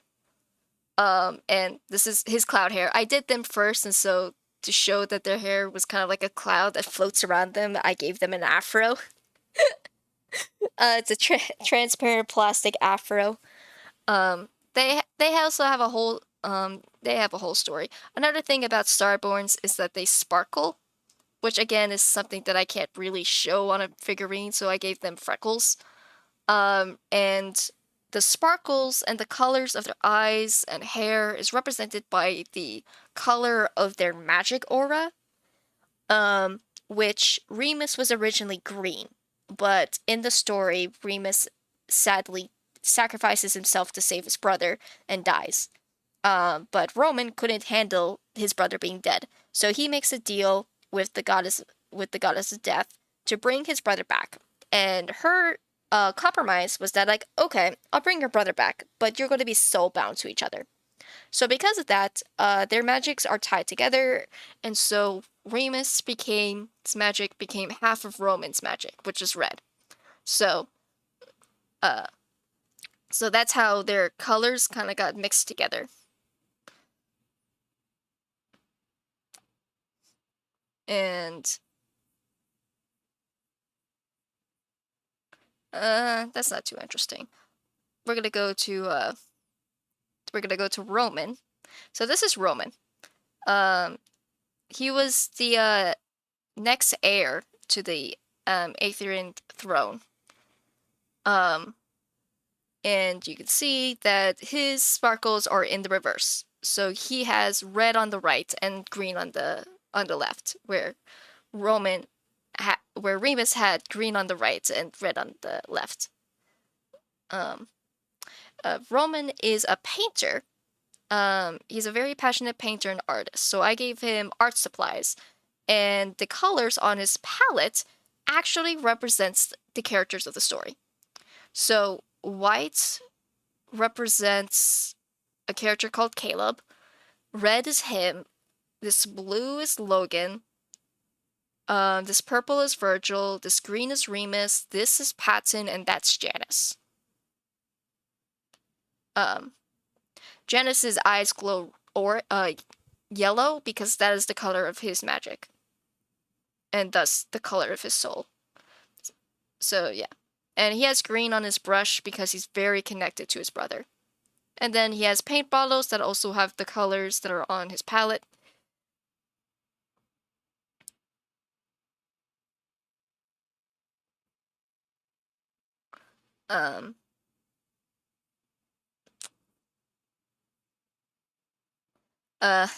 We made Technoblade.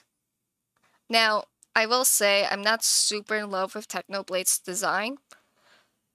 And that's mostly because of the lack of a pig head. This was the best I could do with what Hero Forge currently has available in its design choices. And I'm a big fan of Technoblade. Technoblade never dies, except for the fact that he's dead. And I'm talking about real life. Technoblade is another YouTuber who has passed away, I think, last year from cancer. He is, in our story, Technoblade is the god of violence. He is the blood god, which a techno fan would recognize what that means. So he plays a part in our story.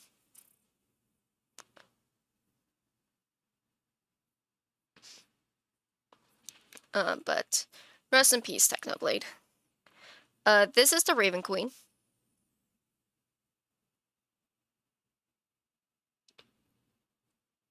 Load,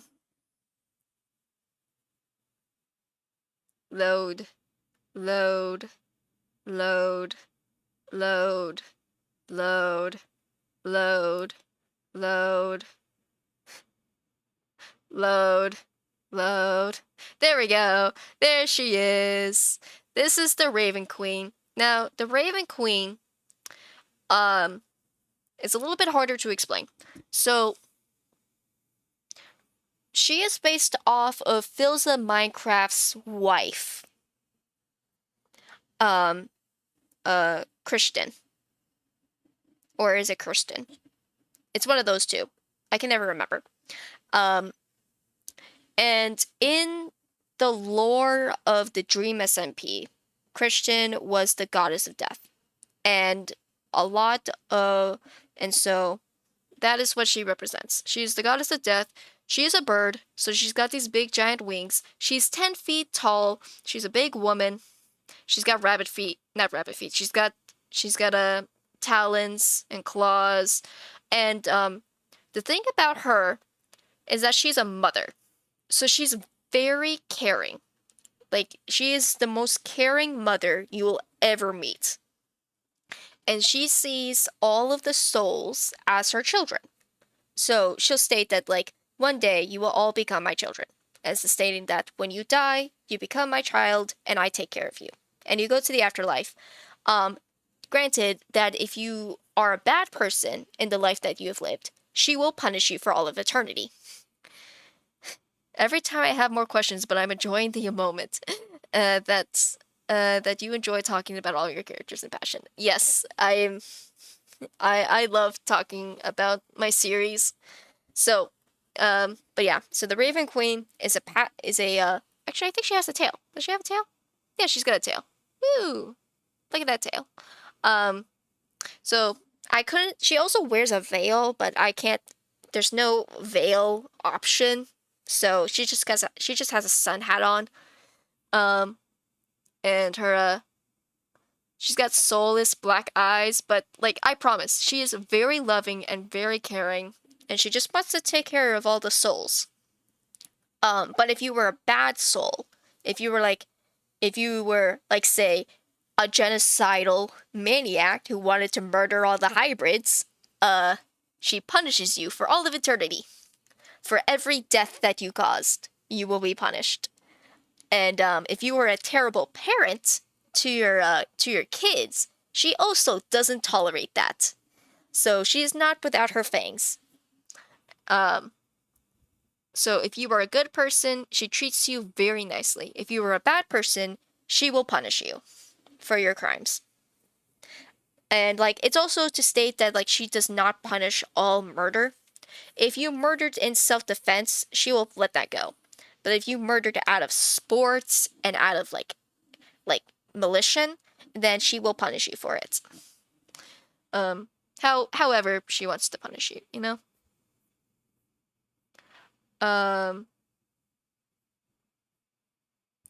This is the Wither King. So this was another original god, and honestly, the Wither King and Queen Nebula were the first gods of the series, and when I had put them in the series in in story 3, I didn't expect there to be so many gods. I did not expect to then have all these gods show up and the gods to be a important part of the story. So the deal about the Wither King is that he was a Starborn, and he got corrupted by wither magic, and he became the king of the withers. And because he wants to have the entire universe decay and rot and be destroyed, he is locked away forever. And he has a very long arc with Logan, or Logan has a long arc with him, where the Wither King had taken possession of Logan, and Logan has to resist him and such. So this is what he looks like. He's kind of like, you know, decaying, and he has lost his sparkles. He doesn't sparkle anymore. He doesn't have any hair, cloud hair like his what Starborns would have, and he's actually the brother of Nebula. So his original name was Nova. He was Nova Cosmos, Prince Nova, and Princess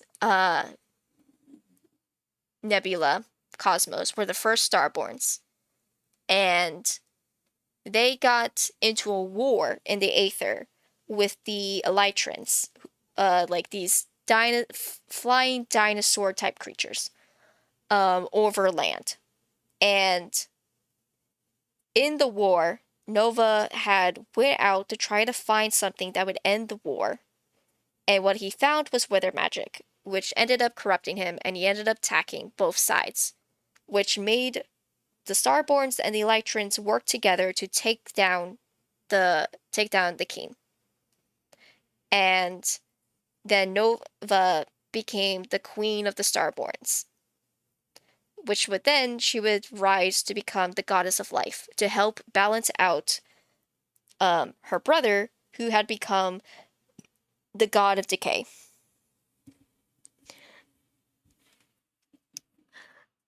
And I skipped over it, but I can now show you what Prince Nova used to look like before he got corrupted.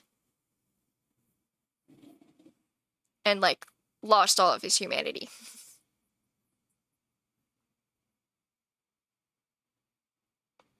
Loading and loading and loading and loading and loading.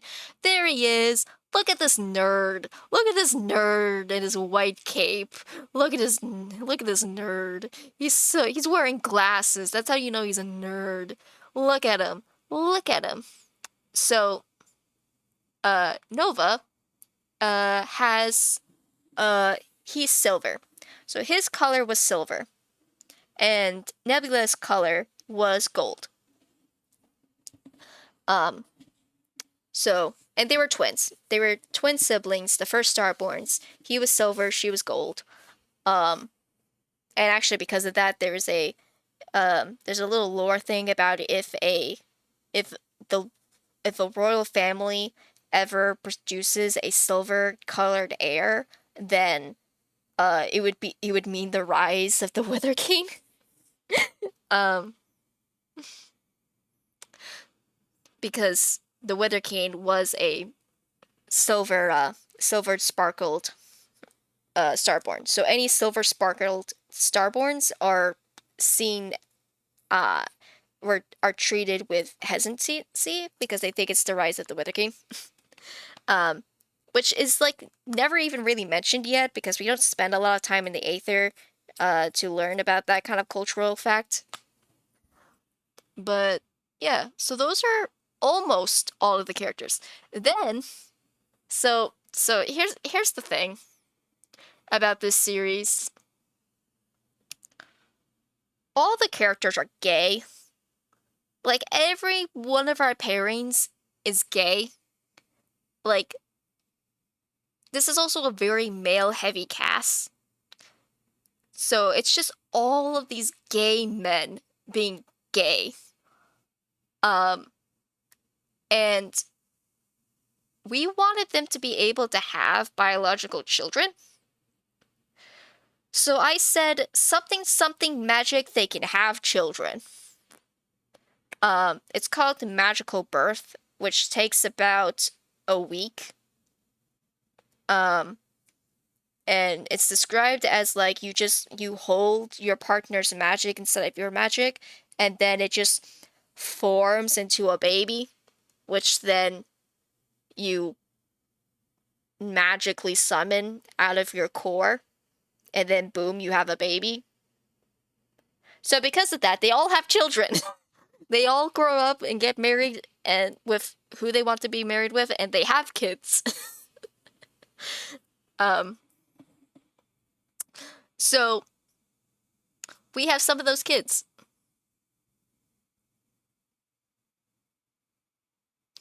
This is Aquarius. He is the son of Logan and Roman. Not Roman. Logan and Remus.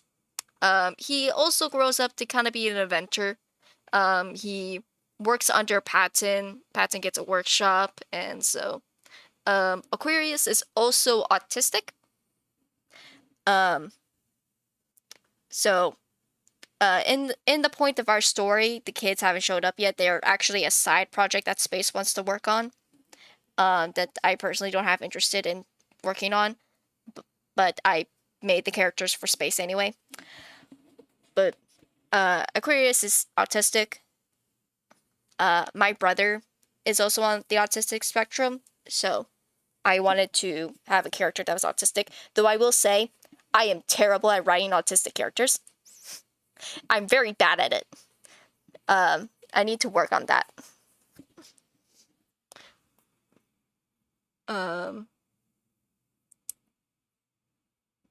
I guess I could have shown you this one because this one also has their other child. This is Matilda, and Matilda is a rabbit. So she's a rabbit. She thinks she's a princess. She's like top shit. So I won't say that she like tries to be like a sexy rabbit, but she has a lot of self-confidence.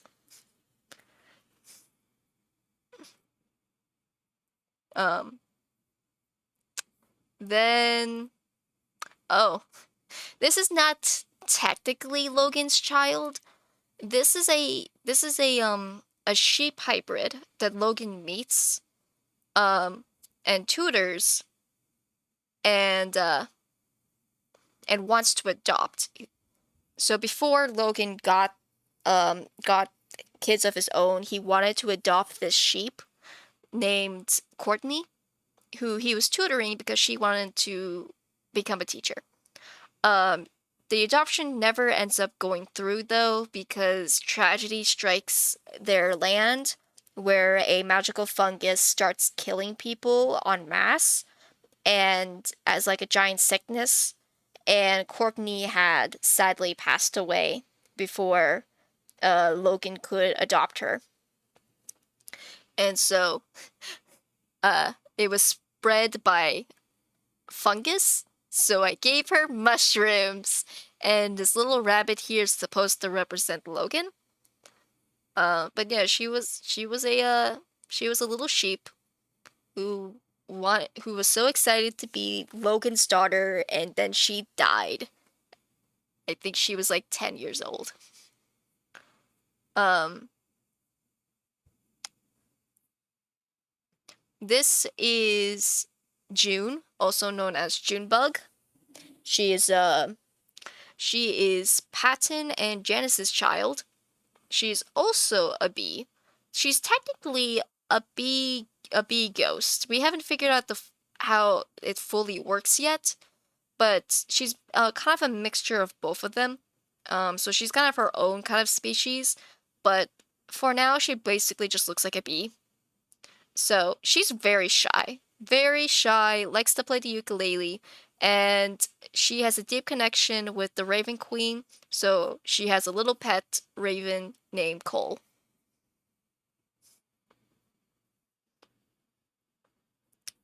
Um, oh yeah, she's destined to eventually become the like a champion of the Raven Queen, which I call Angel of Deaths. Um, and so this is her kind of like outfit. It looks way scarier than it needs to be. Um, what the Angels of Death are supposed to do is supposed to help uh people who are dying have a more peaceful death and be guided to the afterlife. Um, but it doesn't go well for June. June gets possessed by more angry spirits and goes on a rampage. We haven't figured that part out yet. Um, this is one of the uh kids that Roman will have with three other men. So another thing, I don't have the character file, but there's a character called Caleb who acts as like main character. At first, main character was Logan, and then Space introduced Caleb, and Caleb just took the story from there. Um, so Caleb ends up marrying two other characters named Nemo and Cassius, and then the three of them have three kids, and then and so like they all get together in a polyamorous relationship, and then Caleb and Roman fall in love, and so Roman joins the family, and they have three more kids. So that entire family has six kids. It's a little ridiculous. Um, but this is one of them. Her name is Luna. Um, she's not a starborn exactly. She is she is her own species called a Lunarian, named after her. Um, yeah, we're still working out the kinks on that. Erda Matilda. Um, I think that might be it.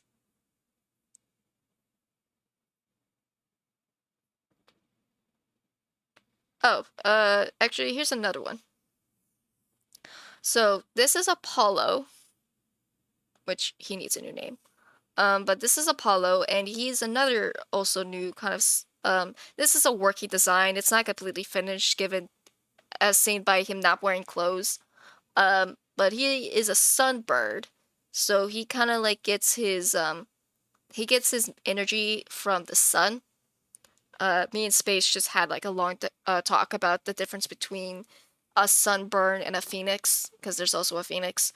Um, but Yeah, so this is like a little concept design of what he looks like. I think we need to go in and look at it more and fix some things up. But I think that's all of them. All of them that relates to the story. Oh, wait, sorry.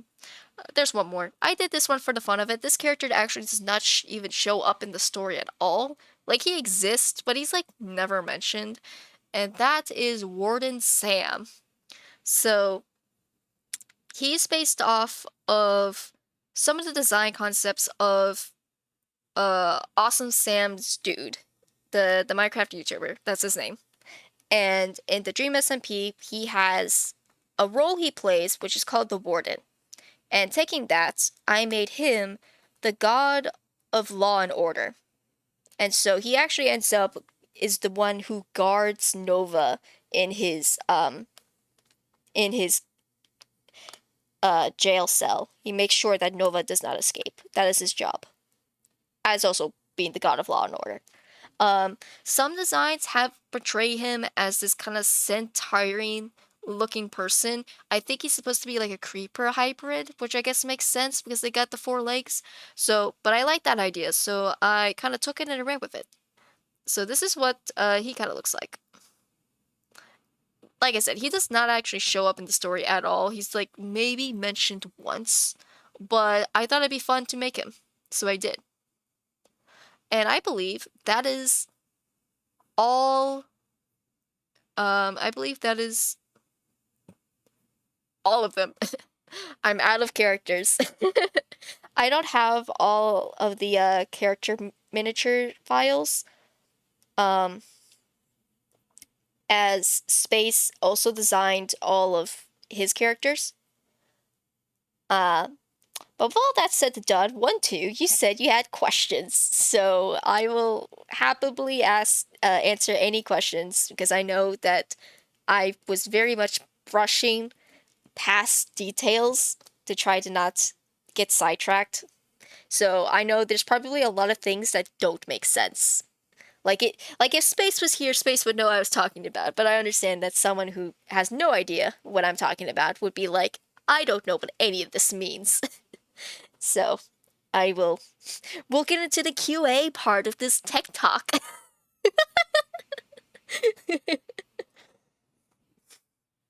Oh my goodness. Oh, I forgot that I still had chicken fingers up here. They're gonna be so cold. They're so cold.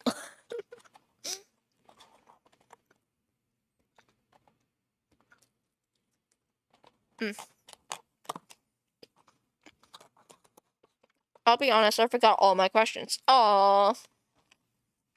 I feel you. That's fine.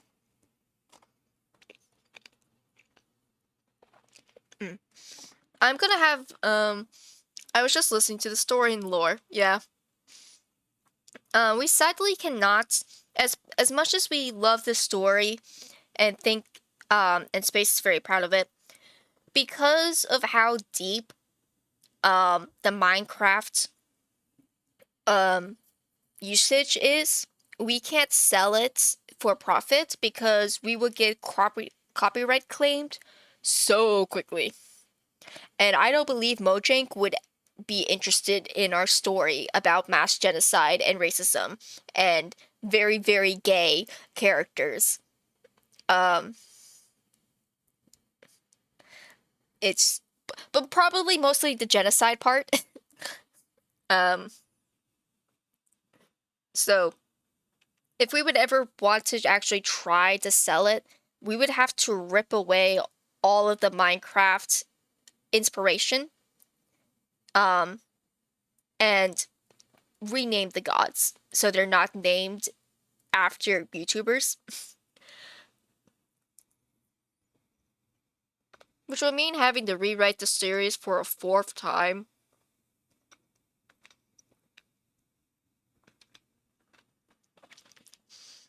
And I can piece it all together, but yeah, it was a lot of fun to listen to.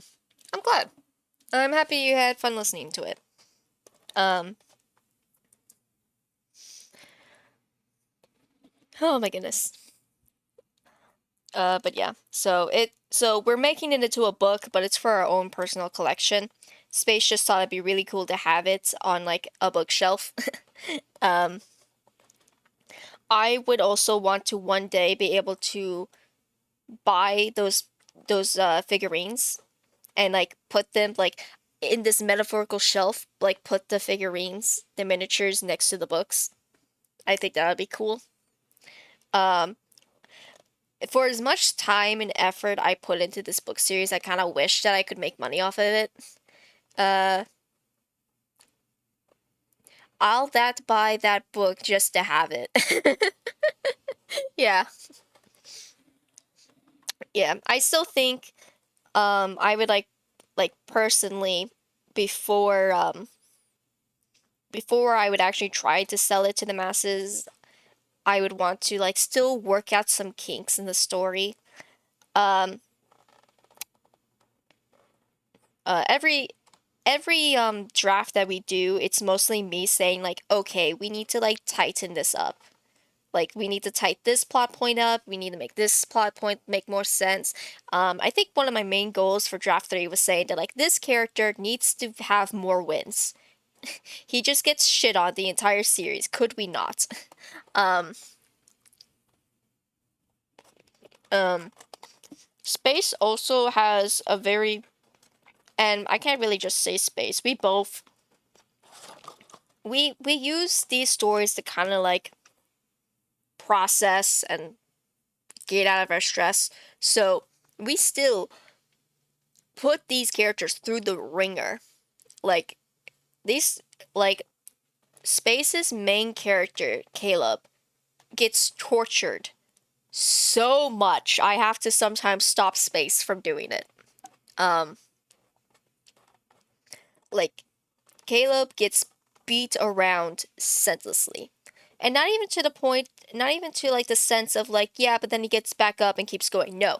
This man has been served psychological damage. He is broken and um it can be exhausting to sit through sometimes, especially when it comes to trying to help Caleb recover, because Caleb will push back every step in the way, and it makes it so exhausting to trying to get Caleb help, because he's like, I'm not going to go into therapy. Therapy doesn't work for me. I don't want to give anyone my mind. I don't want to tell anyone my problems because I think I'm a burden. Like it is such a drag. Um but I want Caleb as a character to get better. And Space wants Caleb to get better. But Space wants to make it as difficult as possible to get Caleb to get better. Which is just something that like if I wanted to like put in the faces of people, I would be like, we gotta cut some of this out. Like we gotta get this going. It's exhausting. I also think that like the personal writing format that we do is not fun to read. Um it I don't think it makes for a good read. I think the flow of how the story goes isn't good.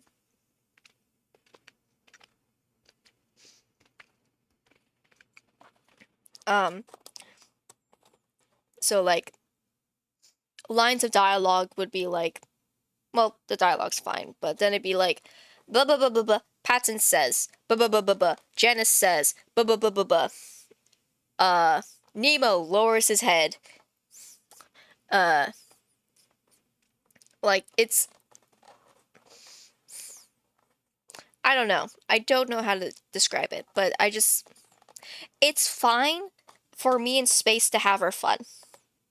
Like, this project is supposed to be fun. It's not supposed to be made for profit. If it was made for profit, I think I would be a lot stricter about what we were making and what I would want to portray into the views of other people. For me in Space to just kind of like have our fun, sure. Torture Caleb. Take his arm if you want to, whatever. Um, but if I was to be like be like, all right, we're gonna sell this, I would have to sit space down and be like, listen, we gotta talk about some of these things that we did. Um,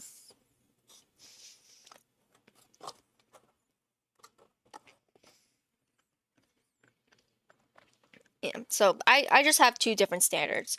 For something that's fun, I'm fine with going kind of off the rails and having all these like mature things that's going on. Um, but to make what I think would be what I personally think to be a good story to be able to sell and put in the eyes of other people, I just hold a different standard. Um, Now, if I would just sit down and write something like that,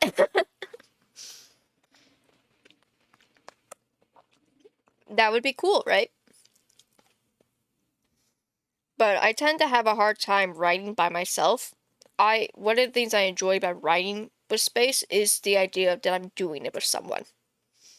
I struggle so much trying to do something by myself. I'm too much of a social person to try to do things by myself.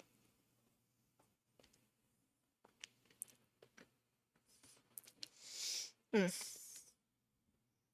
Sorry, I'm multitasking with eating because I now have cold chicken fries. Yeah.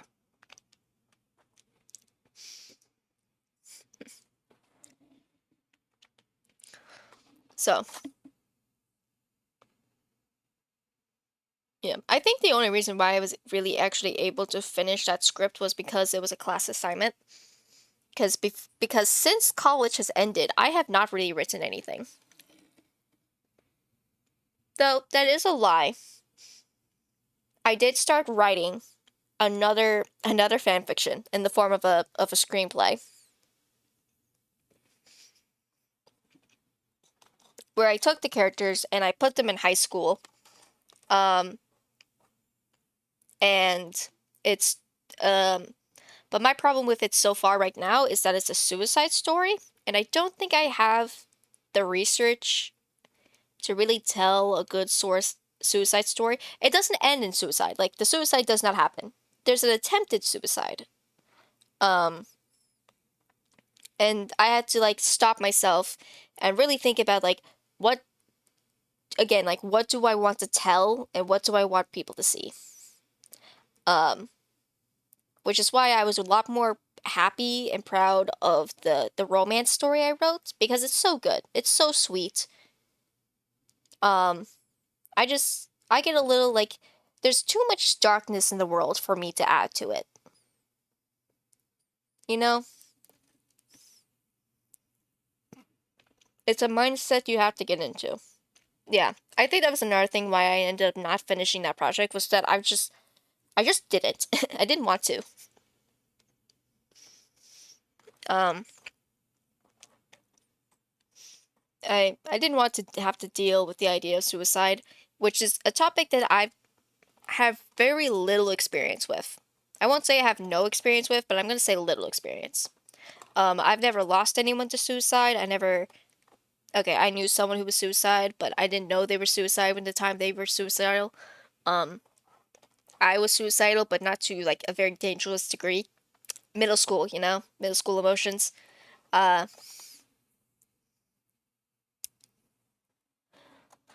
so, so I think I have an interesting concept. Like I had a good like little world building that was happening and like very interesting characters that I was making. Like I have a trans woman who is a badass. Like I made the most badass uh trans man I could think of. Um though I question if I want I it was originally supposed to be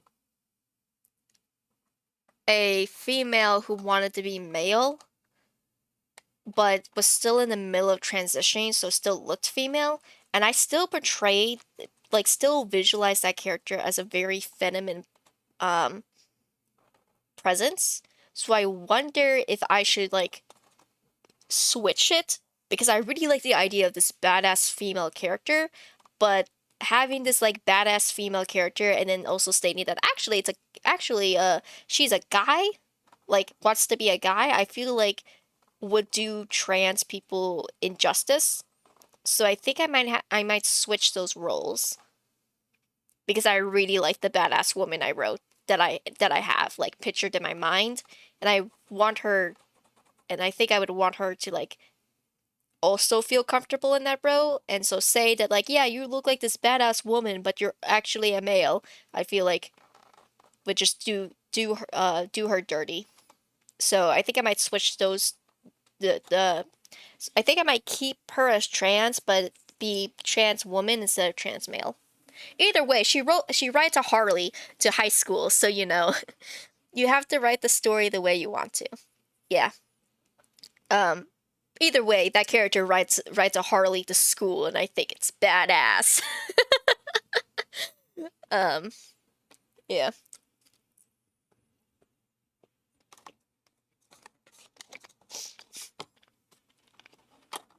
I have a sassy line in the story about football players getting their homework done by someone else, and the character says, you know, someday someone will break the stereotype of of football players needing someone to do their homework for them. And I think it's funny.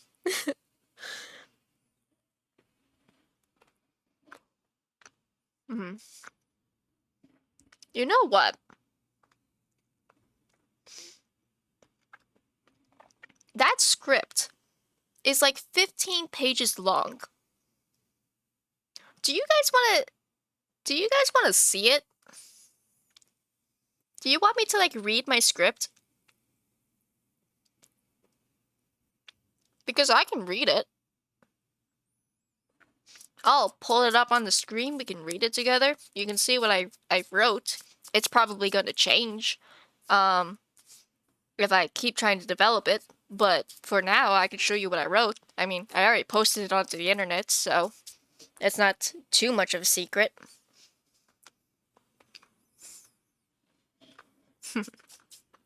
Well, while you think... Okay. Alright, let's take a like 2 or 3 minute break. I'm gonna get some water because I'm gonna need it. And then I'm going to share. And then I'm gonna share my script.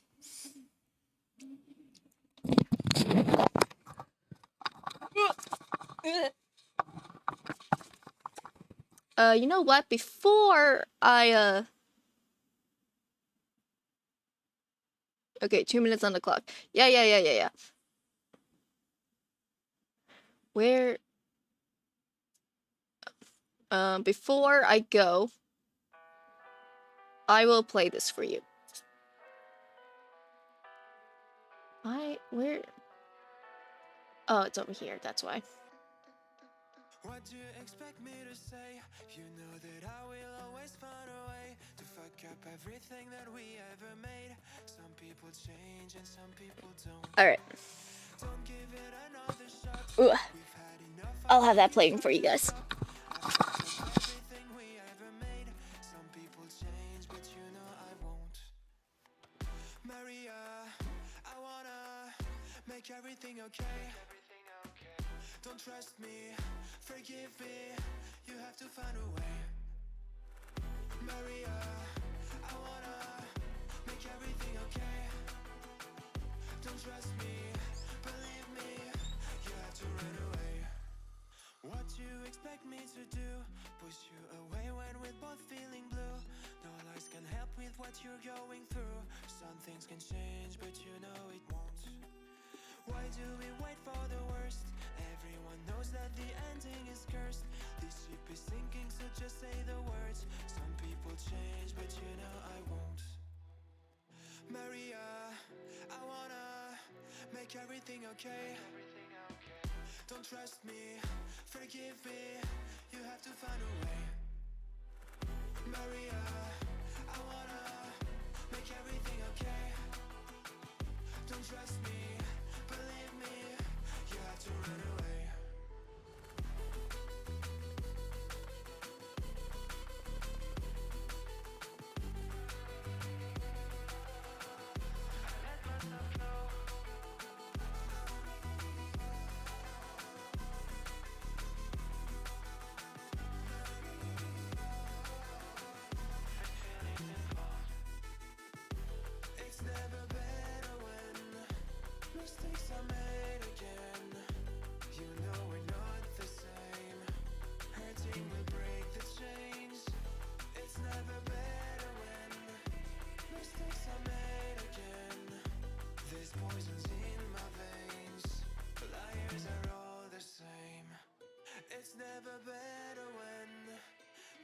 mistakes I made again.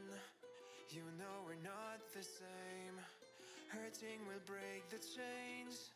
It's never better when mistakes are made again.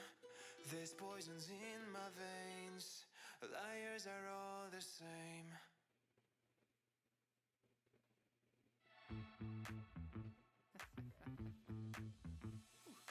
We keep seeing their eyeballs glued to us on the sidewalk, but that look could kill. They are trying so hard to find all the weaknesses inside, but it's gonna spill. Oh, can we take a minute, turn and face the critics? Let's put flowers in our hair like we don't care. And dance until it's clown proof. Nobody's stopping our groove. Ooh, that's good. It's just you and me. And making me laugh with your moves. Ain't no stopping our groove. Ooh, that's good. It's just you and me. And we can clown around, yeah. And we can clown around. And it's just you and me. Oh, you and me are vibes, girl. Disco, some fun like kind, girl. Till morning's here. When opinions start to guide us. All right, I'm back. Define us. Now, play it by ear. And I know that you're shy. Okay. We can clown around tonight. You know the circus leaves town when it's light. And dance until it's clown proof. Nobody's stopping our groove. Ooh, that's good. It's just you and me. And making me laugh with your moves. Ain't no stopping our groove. Ooh, that's good. It's just you and me. And we can clown around. Okay. I am back. I don't know if that was 2 minutes. It might have been 2 minutes. But let me.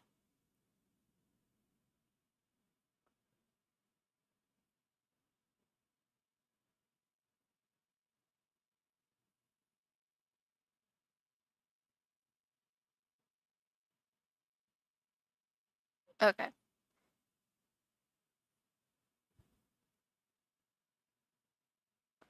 I'm just trying to make sure this is big enough for you guys to be able to read. Well, I also read it. I think that's good. Let me move it over here so we can hopefully still see chat.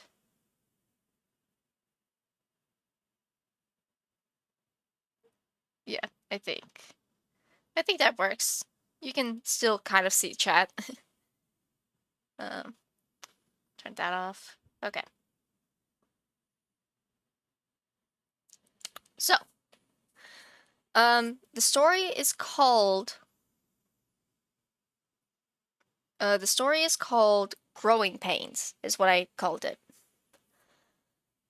Ugh. You know what?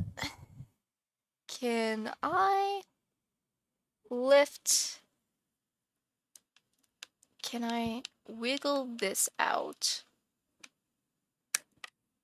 Okay, wiggle that out for a minute. I'm gonna lift my computer up so I can have it closer to me. All right.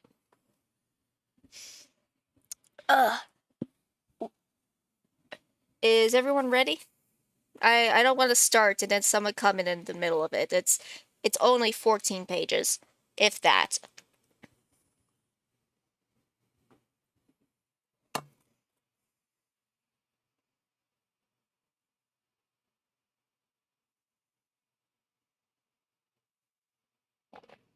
Mm.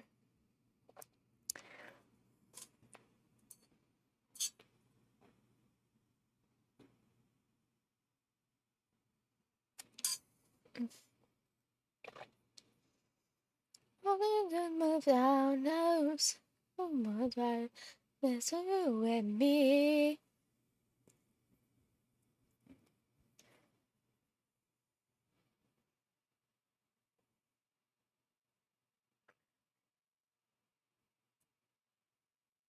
Mm.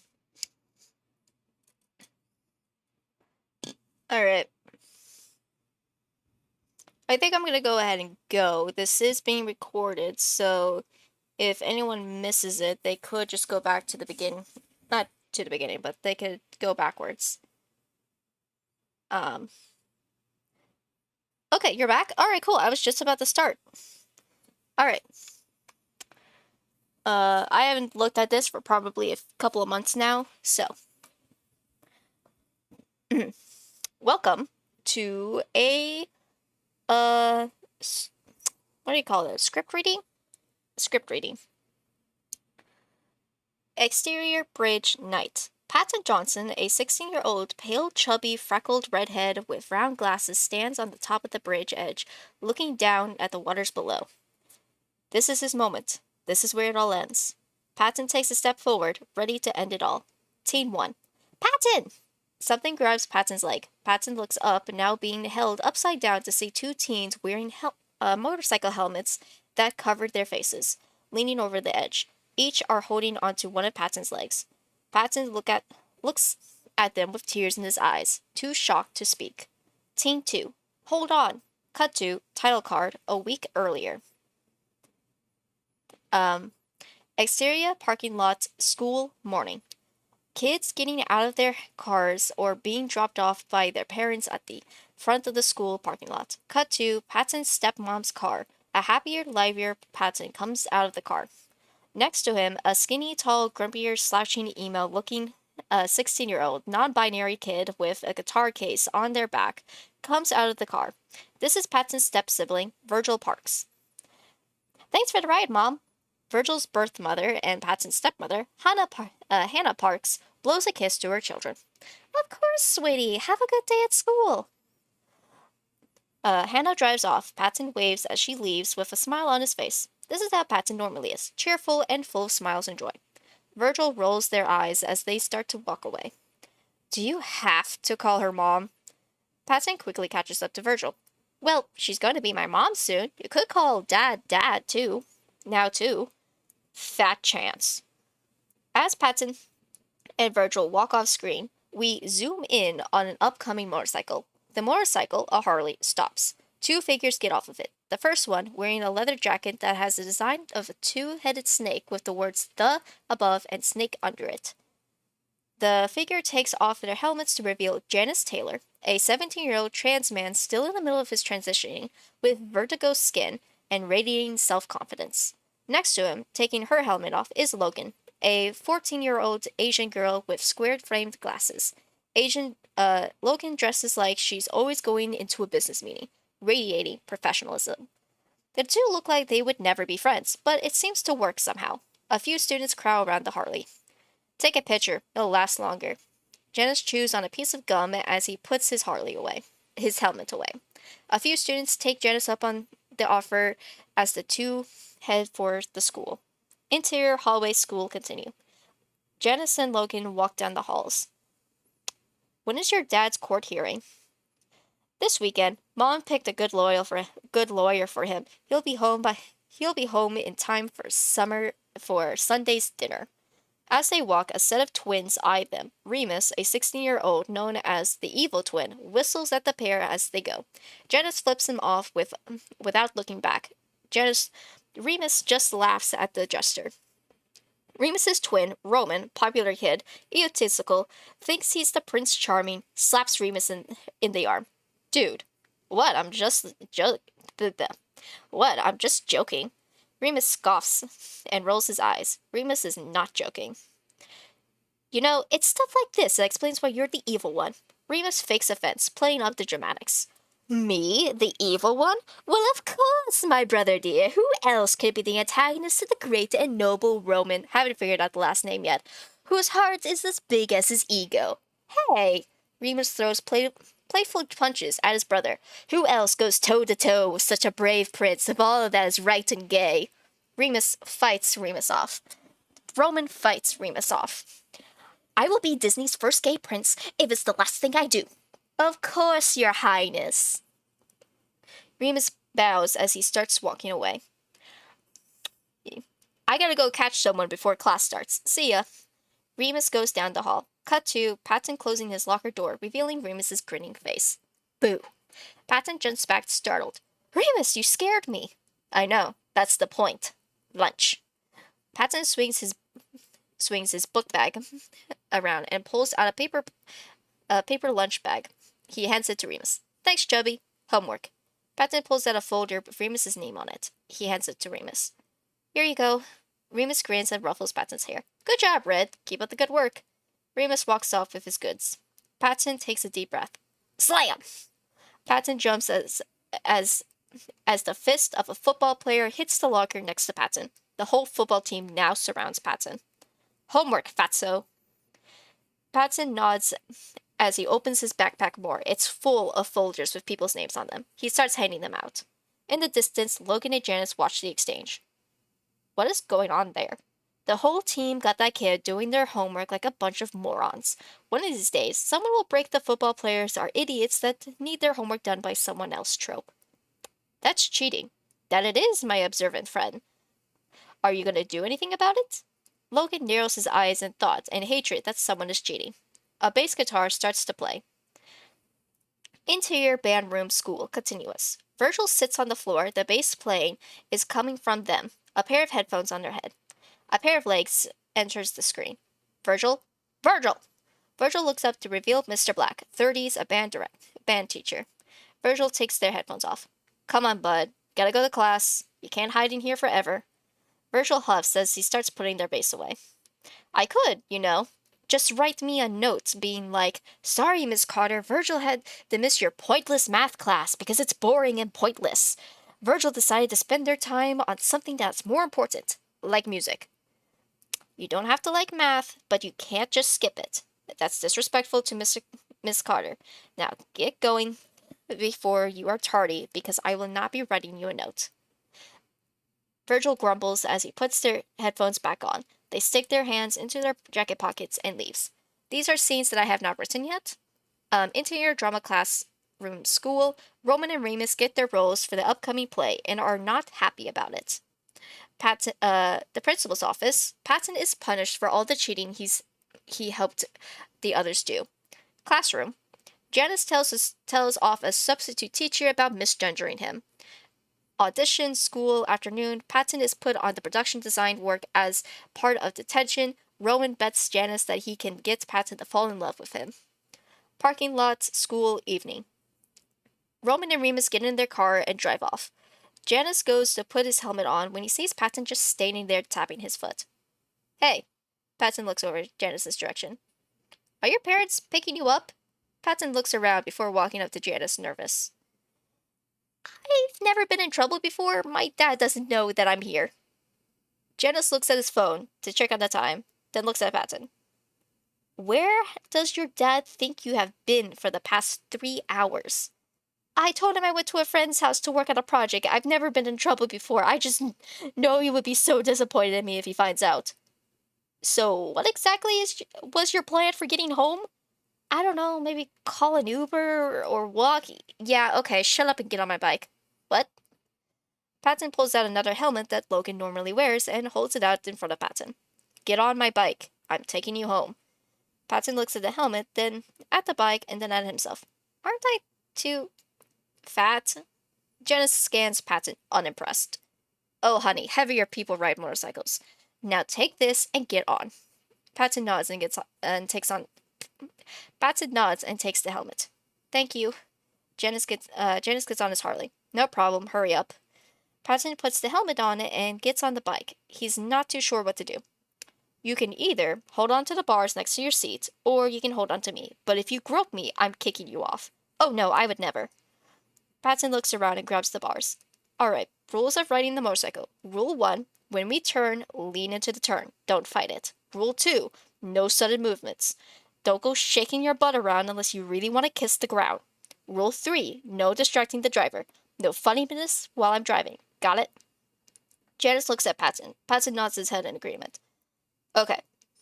Where do you live? Address. I know where that is. Alright. Are you ready? Yeah. Patton starts the motorcycle. Janice starts up the motorcycle and they drive off. Exterior road continuous. Janice and Patton ride down the road.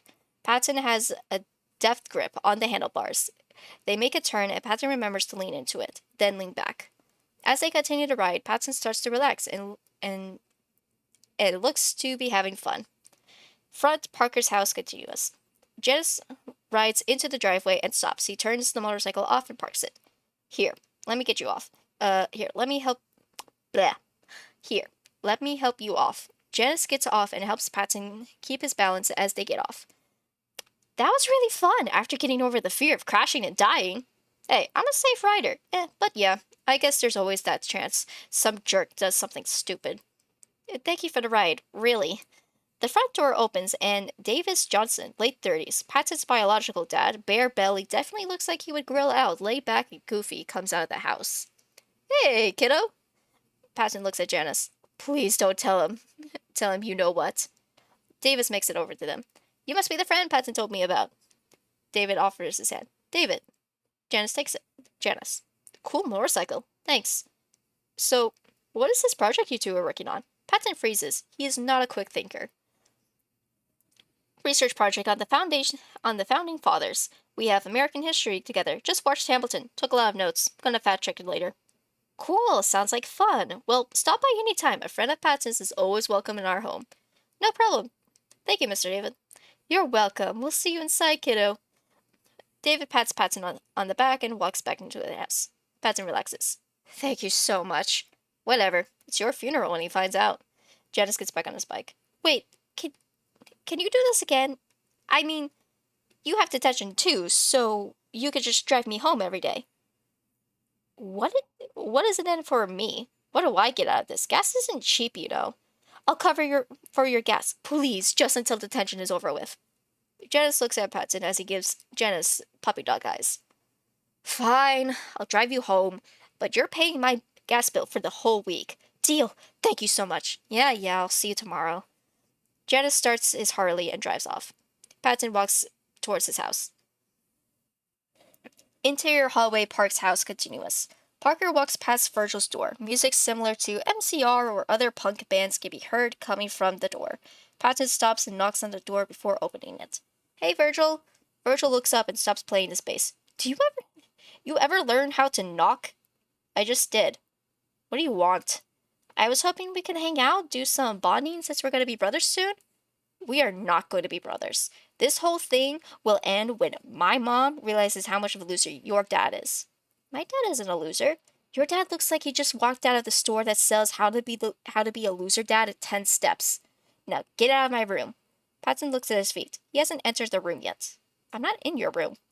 Virgil throws a hairbrush at Patton. Patton squeaks and closes the door, the hairbrush hitting the door. Patton, feeling rejected, walks over and enters Patton's room. Patton's room is filled with moving boxes full of stuff that hasn't been finished unpacking. Patton goes over to one labeled Stuffed Animals and picks up the first one, a pink hand-crocheted bear missing its eyes.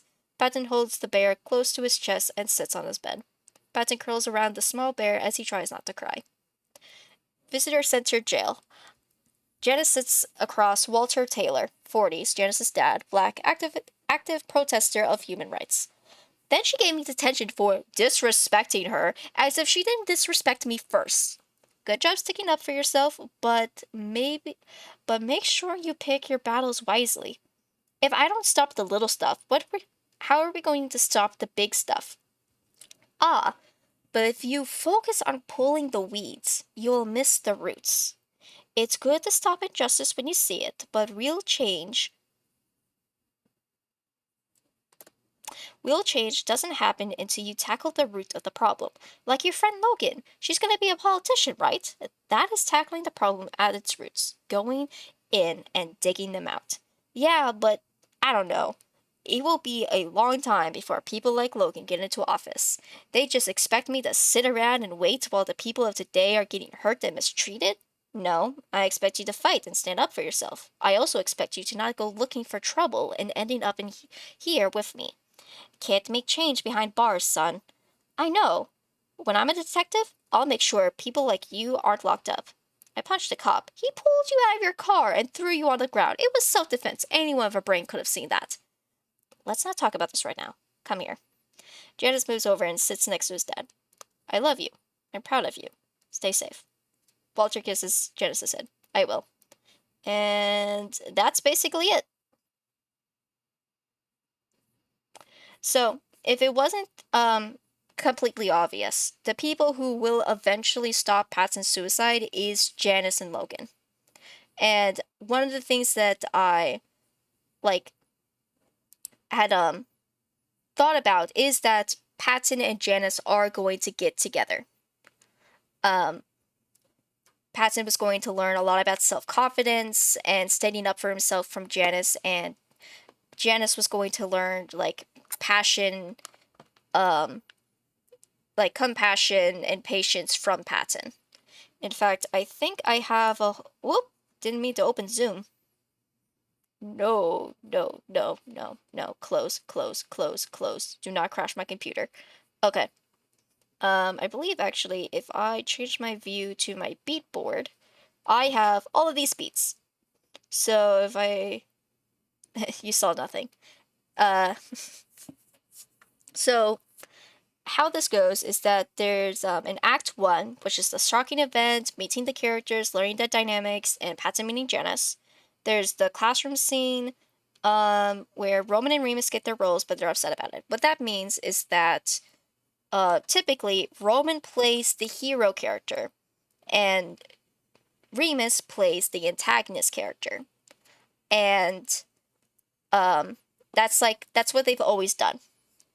But to challenge them and their acting skills, the drama teacher gives Roman the villain role and gives Remus the hero role, because she's like, I know what your strengths are, but if you're going to be an actor, you need to try out other roles.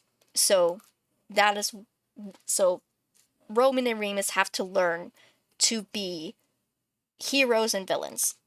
And in a sense, Roman becomes kind of a villain of the story.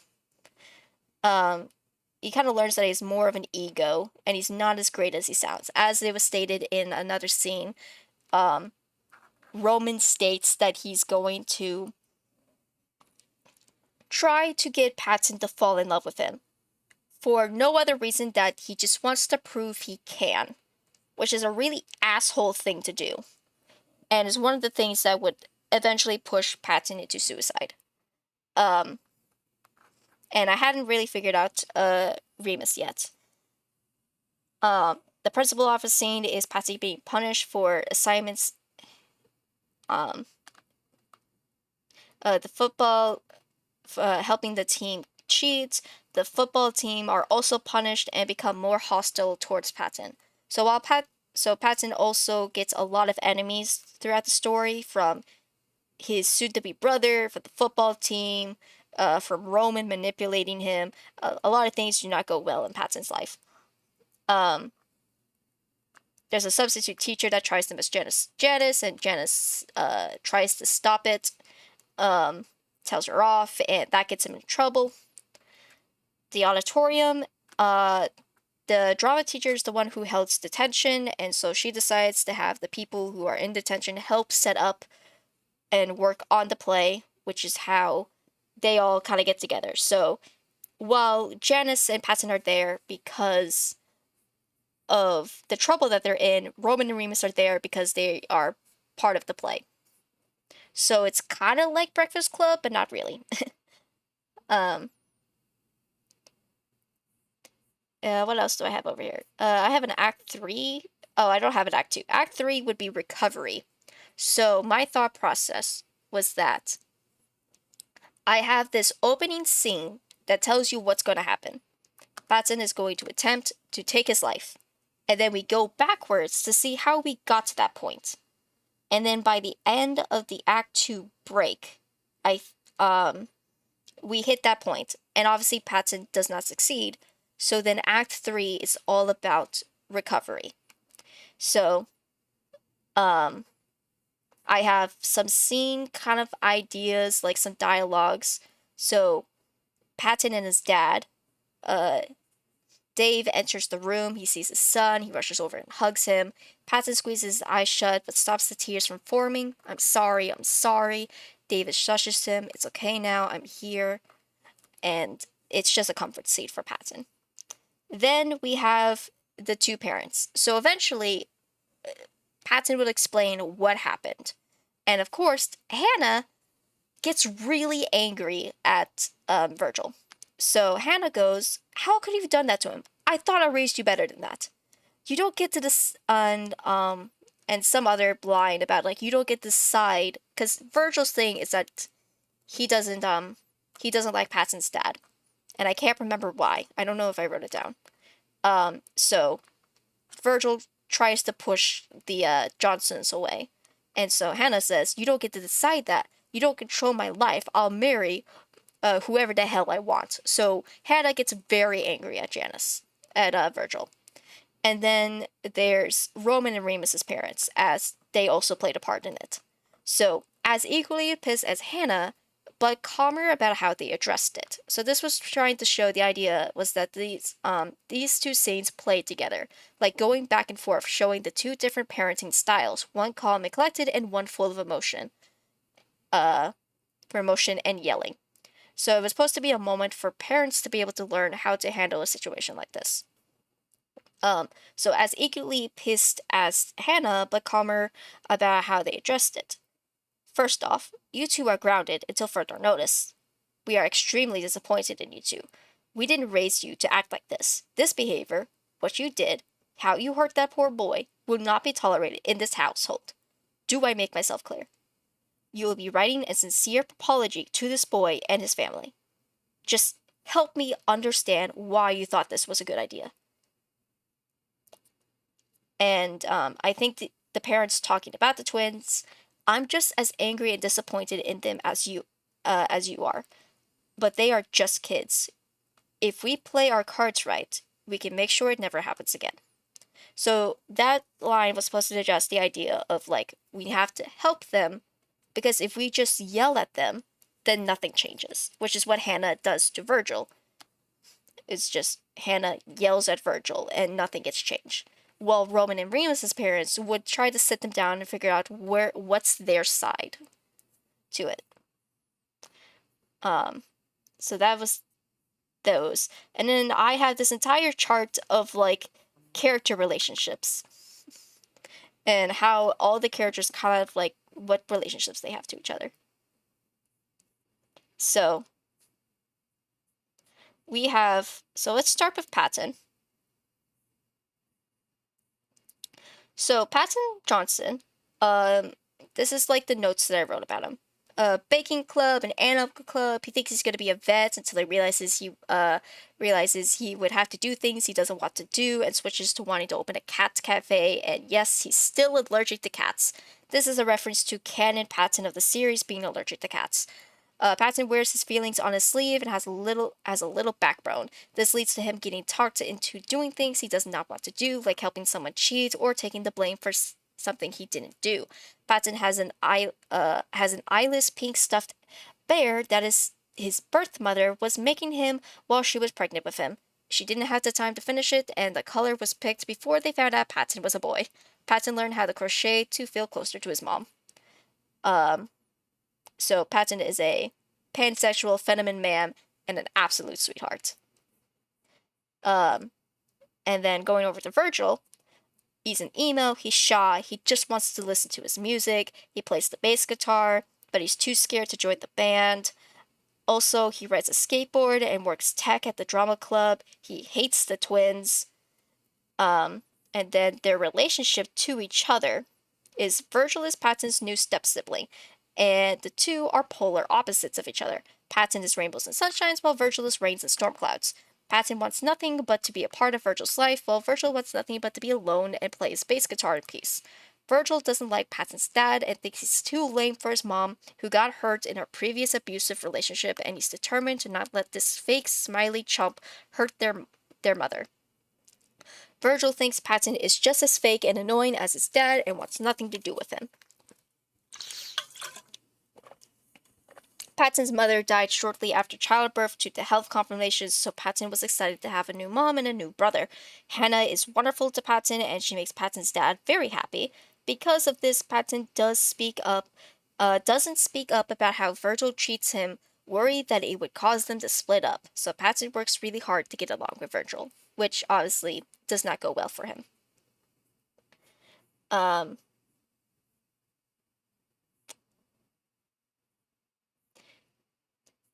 next... Okay, I guess we'll talk about Janus next. Janus has a skin disorder that makes patches of his skin lose color, which is why everyone thinks he's a freak. Always seeming to know the latest gossip, rides a motorcycle, can talk circles around anyone. People call him the Snake for the way he can charm people. He is not bothered by what others think about him, and but they will respect him. Janus is a trans man, badass, 100% motorcycle safety, rides a Harley, gives Logan rides all the time, probably likes jazz music, postmodern jukebox. Janus's dad was wrongfully arrested and will be released later in the story. Mom is a lawyer. He is a gay trans male, which I'll put in my notes. Maybe switch to trans female. And so his relationship with Patton is that Patton and Janus don't know each other well until the events of the story. They were aware of each other's existence, but never interacted with each other until they get detention together. Janus is loud, headstrong, and speaks his mind. Patton is soft and timid and holds a lot of empathy and compassion for others. The two have to learn from each other, and that's what brings them closer. And then we have Logan.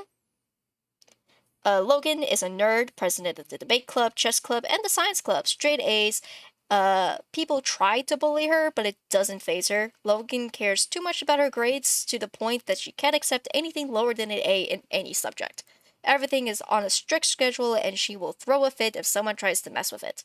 Logan doesn't have the time to be friends or me time, not when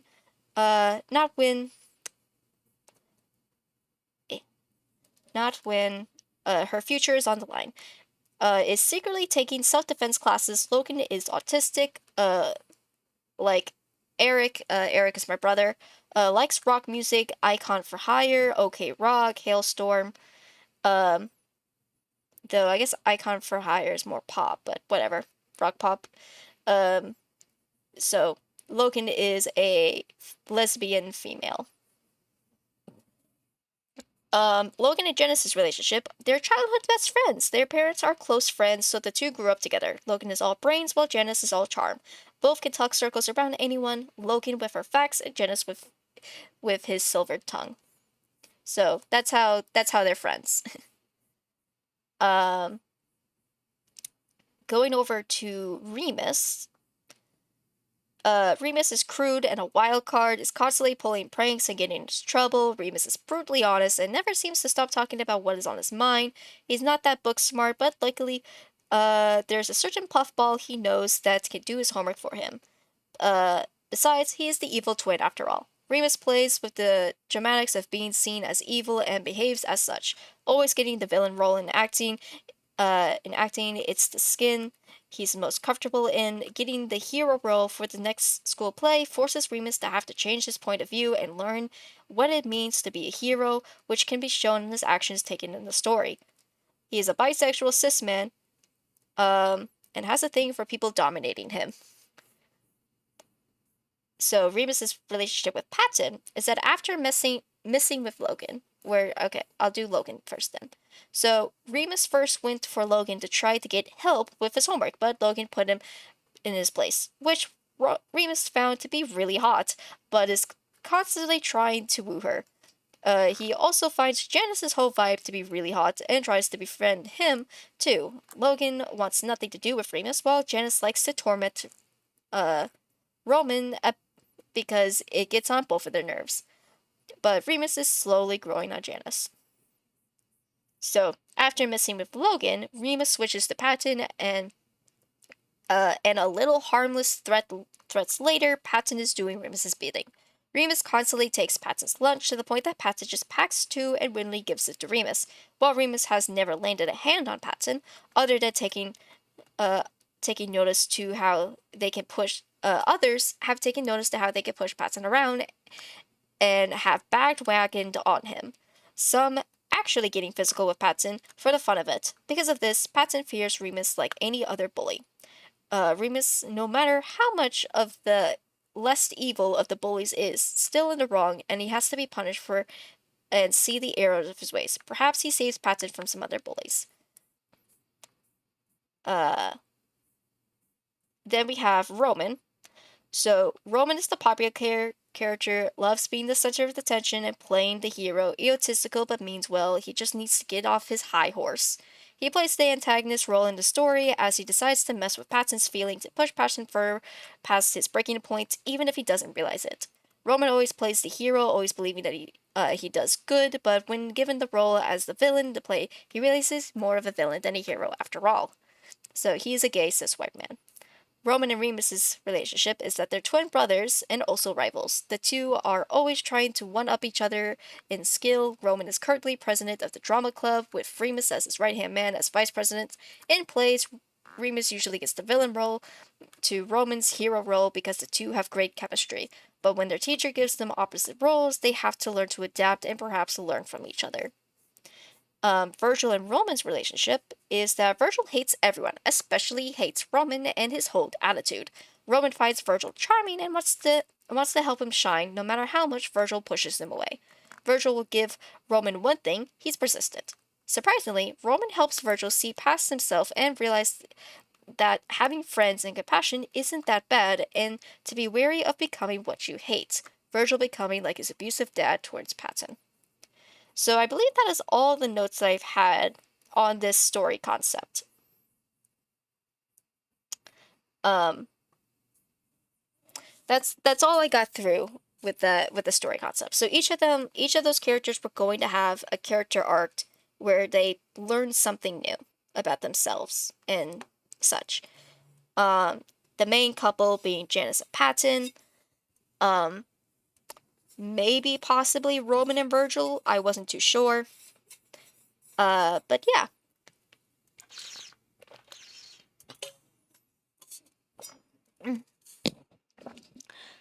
I didn't know if I really wanted to go with the whole suicide plot line, though. Was my only concern. Was that I didn't know how far I wanted to actually take it. But yeah. What did you think? Do you think that story has, like, some good ideas to it? Or do you think that, like, yeah, you should throw that in the trash and let it burn? Roast some marshmallows over its flames. Eat the paper.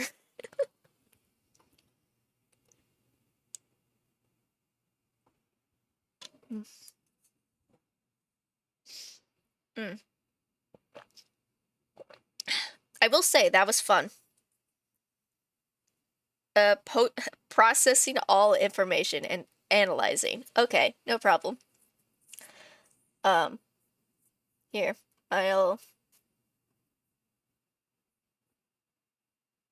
you can have the music back while you process.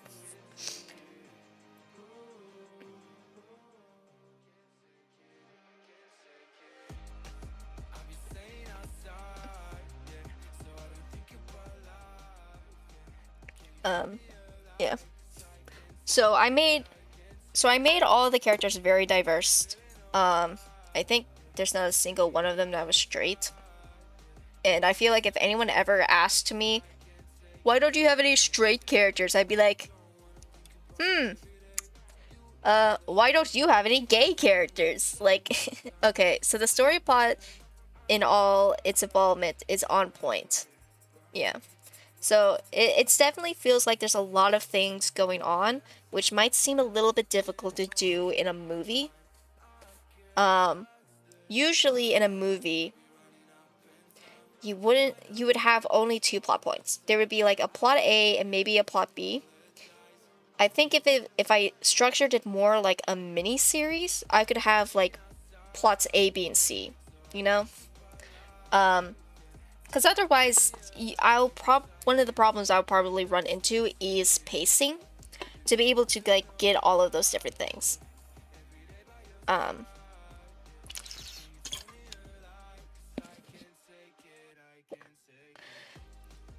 A lot of plots going at once in a time frame. Yeah.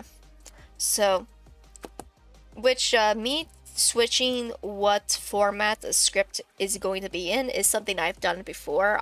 Had I had I had a movie idea that when I started writing it, realized it had to be a TV show to be able to tell all the information I wanted to tell in it.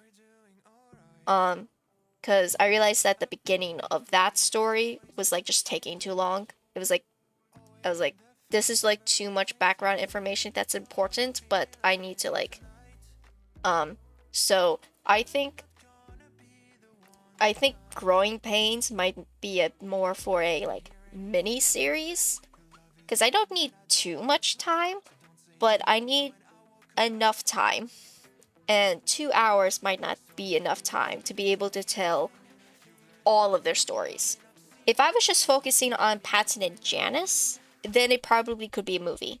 But if I'm also trying to give character arcs to 6 characters, I think I need more time to do it. Needed to have information structure spread out enough for people can clue in. Need to have information structured spread out enough for people can clue in. Yeah. So I think the opening scene does a very good job of showing all of the characters and like pointing out like these are the important ones to look out for. And I think like the interactions that they do to each other really helps them I think will help people understand like very quickly like who are these characters. Like, okay, we got the email, we got the I agree on the opening scene. I'm very good at opening scenes. I'm very good at setting things up. The rule in film is that you have 15 pages, which is about like 15 minutes, to hook your audience into watching what you are giving them. Otherwise, they'll leave. That is the rule. If you haven't hooked them in the first 15 minutes, you're dead. I said, bet I'm gonna hook them in the opening scene. So, what ends up happening is that I end up having opening scenes that reveal information very quickly. So, like, I had another teen movie called High School Medusa, which starts with the main character being caught cheating on their best friend. Like, that's the opening scene. And then we go backwards. You might have a too strong of an opening scene. There's no such thing. There's no such thing as too strong. It was too strong. It broke the rest of the story. That's actually, you probably have a point. If having a strong beginning is very good to be able to catch people's attention, but then you also have to make sure that you keep that momentum up and interest up for the rest of the story. Otherwise, people drop off in the middle of it. So you do make a point. I don't think having a too strong opening to be a bad thing, as long as the rest of the story can keep up. I think it's worse to have too good of an ending, in the sense that no one will watch a movie to wait, like, will watch a bad movie to wait for the good ending. Like, unless you are going for the theme structure of Romeo and Juliet minus the death part. I haven't read Romeo and Juliet in so long, I don't remember how it's really set up. But yeah, I try to hook an audience in the first scene. I give them a very interesting thing to think about and then want to know what it means. Or at least that is what I am attempting to do. Though I say that, and the beginning of Flor de Gras, my gay romance movie, is actually very slow paced and starts off with establishing shots of the area before going into the story. So it just depends on what I'm feeling like. I do think it's funny that I mentioned High School Medusa. That script still needs work. It's so bad. That's a bad movie. It's bad in the sense that it's just not written well. It has some good parts. Like there was a part that during the reading of it that made people laugh, which was funny because it was an accident. But you have the audience knowing on how the story will end, but letting them find out throughout the story plot, seeing the choices and actions they will take leading to the end. Yeah, it works on the concept of the timeline faction. Stories that take place backwards, where like flashback movies. There's actually a really good flashback movie called How I Killed Adolf Hitler and Then Bigfoot. Like, it's a really silly, ridiculous title, but it's actually a really good flashback movie about the guy who assassinated Adolf Hitler and then gets assigned to kill Bigfoot. Like, it sounds like such a really ridiculous movie, but it's actually really good. I wonder if I can find it. I watched it in college. Google the man who killed. Hello, I am late. Hi, Space. Yes, you are very late. It's okay. We're talking about movies. The man who killed Hitler and then the Bigfoot.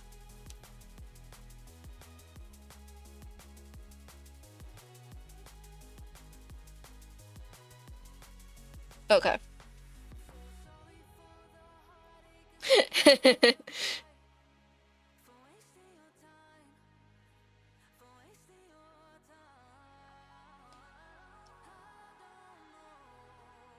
Okay. This movie. The Man Who Killed Hitler and Then the Bigfoot. With Sam Elliott. Look at this man. This movie got Sam Elliott. That looks like one my dad would watch. Okay, Space, you missed the part where I said that this movie was actually good. Yeah,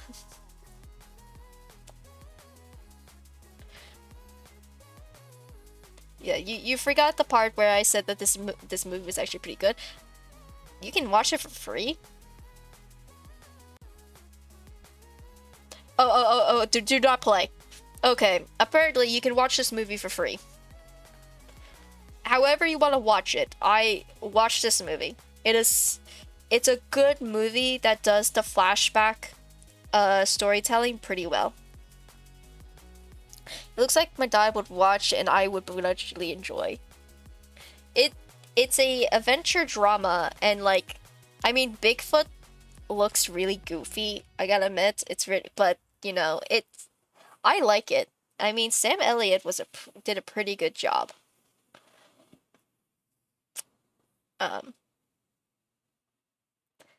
But yeah. So, but Space, you missed it. Oh my goodness. Oh my goodness, my dude. We played some Pokemon. I did a rant about Steven Universe. I talked about my goals as a writer. I showed them the miniatures of the characters for our book series. I told the story about how we met. Did I win? I mean, I'm currently winning. I completed all the jobs I wanted to do. But I told the story about how we met. I told a story about how I got the results are not in yet. Yeah. I read a script. I read one of my scripts. Do you remember Growing Pains? The high school AU you wanted Noah part of? I can't believe I missed it. Stupid work. It's fine. It's recorded. You can watch it back later. If you got 6 hours to spare. If you got 6 hours to spare, you can watch it back. And now we're talking about movies. So I had just shared the 14 pages I had of the Growing Pains story. And we were talking about if it was good or not. And I think if I wanted to pursue that idea more, it needs to be a mini-series instead of a movie, because I have too many plot points and too many character arcs with the characters to be able to do all of them justice in a single movie. So I think I might experiment with the idea of a mini-series, which is going to be interesting because I've never done a mini-series before. I do not know high school. I am no help in that. That is true. You are homeschooled. I remember that. Unlike 1-2, who's been to 9 of them.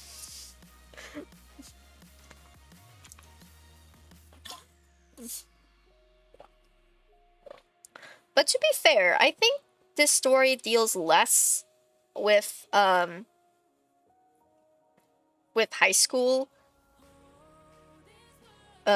Deals less about does less about high school and more about character relationships. How do you go to 9 high schools in 4 years? You move a lot, Space. You move a lot.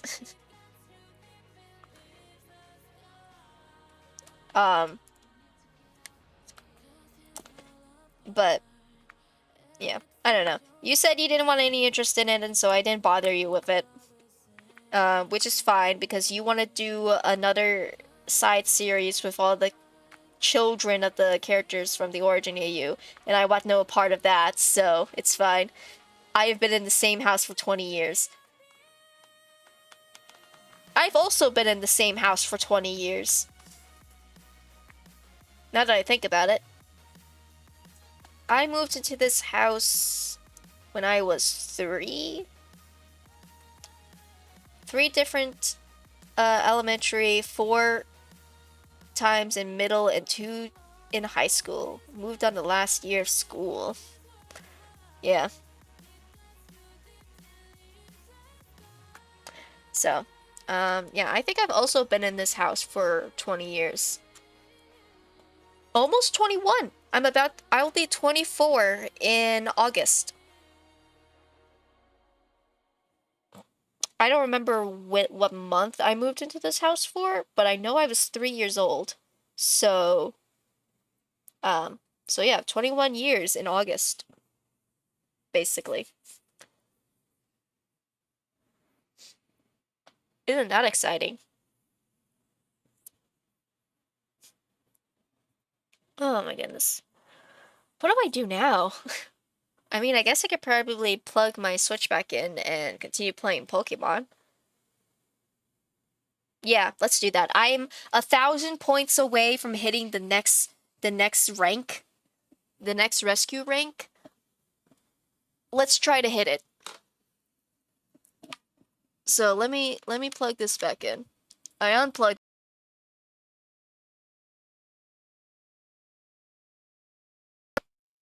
Let me just close some of these things I'm not using.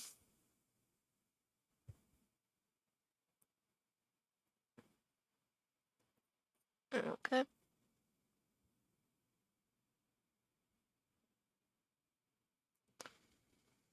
Let's go.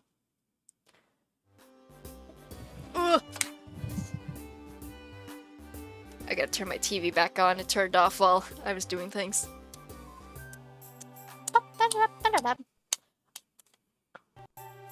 Give it a moment. Mute. This stream got sidetracked way off course. It did. It did, didn't it? But listen, we're having fun, aren't we? We're having fun. Also, Space, I'm going to a concert in August for my birthday. I'm gonna see Disturbed and Breaking Benjamin. Because they're gonna be in my area in August. I'm so excited. What was I doing? That's the fun things, though. Yeah. I will say I'm getting better. I want to say that I'm getting better at getting better at talking. Yeah, I'm gonna see Breaking Benjamin. Isn't that so cool? I'm so excited. I mean, I like Disturbed too, but Breaking Benjamin! I'm so excited about Breaking Benjamin. I want to listen to all their music right now, but I can't. Okay, so what do I have in here? 3 of those. Keep the escape orb. I don't need that. Save that. Boop boop boop boop boop boop boop boop boop boop boop. If they play Angels Falls, oh, I love Angel Falls so much. I wish I could play it on stream right now, but I don't want to get copy claimed.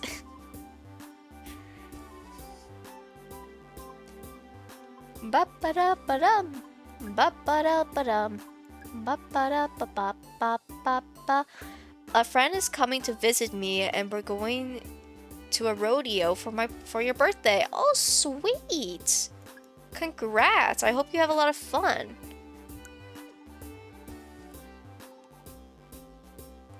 Okay, what? Oh.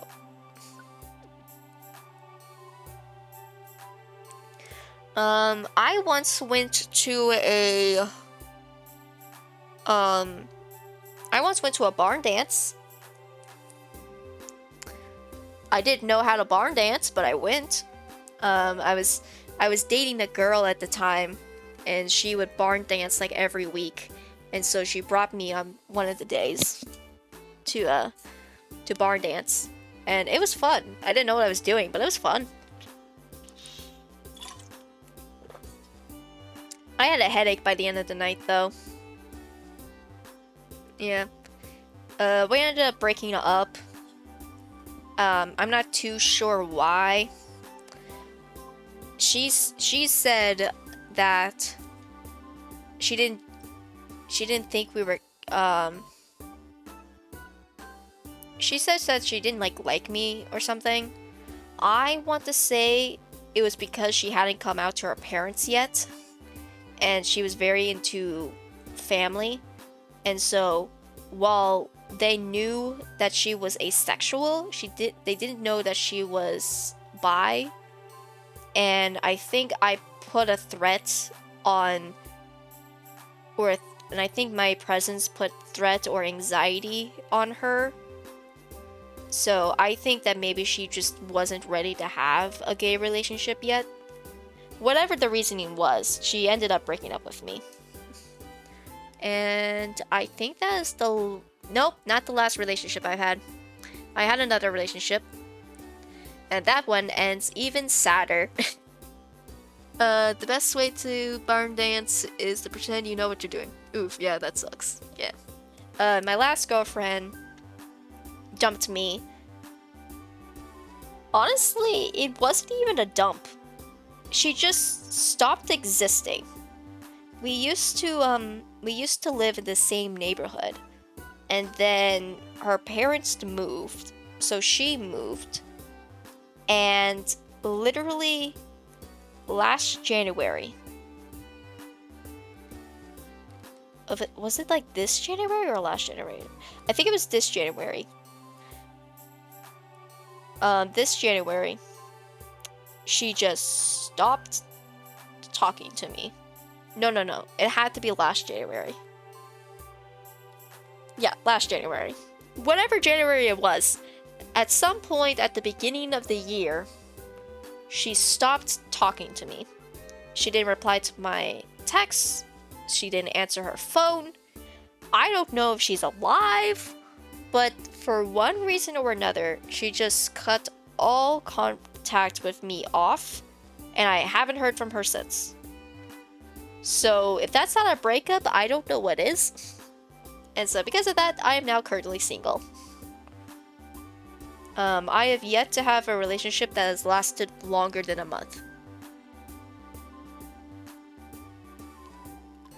And I don't know why. I've also never, like, I think this is fine. Yeah, YOLO it. Okay. I've also never felt like I've ever been in love before.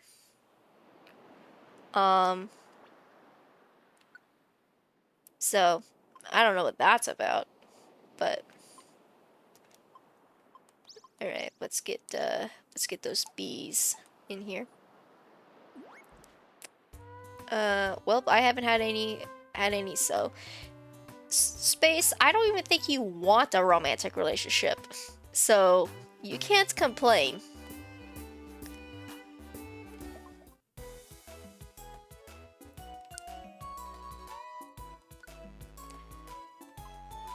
What I think is very funny, actually, is that, how I met Pun was actually on a dating site. No, Steamroll. I met Pun Master Official on a dating app. The first message he ever sent me was the beginning of the Bee movie script. And for some reason, I decided to give him a chance. Hey! Nice.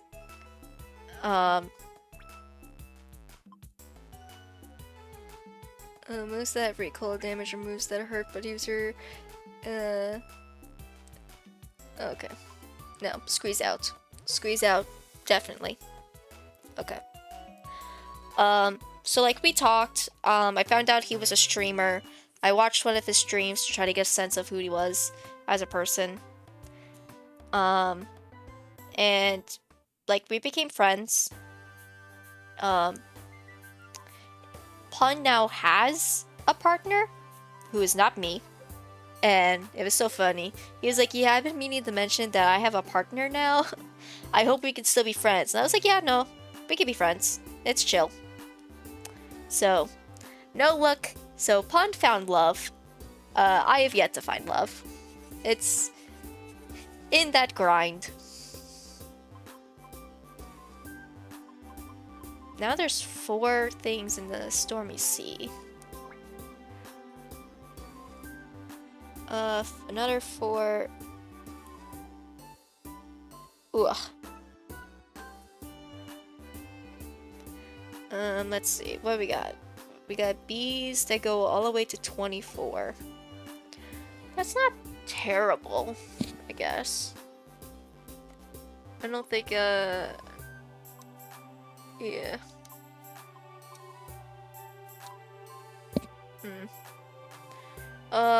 I want a partner. It's just confusing on how that will actually pan out. I don't like the complexities of dating.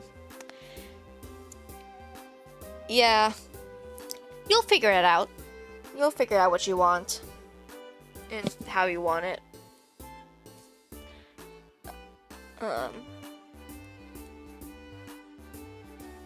What do I want from a partner? I want someone who, like, supports me, you know? I have to say that I can't stand people being clingy. Like, I have times where I want to, like, hold hands and stuff, and then I have times where I don't want you touching me.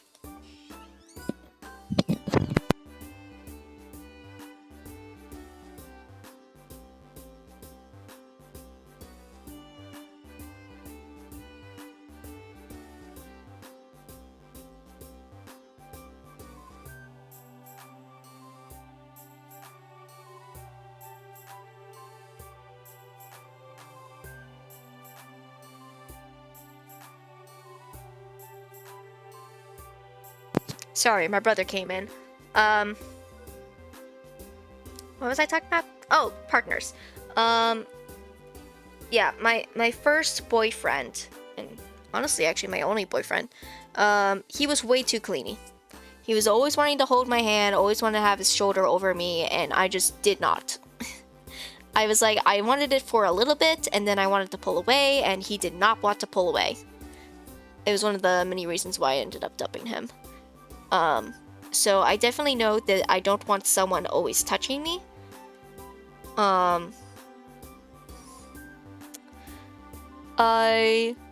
Being asexual, I do not want someone who heavily relies on sex. That's not gonna work, obviously. But, like, personality-wise or, like, emotionally, I want someone who I don't feel like I have to constantly take care of, you know?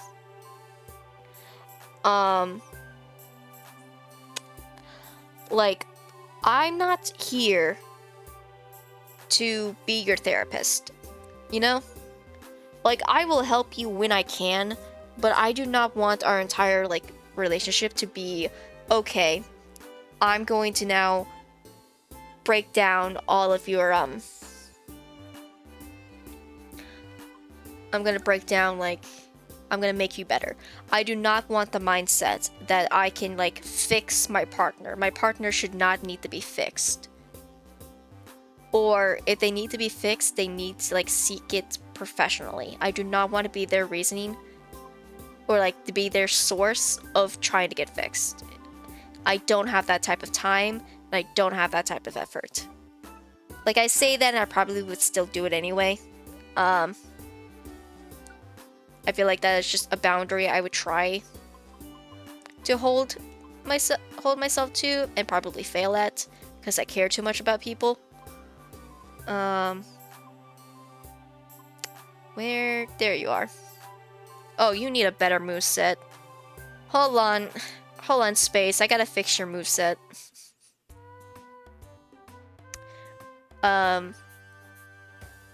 Yeah. I want someone to be able to support me. Oh,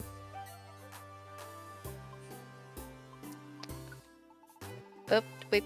Oh, I didn't even put my money away. What am I doing? I don't know. I think I have it written somewhere what I want from a partner.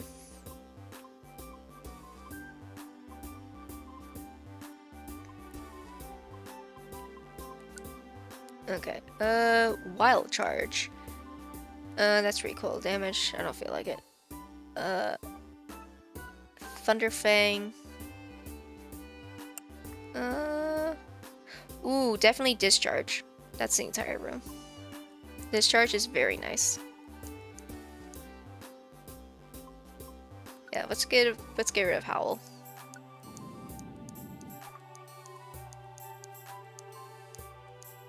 All right.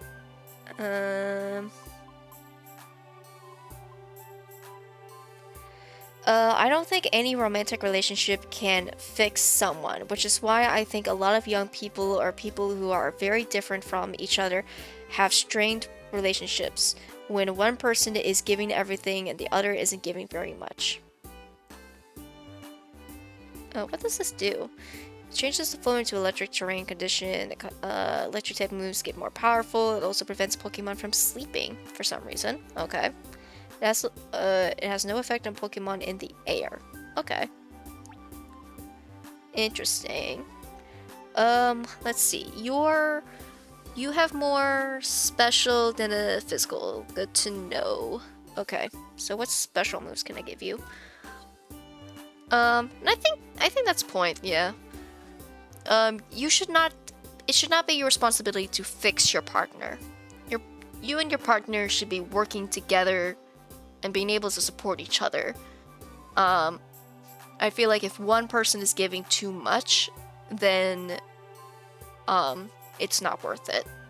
But I'm also a person who's only had 1 month long relationships, so I don't know how well my romance relationship advice works. You know?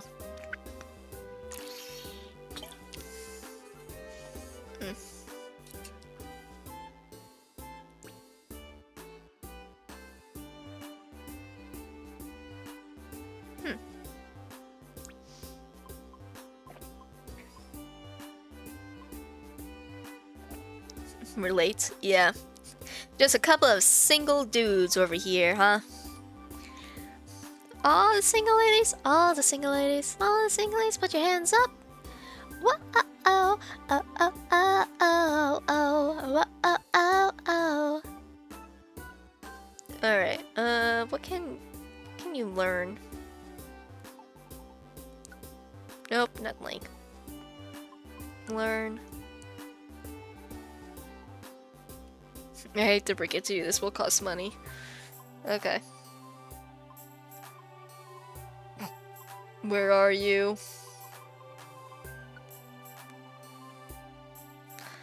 Signal beam. Okay, that's interesting. Uproar magnet rise? You won't take damage from ground type moves. Okay. Gosh dang it. I need to stop doing that. Iron Tail, Snore, Shockwave. I kind of like Discharge though. Laser Focus. What is Laser Focus? Making your moves critical hit. The Pokemon's moves always become critical hits. The status wears off after a while. Interesting. That is definitely interesting. Do I want Uproar? I think I already have Discharge, which I think will do more damage. The Pokemon...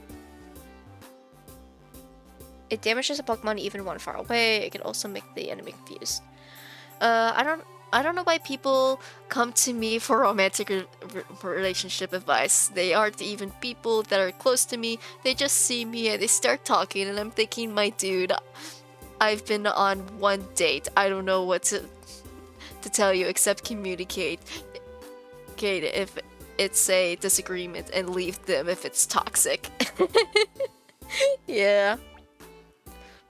Which is so funny, given the amount of relationships your character has.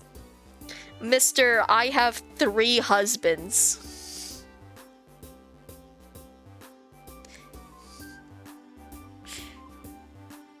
Do I have any TMs?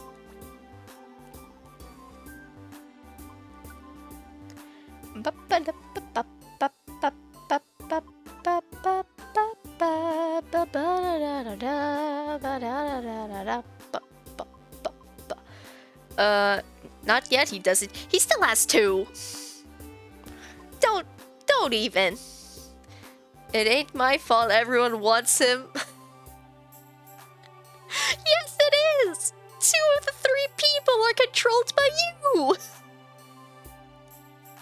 So it is your fault. The only one who wasn't your fault was Roman, and that's because someone has to drag his ass to therapy.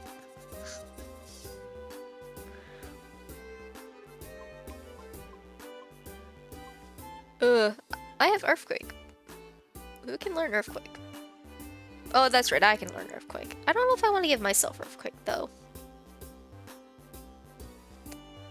I haven't really thought about it. I like my moveset, is my problem.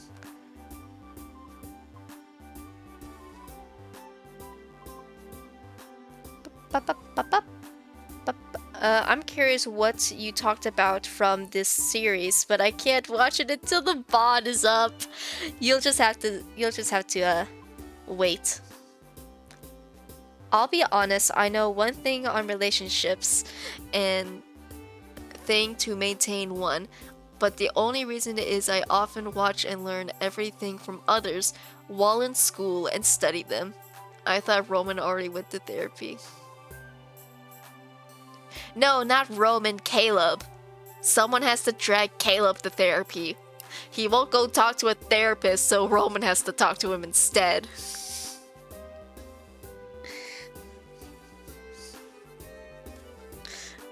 I had to make Roman the sweetest, kindest person in the world so Caleb could feel comfortable enough talking about his issues.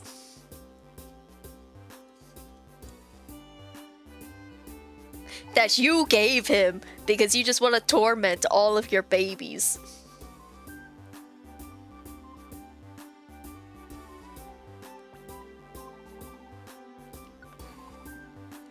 Oh, that's right, I bought all of his stock. look at his face. Look at his face.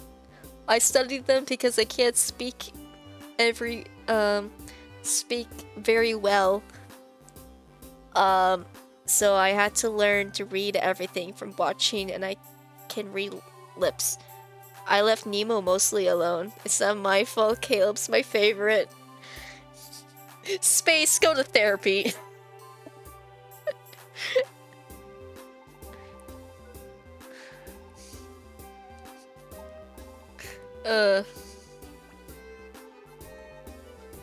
That's a joke. Do whatever you want, but I don't know. Fire Blast, Aerial Ace. Why do so many people want me to have Aerial Ace? It's so funny.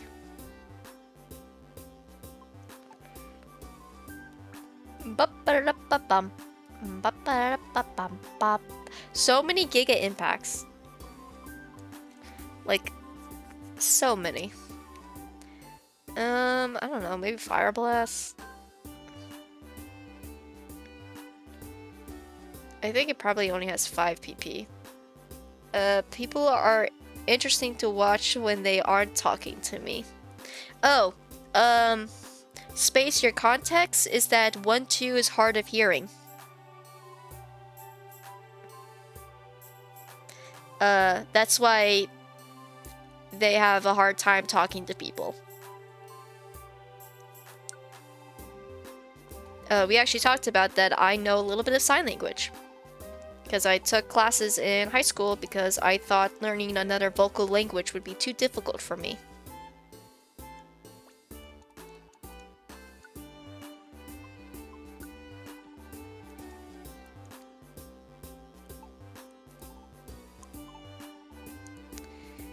So, okay, put my money away.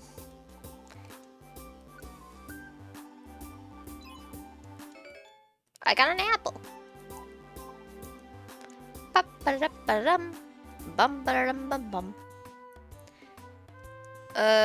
can mimic words, but have a hard time understanding them. That's fair.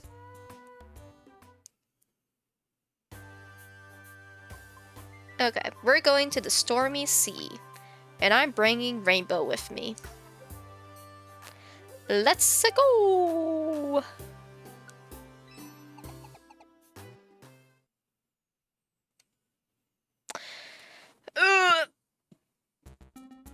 I will be right back.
Alright, who...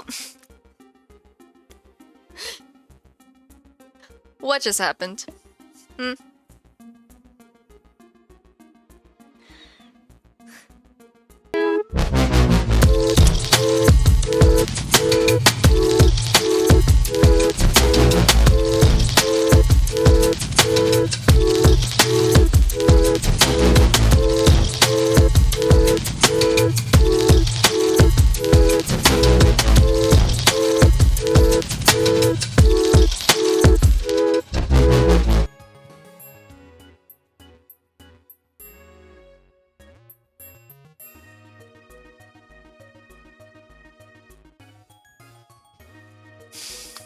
Uh-huh. Uh-huh. The chat never lies. Just so you know. I have the receipts. Ugh. I think I'll do this dungeon and then we'll call it for today. Alright? I know I said that earlier, but I mean it this time.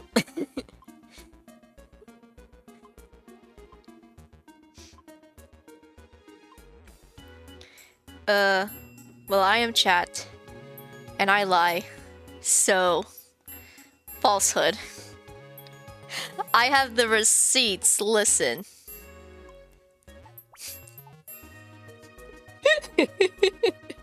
Space, I just thought of something really funny. Could you imagine if in the story if chat could play sound effects in Cassius's mind?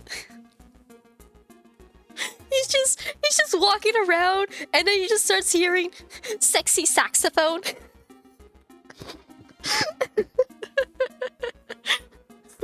He's trying to murder someone and like battle music's playing in his head.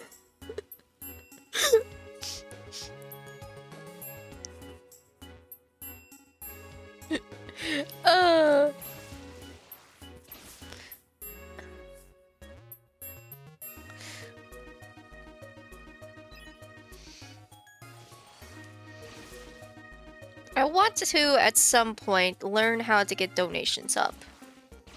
I haven't figured out where I want the donations to go to. They start singing, I bet I have instrumentals in the afterlife. I want to figure out how to set up donations. And like I think like being able to set donations shouldn't be too hard, but I'm worried about doing it through PayPal and I don't know what other options there are.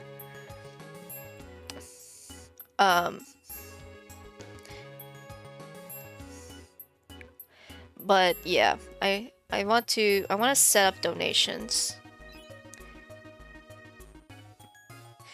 I'm so nervous with the idea of setting up donations because once I start making money off of this, I have to then make sure I keep track of it. What's wrong with PayPal? So it's not really PayPal's, unless they take a percentage of it. So it's not really PayPal's fault per se.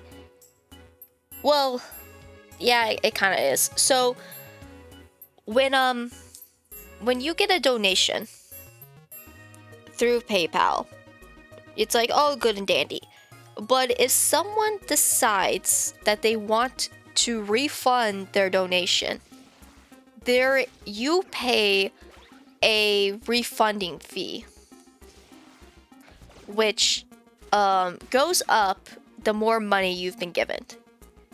And I don't remember the percentage, but it can be a lot. And that can really hurt someone. If, say, like, someone decides to pay you, like, $1,000, and, like, this happened to a person, to a streamer. Someone had donated $1,000 to them, and then they said, psych, and they took the money back. Well, PayPal then said, okay, this is your refunding fee. pay us, I don't even know how much, but like it's more than the amount that they got from the donation. And that really hurts people. And so I'm worried about the idea of using PayPal and having to pay that refund fee if anyone ever decides to be a jerk to me. Or in the more the other idea of like a kid spending more money than they should and the parents wanting the money back, which is like the honest, not like that's like the better solution, the better outcome, where it was not maleficent, that it was like a misunderstanding, that like a act to do harm. But either way, if it was like just an honest mistake or some person being a jerk, it hurts the streamer for people to ask for their money back. And I don't want to give them their money back, but then also pay us like $500 to do it. Like, I don't understand. Also, someone is using the microwave, so streams could be glitching out on me. Oh. Wow, is my inventory already full? No, I just accidentally opened my inventory. Okay. So yeah, I'm a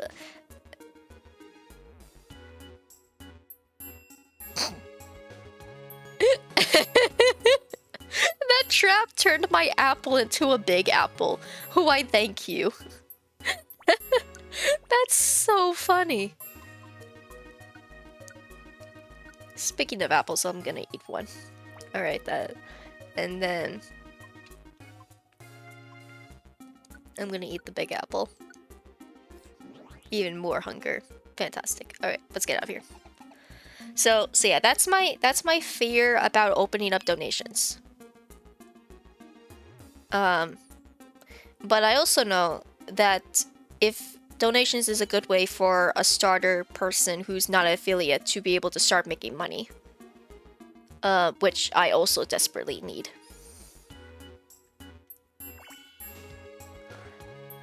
So, I haven't figured it out yet. I haven't figured out what I want to do. Donations will be fun, though other money ideas are something like stickers, maybe, Rebubble. I don't know what percentages they take, but it's good passive income. You already have your little avatar, which would make for a cute sticker.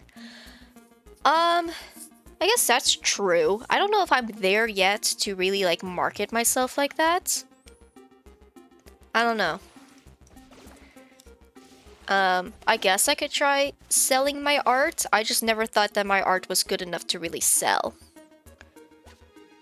I mean, I was like meaning to switch out the mascot for the drawing that my friend did, because it's a better drawing, to be like completely honest. Oh, I have to remember that there's no apples on in this dungeon.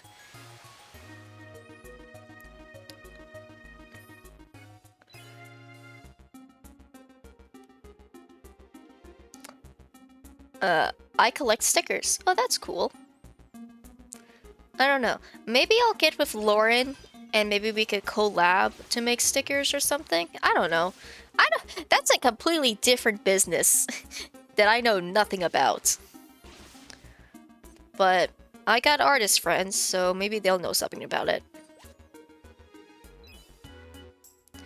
Because I also don't have the equipment to make... Like, I know nothing about how to make stickers. I don't have the equipment for it. You know, one of these days, maybe I should do an art stream where I draw.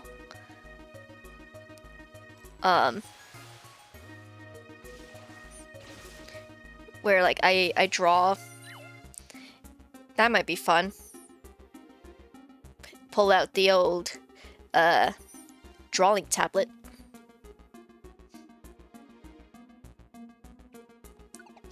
I definitely need to get more confident with my art, and I think that would just be like,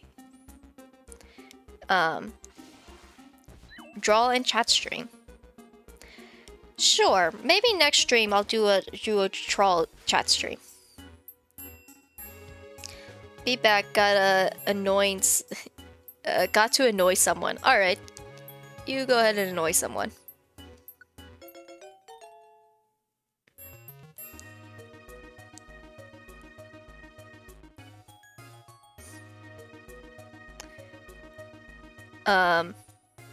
But yeah, I don't know, maybe. I guess I do have a cute little mascot.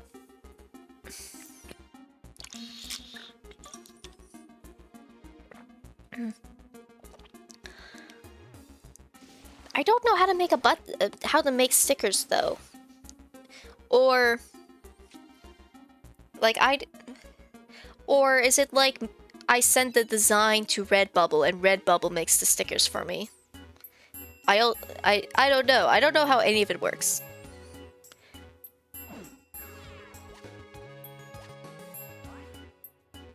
Ooh, a deluxe ribbon. That was so big. To be completely honest, I've always loved your art. It's cute and I wish I could draw the little things like them. Oh, thank you, Space.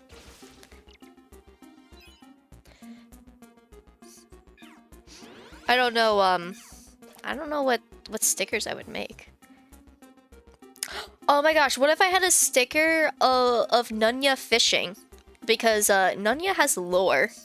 Redbubble makes the things for you. You just upload the art, and when someone buys it, they print it for that person. Oh, that seems nice. I like that.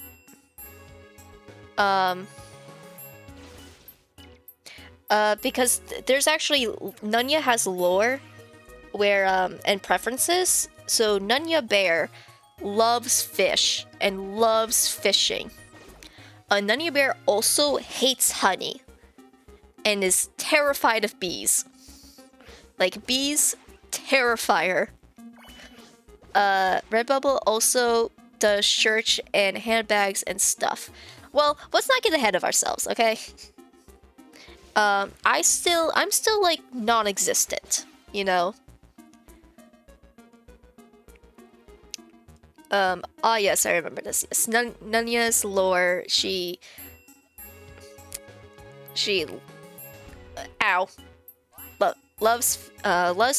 loves fish, hates bees, terrified of bees. Also, god damn it! Move. God fucking damn it!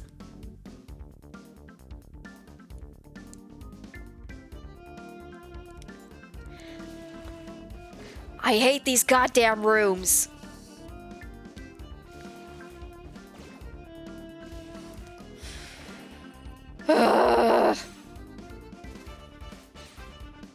Get an angry Nunya sticker.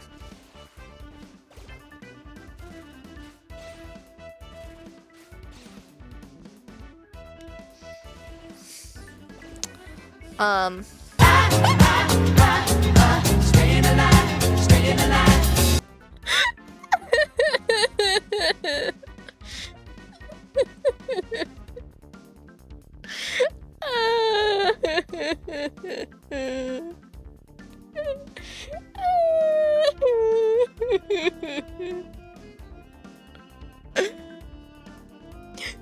You scared the shit out of me! Why is that so loud? Why is that so loud?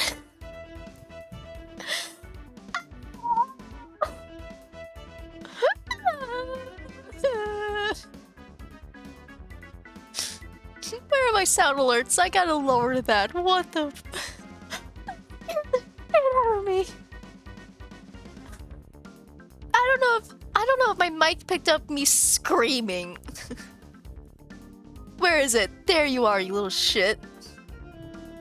Lowering you by 70%. Oh my god.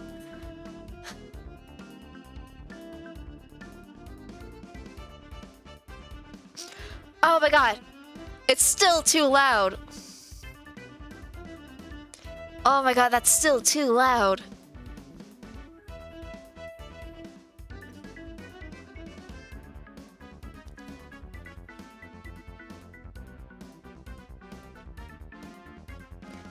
I feel like this is doing nothing. Oh, wait, hold on.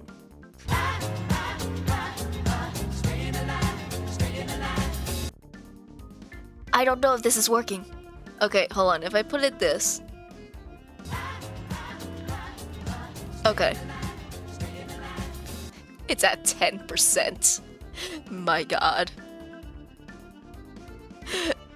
That was so loud. Oh my god.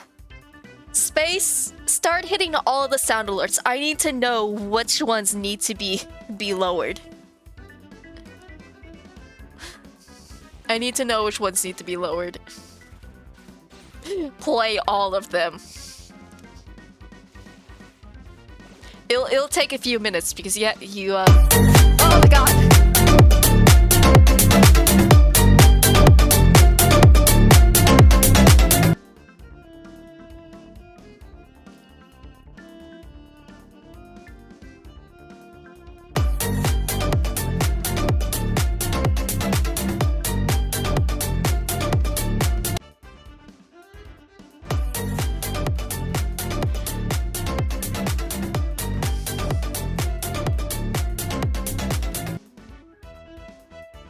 Okay, I think that one's better now.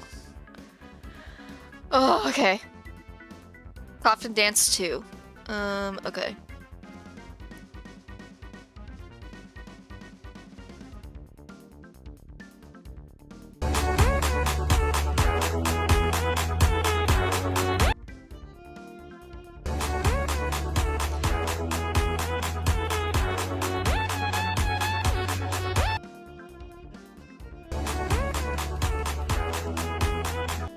Okay, that one, I think I fixed that one. Okay.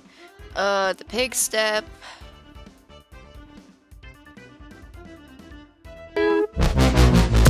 Oh, yeah, no, that one.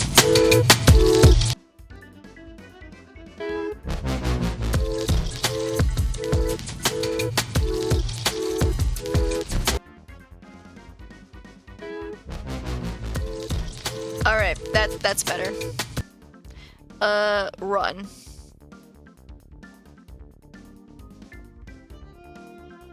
Run.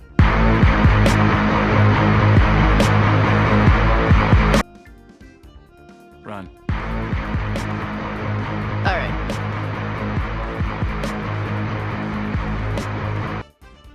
Okay.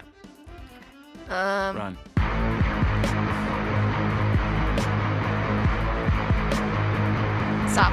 Stop.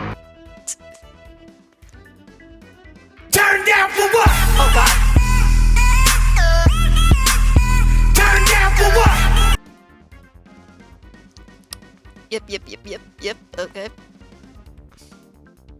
Turn down for what? Okay. That's better. I don't know why they're so loud. Were they always this loud? My goodness. Okay, applause? I don't think applause are gonna be that bad. Yeah, that's fine. World's smallest violin. Yeah, that's fine. Crave Rape, already did it. Welcome to my house, baby, take control now. We can't even slow down. We don't have to go out. Welcome to my house, play that music too loud. Show me what you do now. Welcome to my house, baby, take control now. We can't even slow down. We don't have to go out. Welcome to my house, play that music too loud. Show me what you do now. We don't have to go out. Hello, darkness, my old friend. I've come to talk with you again. Okay, I think that's fine. Hello, darkness, my old friend. Ah, didn't mean to play it twice. I've come to talk with you again.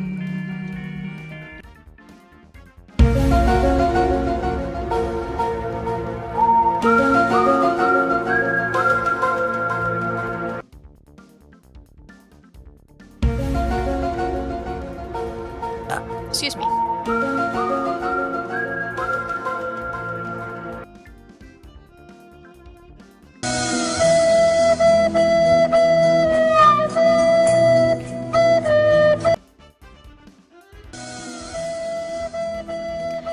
Okay, that's better.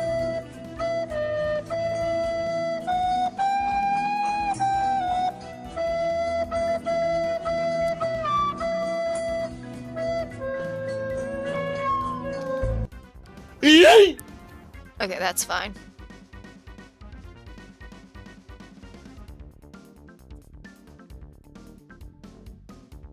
No, God! No, God, please, no! No! Yep, that's fine. No! No! Mocking's fine. Outfit.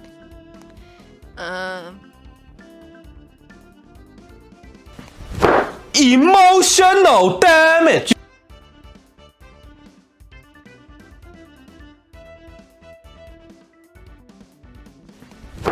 Emotional damage!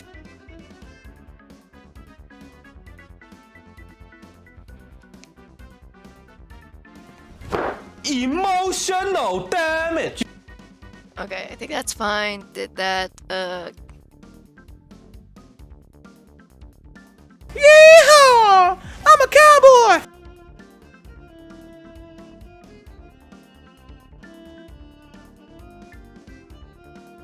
Yeehaw! I'm a cowboy!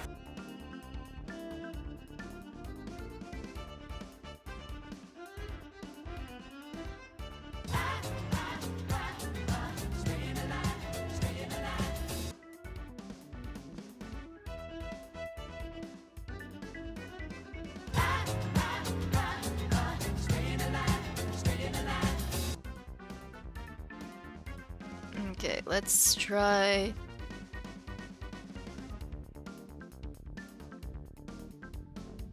Oh god! Oh, I clicked the wrong one. Oh no! I clicked the wrong one. I didn't mean to click that one. Whoops! Whoopsie-daisy. Glorious!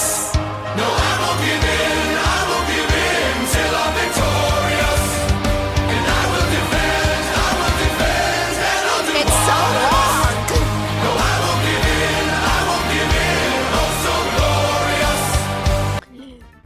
It's so long! I didn't mean to do that. Epic guitar solo. I didn't mean to click that one. I thought I was clicking the other one.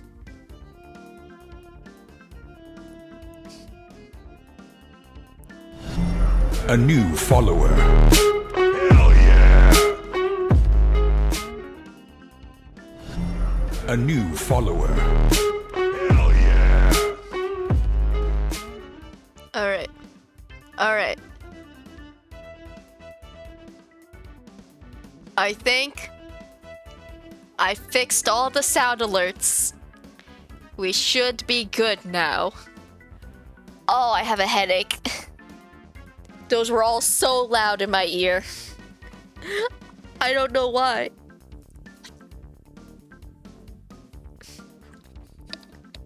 I don't know why it was so loud, but it was. It was so loud.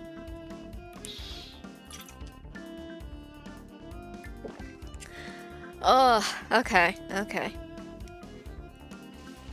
We're good now. I'm a professional, everybody. What were we talking about? We were talking about merch and Nunya. So Nunya Bear's character is definitely she's also a ditz. Nunya has no sense of direction and will just wander and get lost every time she spins. She can spin a full 360 and not know where she is. And I think it's funny.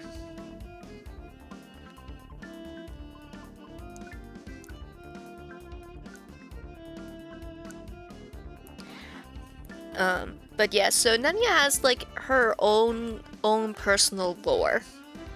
Though I will say a lot of it is based off me. Like, I also have no sense of direction, and I'm also terrified of bees. The only thing that Nanya has that is not me is that I don't particularly like fish. But, do you know how to do custom emotes? I do not know how to do custom emotes. There's a lot of things I don't know. That is one of them. I don't know how to do custom emotes. Ooh. I remember trying to find you in Minecraft. Yeah, no, I have no sense of direction. I am lost all the time. All the time. Always lost. I was thinking you could do custom Nanya emotes. That would be so cute. Maybe one day. One day, I'll get all the cool shit. But I am trying to start by spending the least amount of money.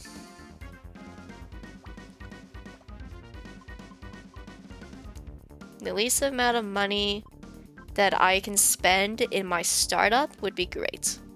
So if like getting custom emotes is like paying a artist to make them and such, it's like I don't have time for that.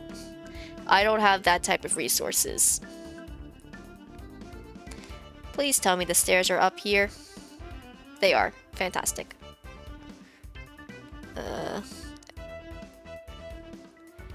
Oh boy, I have a job to do tomorrow.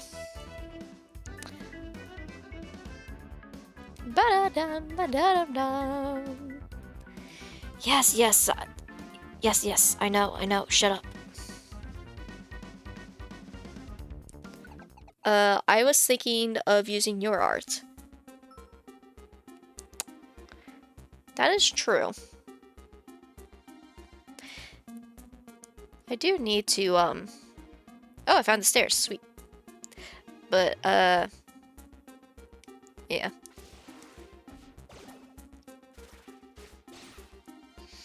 Oh, welcome back. You missed me fixing all of my emotes so they weren't so unbearably loud.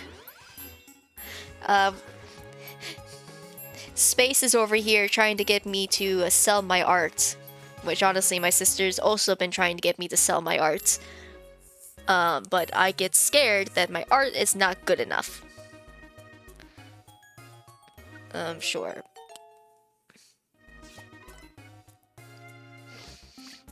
That's one of my insecurities. One of my insecurity things is that I don't feel like what I make is good enough to make money off of.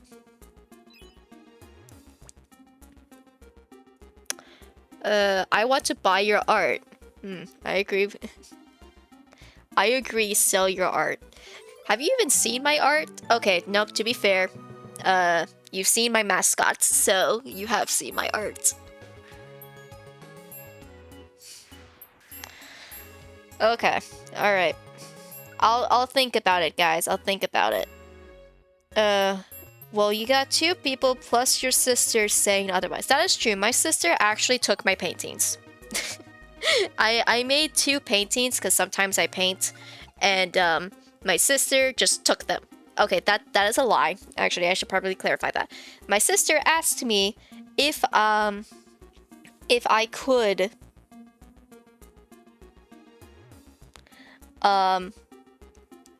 my sister asked me if she could take my paintings. I made some like galaxy paintings that she liked, and so she took them home. So she didn't like just steal my paintings, she just wanted to take them. You spent a few hours with me on a VidCod showing me your books. Oh, that is true. I did show you my entire sketchbook.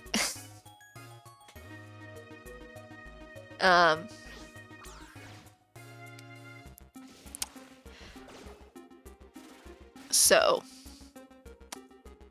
what's punny? Yay, got this together for you.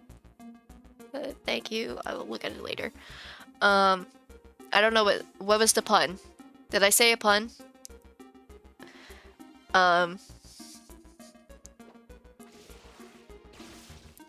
But stop beating up on Rainbow. There we go. Oh my gosh, Spheal walks by rolling. That is so cute. One says they are two, like their username. Oh, yeah. Oh my gosh, I never noticed how this Spheal walks. It rolls. That is so adorable. Look at it. Oh my gosh, that's so adorable. That's so adorable. Oh my gosh, look at him go. Look at him go. Look at him go. It's so cute. But alright, how about this? Next stream, I'll stream me doing some art and I will make emotes on the stream. Looks like a rolling pufferfish. Look at him go! Funny you say that because there is a pufferfish Pokemon called Quillfish. But yeah, no, it's adorable. Sweet, sweet baby boy. Yeah, next stream, whenever it happens, I will stream me making emotes of my character.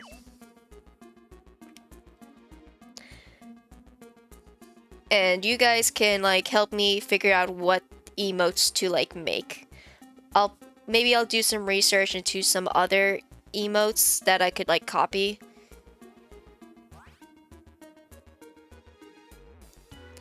And then we can have like emote parodies or something. I don't know.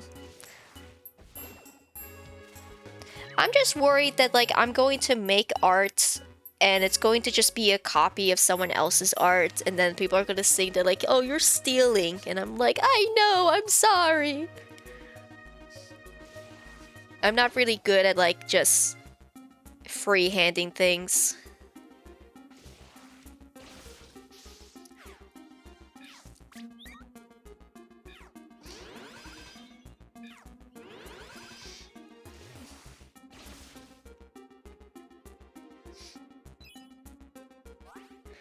Ugh. But at least I have my art program back. There's expression reference sheets. Oh, I know. I have some of those. I have some of those expression reference sheets.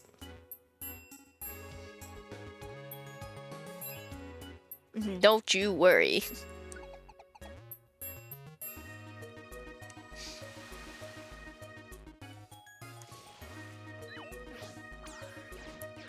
Ow.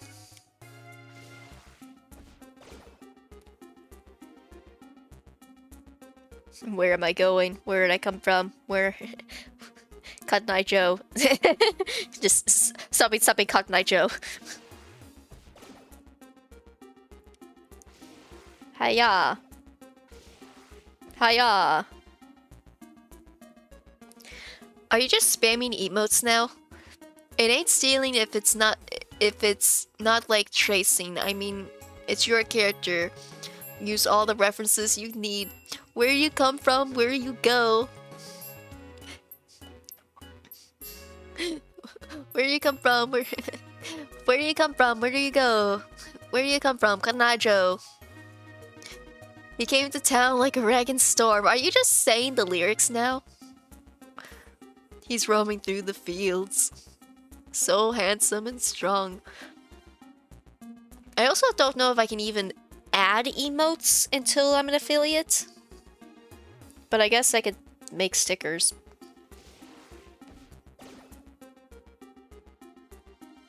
Yes, you are spamming emotes. Good.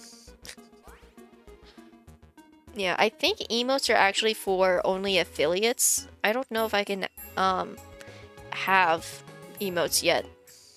But I guess I could still... I need to eat. But I guess I could still just make them.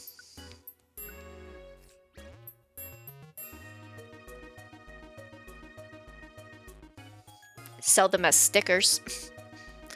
I need a cowboy emote. We'll put Nunya in a cowboy hat. How about that? I just Photoshop a cowboy hat onto Nunya.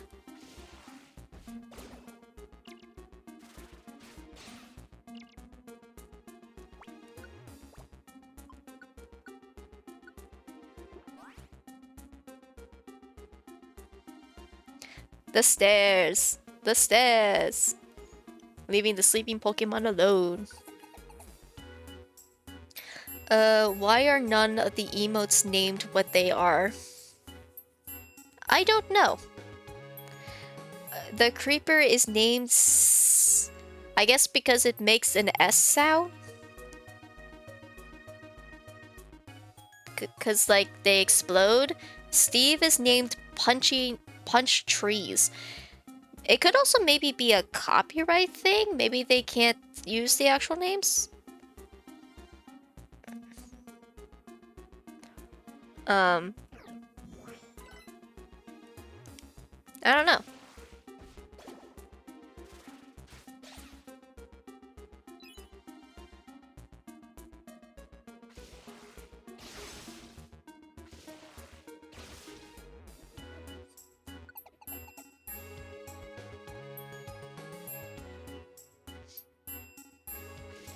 I'm so new, guys. I don't know what I'm doing. This one is called Panic Basket. This is the only appropriate named one. I like it. It's mine now. Alright, enjoy your Panic Basket. I hope it fills you with panic. Or do you fill it with panic? Do you give the basket panic? If so, that's so mean and you should really reconsider that. You know?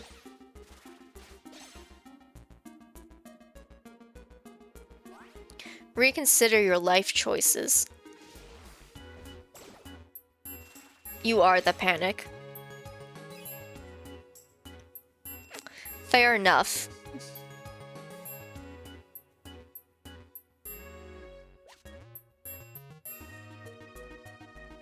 The stairs! I went the long way! Life gave me panic. I'm just sharing it with the basket. Alright. Let's go pick up the Pidgey. Hello, Pidgey. Is that Pickle Rick? The computer's a little bit far away, so I can't really see it, but it's yep, it's Pickle Rick. I saw a pickle and I just assumed. Okay, so still have requests, so I gotta keep going.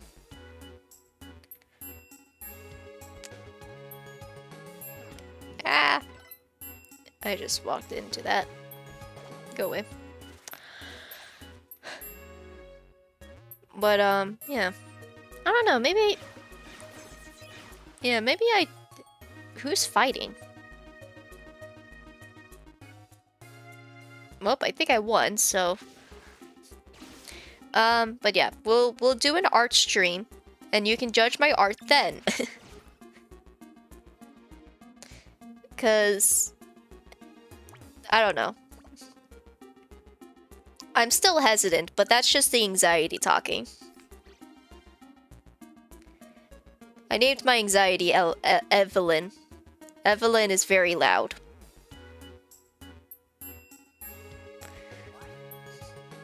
Evelyn is very loud and very much does not want me to do things.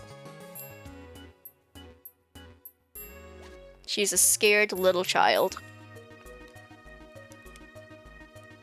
And then there is my passion, who's just like, let's do all the things. I'm gonna drop kick Evelyn. Leave the poor baby alone. She's just a child with a blanket. Okay, I want to know step by step how you're drop kicking someone with a blanket. I want to know. I need a wiki how on how you drop kick someone with a blanket. And I need it right now. The first step to anything, first step to anything is terrifying, but once you get over it, over that loop, it is fine.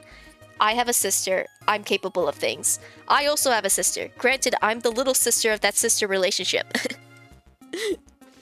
I will say, if I was sad and still in bed, my sister would jump onto my bed and shake me. So, you know, the power of the big sister.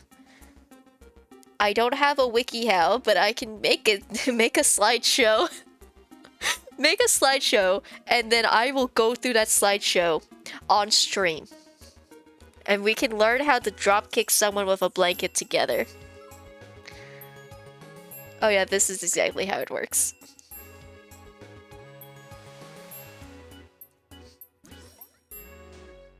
My oranberry became a big apple. No! The horror. I can't draw it. Learn the power of Photoshop. Do do do do do. Correction, I could do scrabbles like someone drawing on a coffee napkin. Listen, the creation of Phineas and Ferb started with a doodle on a napkin. So, don't sell napkin art. It's short. There's a lot of items. Wait, no. The last time I went into an area that had a lot of items, it was a monster house, and I will not deal with that again. I refuse to deal with that again.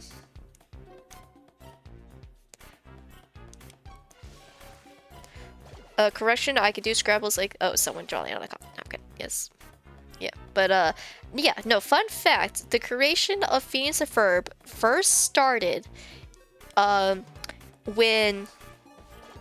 whatever his name is, drew a square-headed kid on a napkin. And that square-headed kid eventually became Phineas. This is why you always keep, like, paper and pencil with you when you go out. You never know when inspiration strikes.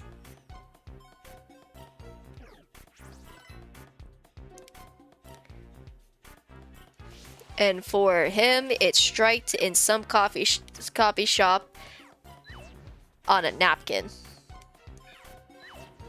Why am I missing? Stop it. Go away. Okay, curiosity is getting way too... Ah, great. Now I'm dizzy.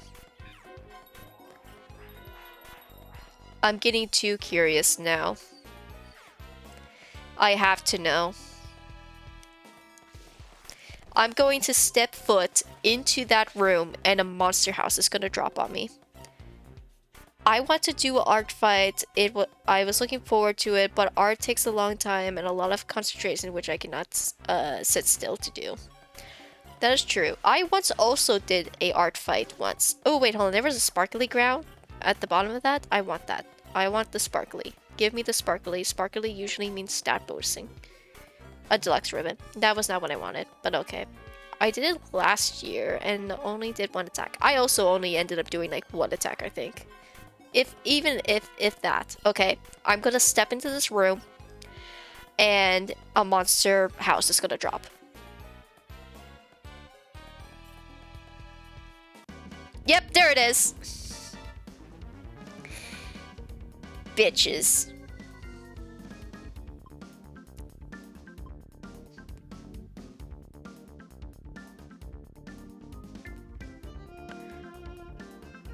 I will deal with this later.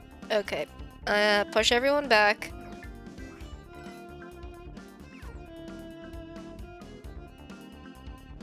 That's right, everyone. Get in single file. Alright. This is how you do it.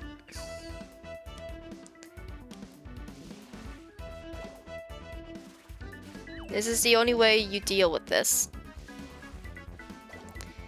You just make them come at you at single final line.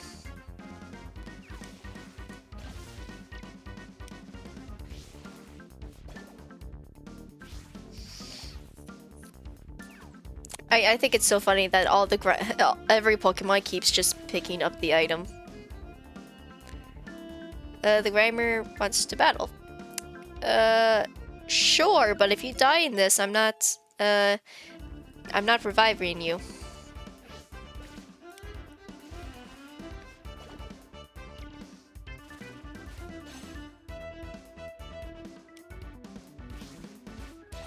Yes, work harder, not smarter. Wait. Work smarter, not harder.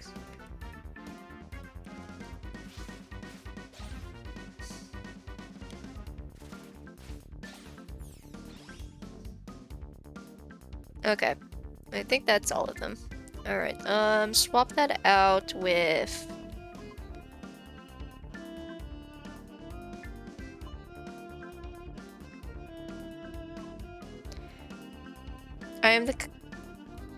I am the kind to work harder, not smarter, to be honest.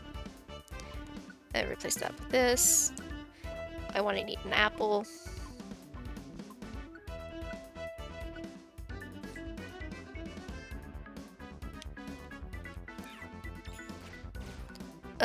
And then someone points it out, and I'm like, wait, yeah, why am I making life harder than it needs to be?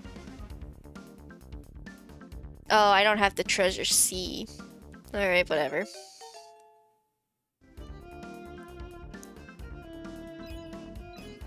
I knew it. I told you guys. Gosh dang it. I told you guys.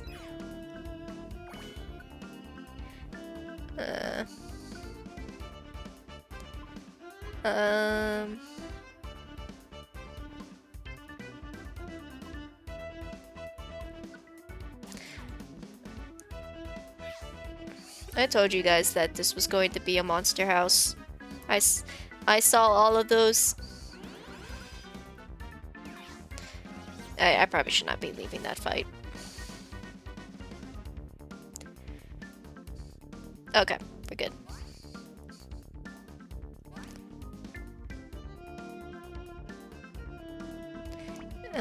Hold on. Let me...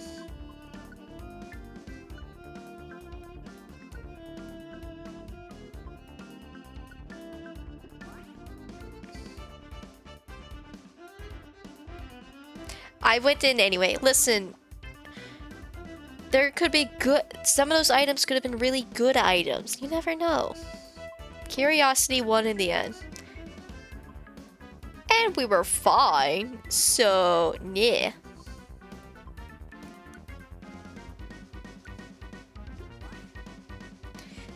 Though it is sad that I have not found the stairs yet. Take my special attacks.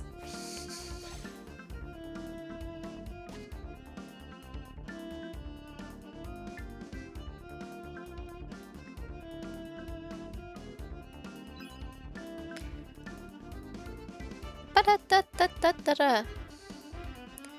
Ba-da-da-da-da-da-da. It's the last place you look. Money! Money's very good, yes. Money good. I very much like money. I like... It's not money I like, it's not having to worry about money is what I like. I want to not have to worry about money. I want to be able to spend money and be like, yeah, I just spent money. So what?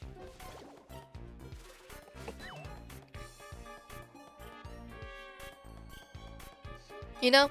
I want to like... And oh my goodness, I'm gonna spend so much money. I'm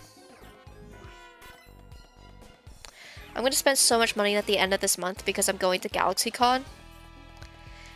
I'm gonna give myself a budget of $200 and I will still go over that. GalaxyCon is so much fun. I go every year.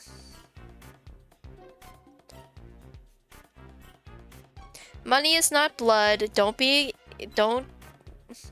Don't be dramatic.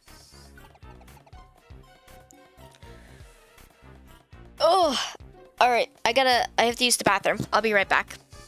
I'm assuming that when I get back, a bunch of alerts are gonna go off.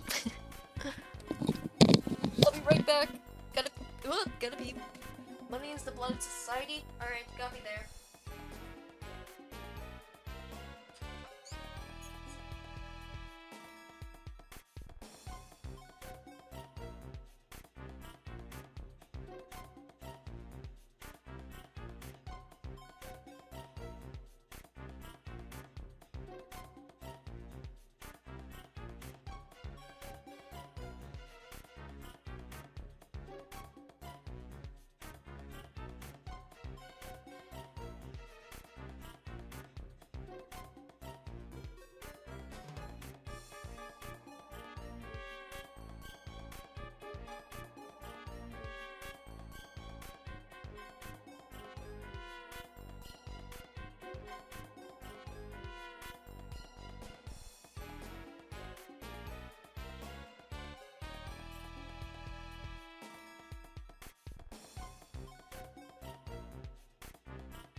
Okay, I am back.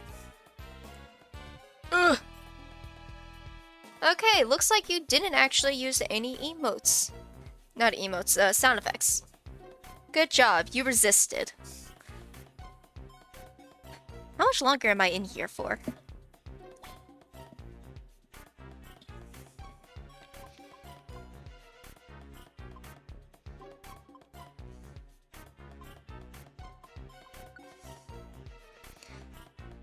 Okay, 2 more floors.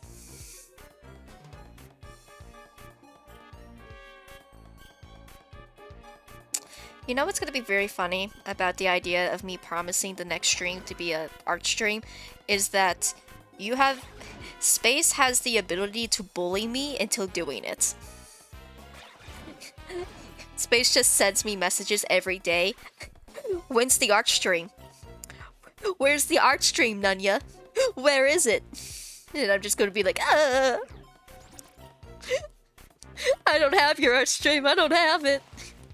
Where's my money, Mueski? Where's my money? I was AFK.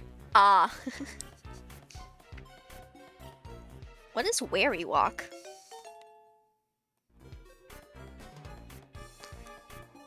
I missed everything you said when you got back. I said the funny... why am I bullying you? I said the funny thing about me saying... saying that my next stream will be an art stream is that you have the ability to... is that you have the ability to just bully me into doing it. So like every day you just send a message me like, where's the art stream, Nunya? Where's the art stream?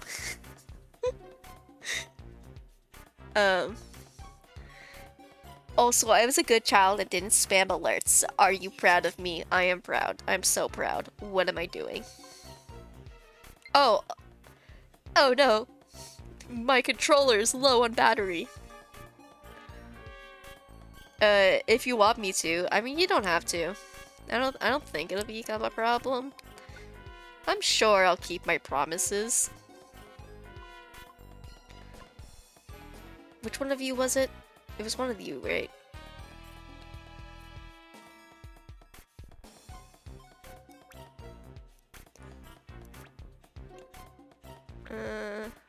Okay, it wasn't you. I give you a week, and then I spam. Oh no. I've been threatened. Okay, what is Weary Walk? When a Pokemon steps on a trap, the trap can be broken and disabled.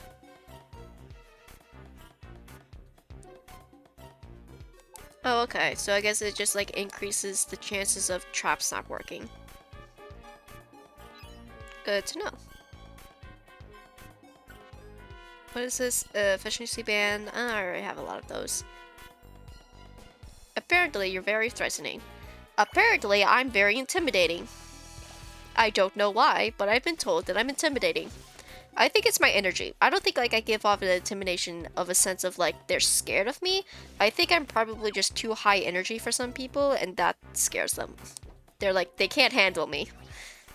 I'm very small and ignored a lot. You're full of rage. You're small and full of rage. I am not small. And also not full of rage. Which I'm very happy about. Gosh dang it. The first time someone said I was intimidating, I was almost proud. Being intimidated is gender. Okay. Guys. Actually, no. Actually, I kind of want that.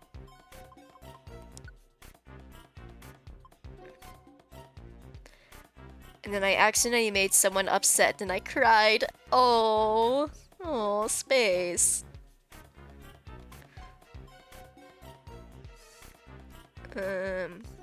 This.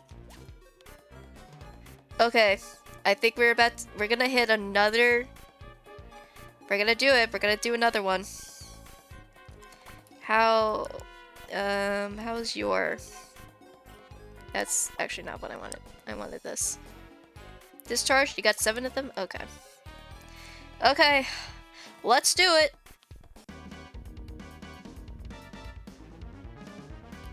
It's definitely less intimidating.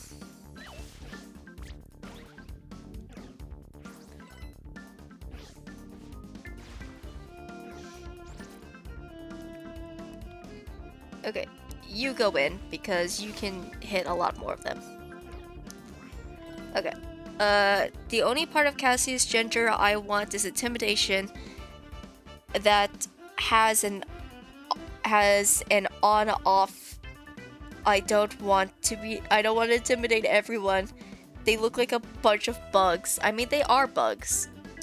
So you're not wrong. They're ancient bugs. They're actually fossil Pokemon.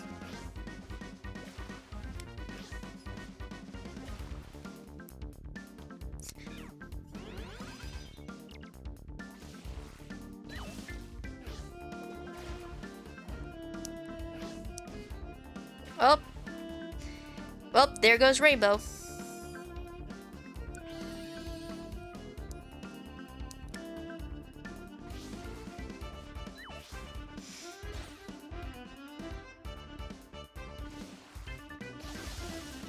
Yeah, get in there. Attack all of them.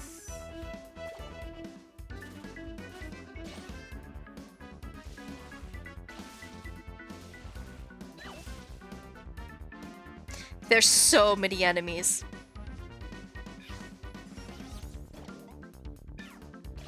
Look at all these enemies. Okay.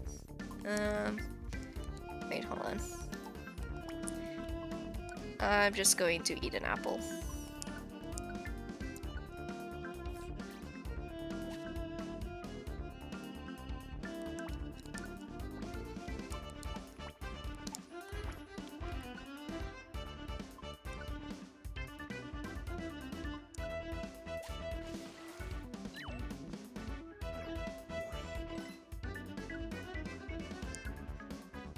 Um.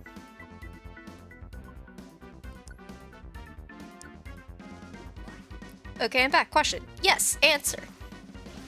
What is your question?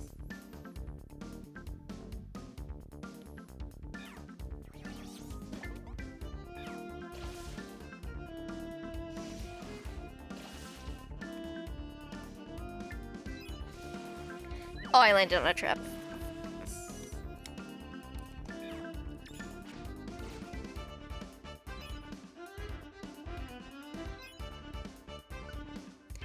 Let's see. It's about the story. Okay.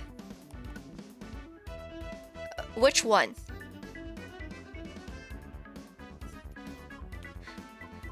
Which story are we talking? I mean, I guess you could just ask it and we'll see.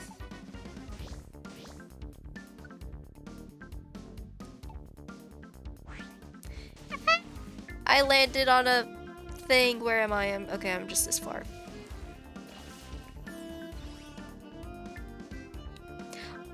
Well, I'm just saying that like I have there's the one that was yet to be a TV series. Okay, what is your question about the high school story?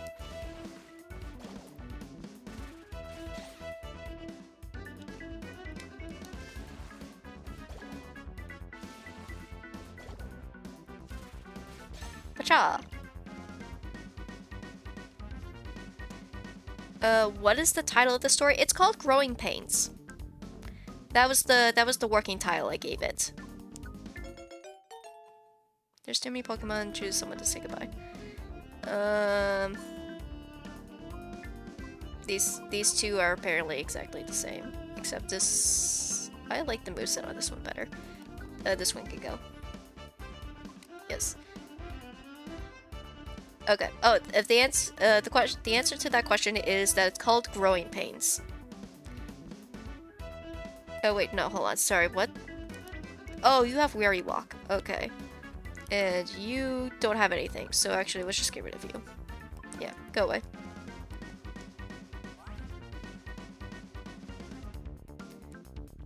Okay, let's just continue.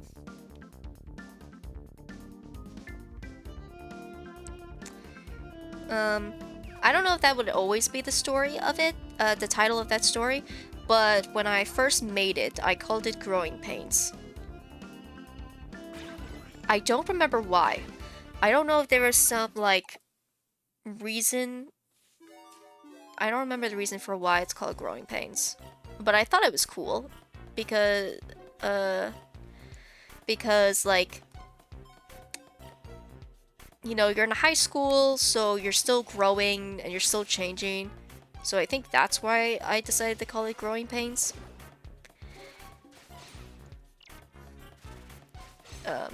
It will probably be many, many years before it ever sees the light of day, because I still have to finish writing it. Then I have to pitch it, and then someone has to think it's good enough to buy, and then it needs to go into production, and then it needs to go into post-production, and then it starts to get released. And that doesn't happen until like many, many years. So, it would be very interesting if you remember Growing Pains, if it ever came out. I just needed a name for the story because everything must have a name. Oh, okay. Yeah. So yeah, it's called Growing Pains. And the story that means space rights together is a series, and the series is called The Origins AU.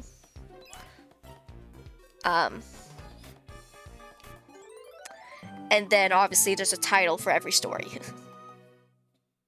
Shell Pokemon. Yep, that's Omistar. It's either like Omistar or Amistar, I can't remember. Alright, and we're done with this dungeon.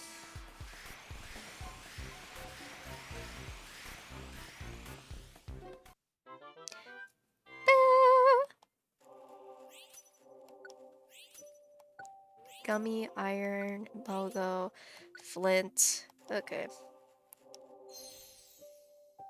Shoulder.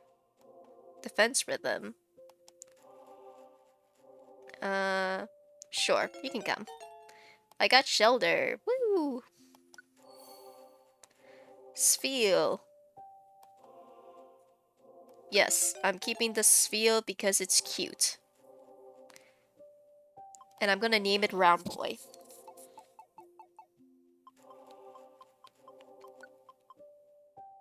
How long do you stream for?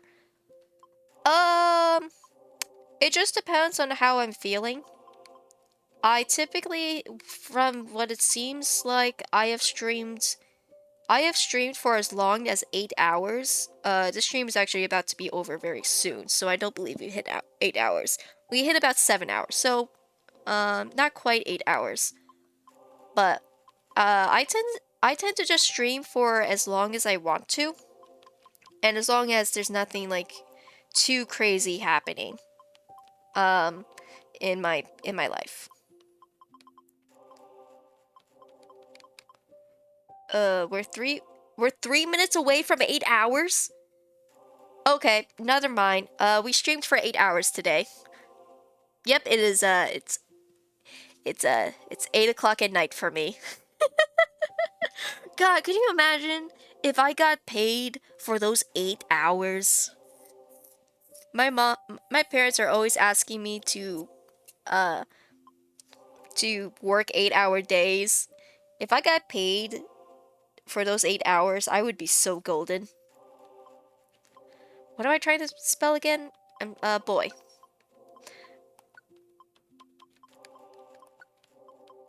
Round Boy. So good. He shall never evolve. He stays round forever. Yeah, sure, we could take the Grimer.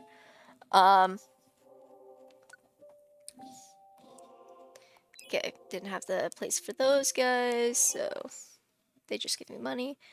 It's 8:14 for me. Oh, it's 8:13 for me. We must be in the same time zone. Okay, neat. Honestly, with the talk about you also doing having power lunch for some time, I wonder if we went to the same high school. Could you imagine how funny that would be if we went to the same high school for like a little bit? But I don't know. My school could not have been the only school to think of power lunch. And I have to debate. We're so close. We're so close, guys. Guys, we're going to do it. We're going to get the next rank. Please, please. I want this so badly. Give it to me. Platinum! We got platinum! Camp capacity 23, job limit 48, number of edible teams is now 7, and we have the toolbox didn't go up? Nope, sorry. Turn down for what? Oh god. Turn down for what? Thank you, Space. Sorry, no, I'm not from Florida or Indiana. So, sadly, no. But, oh my gosh, I was really hoping that the toolbox size would grow. It's still only 48. That is so sad. Platinum rank rewards. Oh my gosh. Oh my gosh, that's so good though. Oh, I'm still happy about that. That was so many. There's another ranking. Guys, there's another ranking. We haven't hit maximum ranking yet. We have to get the next ranking. What is higher than platinum? I don't know what's higher than platinum, but I want to know what is higher than platinum. We're gonna have to get higher than platinum, guys. Yes, I know my battery's low. Oh my god. Guys, we hit 8 hours. We did it. We did it. We hit 8 hours. We have an 8-hour stream, my guys. Oh, that's gonna take up so much room on my computer. 8 hours, everyone. We did it. Woo! 8 hours. Let's go.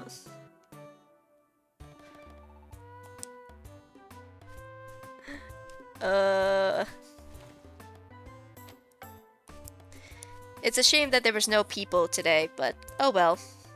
I still had fun. Get a SSD. What's an SSD?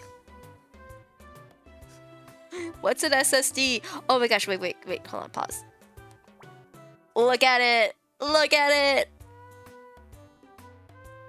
Look at it! Platinum! It looks so pretty. Alright, guys. I met new people. I said new people. You've been here before. External. Oh, an external drive. I have an external drive. I have a few. So, they come in terabytes. I know. I have a 2 terabytes hard drive for my video editing work. I agree. It was a great stream, gameplay, tech talk, story time, lore story. What's a shame is that I've already said it once, so I can't say it again. I'll have to find new talking points. I'm going to skim through the VOD when it comes out, alright? Okay. But, I think...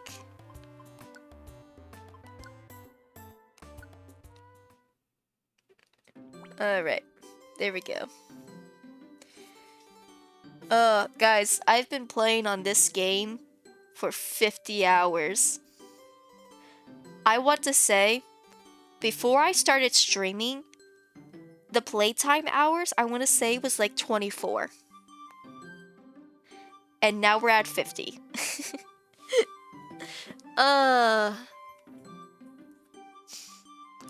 Hearing new details of film Tarpus is nice, though. That's true. I didn't talk about all the things. But alright. Okay, guys. This has been absolutely fun. Thank you guys so much on that. Go ahead. No. I hit the wrong button.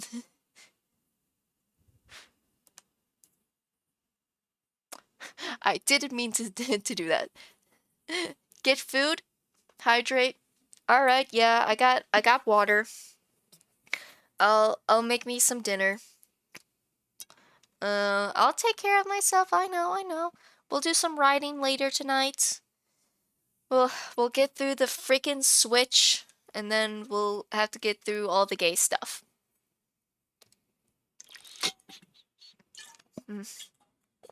Soon we'll hit war. All right. But yeah.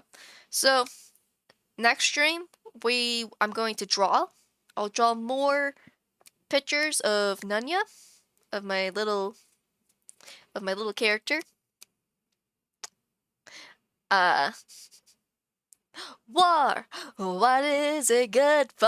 Absolutely nothing. Say it again. Huh. I make the slideshow, maybe. But yeah, we'll make stickers of my little girl, my little mascot, and we'll maybe make some emotes. I still don't know if I can add emotes. I think that's an affiliate thing, but I guess I can make them. I don't know. We'll see what happens that day. It looks like my boss just gave me work to do, so it might not be tomorrow, but we'll see. But thank you all for coming, and I'll see you next time. Bye!